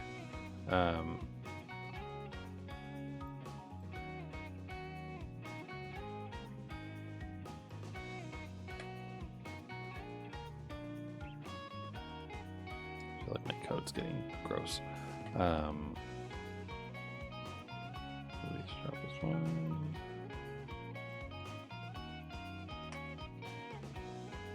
That's there. Okay.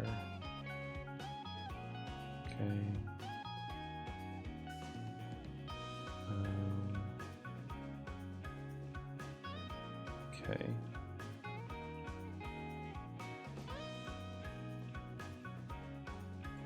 Maybe the player's fine. Maybe it's drop. Alright. So I still need to fix some things here because the time spent eating only accumulates if it's, you know, bigger than 0 basically. And time spent eating needs to start at 0.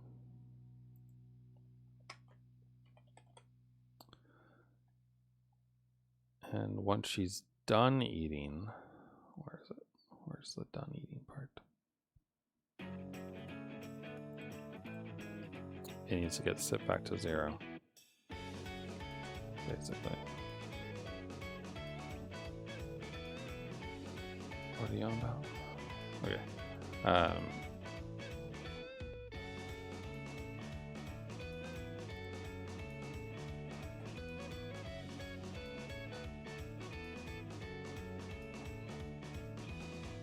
See, this is the bit where I think we need the is eating stuff.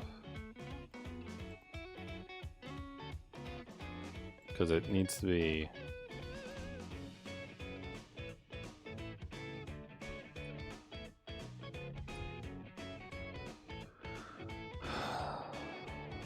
well, that double counts though. Because see, we need to know that it is eating here. Like that we should start eating, rather. So this is like start eating. This might only need to be a local variable.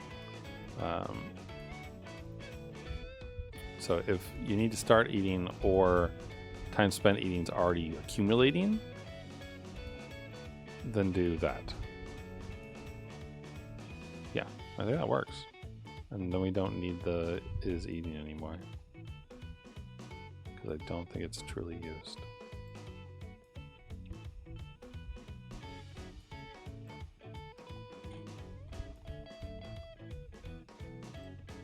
Oh, it crashed. Sprite bash we must go before draw. Really? Did I end it by accident? Or did I leave a draw somewhere? What? No, I don't care about that. I care about this. Oh, yeah. Wrong place.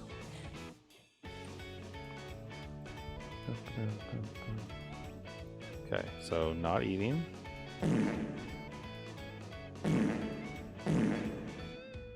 Okay, not quite. Let me do something real quick. Because we put it, the frame's pretty high.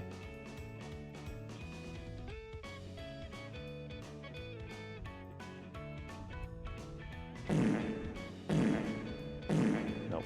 Alright. Time to think some more, I guess, because I'm not doing it right. Time spent starts at 0. I mean, I could also just set it negative, I suppose. But maybe I should spit that out.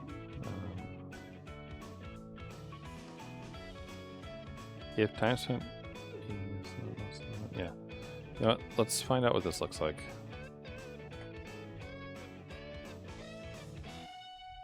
And then we have this start eating if it overlaps. True. If it's not, or it's not. Don't do that. Yeah. Okay. So that's 0. Oh, it never really. So it goes up to like 0.5.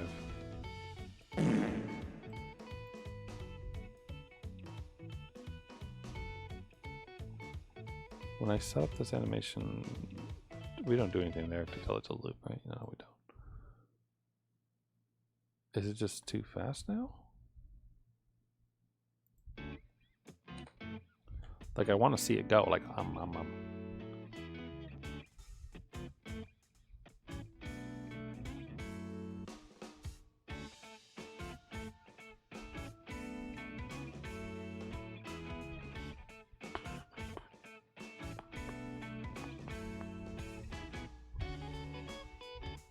Okay.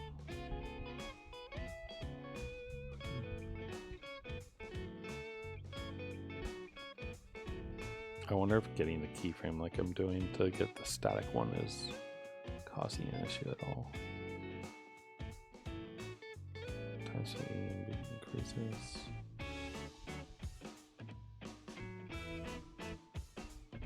I mean, it does go up, right? And it gets reset. It's a pretty small window. Maybe I should just increase this just to see it actually behave.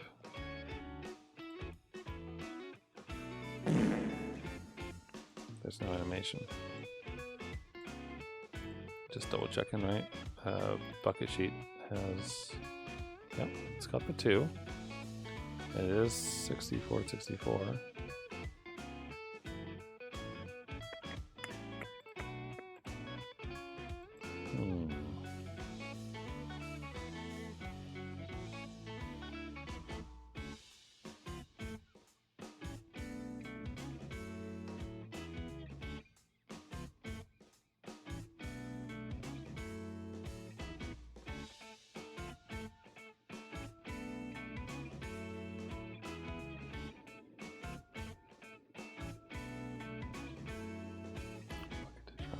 Yeah, I don't really know why it's not quite working.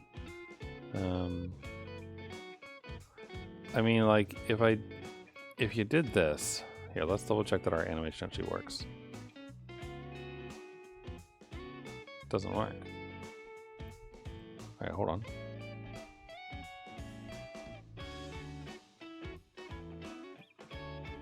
Keyframes. State time.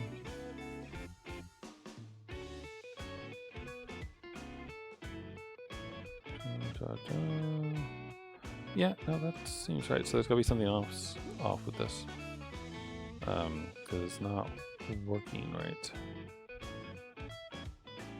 We load the bucket sheet, we do our thing. No, alright, so it's not something weird going on there. There's 1 row, 2 columns.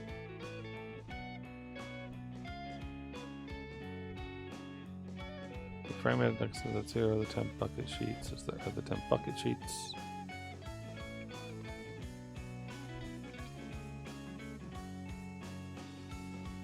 Frame index goes up, we make a new animation with the bucket frames.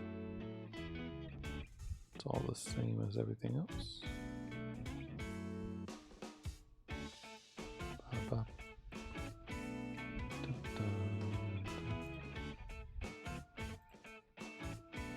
I don't, she's not moving. Why doesn't her mouth move? Like, what has gone wrong where it doesn't quite work? Bucket sheet's the bucket sheet.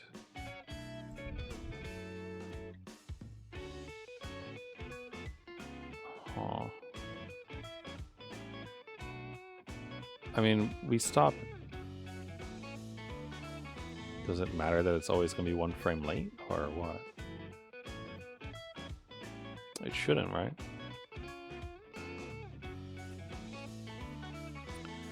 I mean, especially if I'm just doing this. So that's state time, which is increasing. So what's going wrong with this?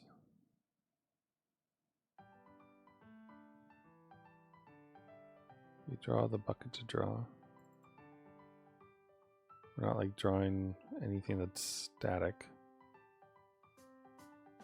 Right, we're not drawing the bucket sheet. We just use the bucket sheet to make the animation, which we then use. Oh.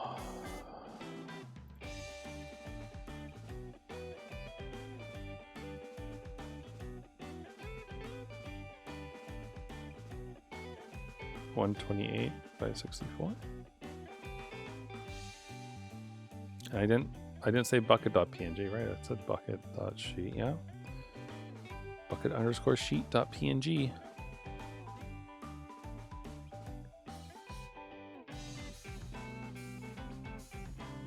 The width is 64, the tile height is 64. Uh-huh.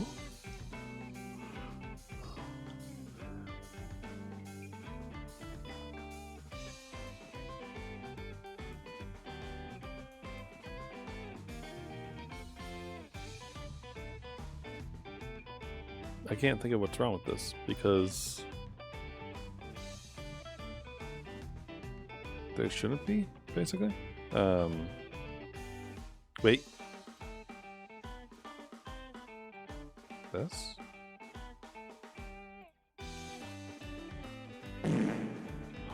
There we go.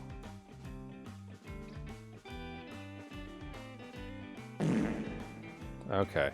That's what it was. We don't want to use the delta, we want to use the other bit. Alright. So kill that.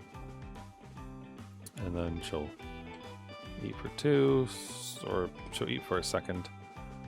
And then I want it to be a bit faster, I think. There. Alright. Let's try that out.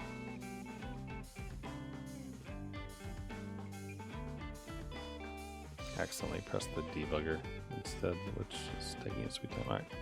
So she's got her mouth open, and then we eat something, and she goes nom nom. Beautiful. Look at her go. Alright. Took our sweet ass time figuring it out, but we figured it out. And obviously there's better ways to handle animation and states and such by extracting them properly.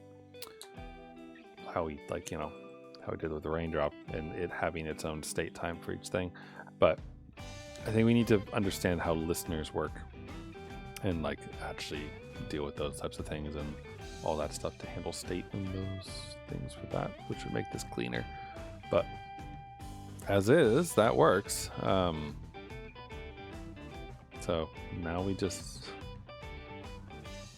I need something better than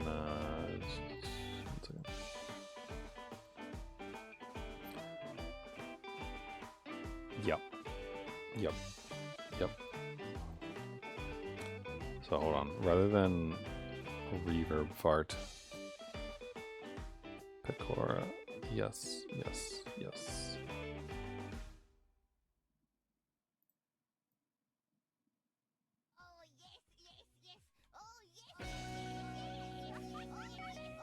It's a bit too long.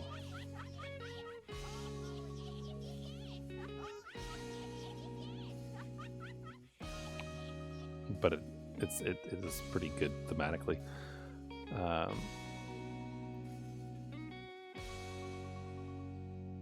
Yeah, we need to trim this, I think. Oh yes.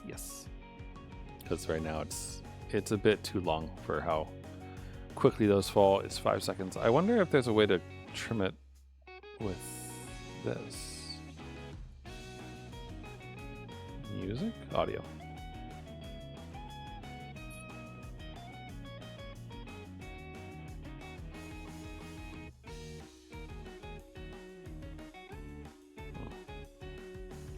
I wonder if there's a way to limit the playback at all.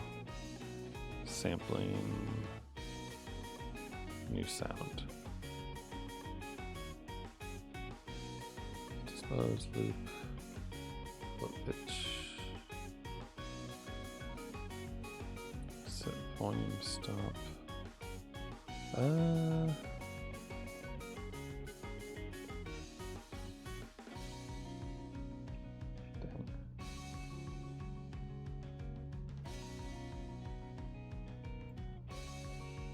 Well, I mean, hold on. We have the drop sound, right? So I can also just do this.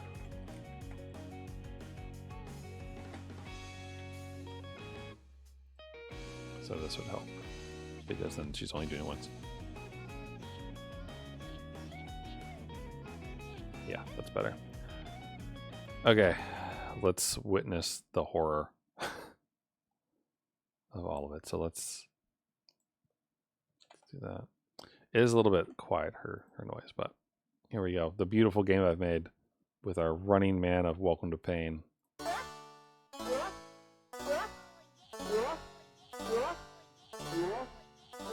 That's too quiet. Hold up.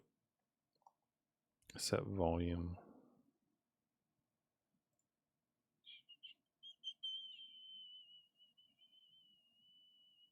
Flip volume 0 to 1. Okay. Where's the music? Because the music is just too loud. That's really the main issue. Set volume 0.5. F. Okay.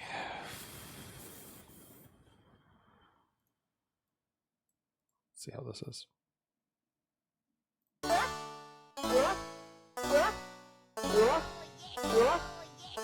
So too loud.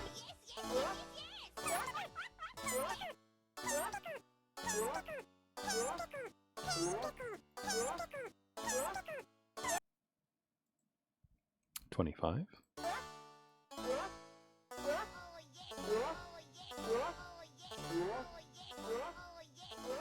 I mean, I can hear the oh yes.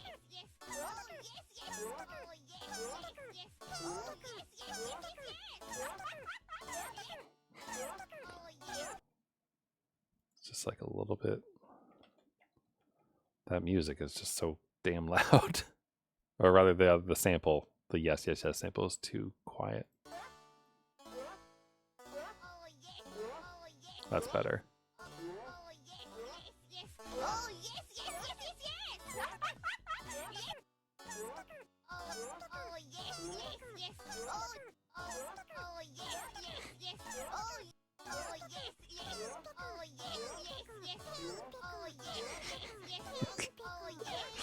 So fucking stupid.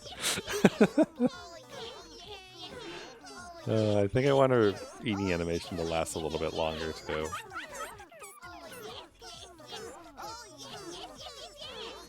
Go ahead and take like 2 seconds. 2 seconds of eating it.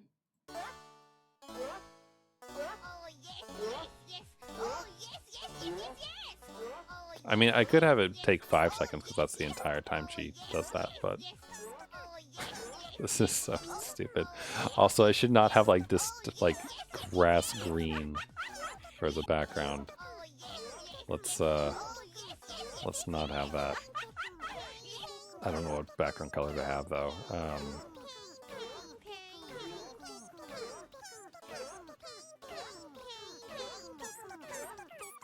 Just gray, I guess.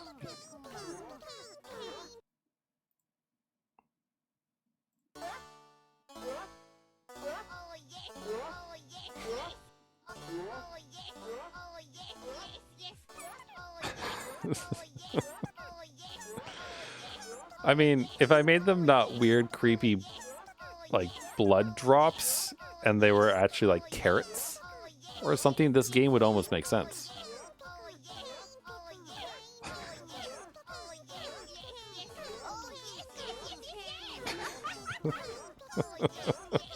Her laugh at the end like really makes it's good stuff. All right, excellent. Oh boy. Sorry, this has been fun. Like it's been a good time. Hit it with Paint 3D. We can make this. Okay. Oh god, that's so big. That's way too thick. All right. So oh wow, come on. So like if I do this, you know what? Fuck you. All right, here we go. Watercolor, no. Pixel pen is what I want probably. Yep. So a carrot. I know it might not look like one, but it is, I promise. We'll put a little green thing on the end of it so you can tell it's definitely a carrot. And then we will make a second carrot because they're falling, so you know they don't look exactly the same. There. Save. Look. It's beautiful. It's Pekora eating carrots while listening to Canon in D, sung by her own voice saying pain, while she laughs her head off. I know you're all very happy to have been a part of this. And rather than drops,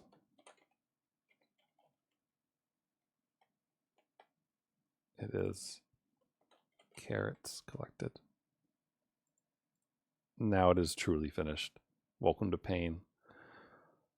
Yeah, no, that can stay.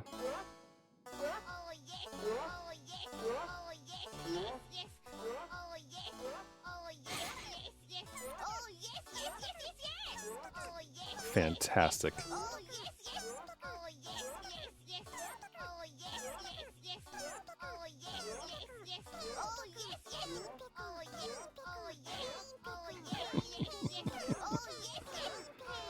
All right, we're good.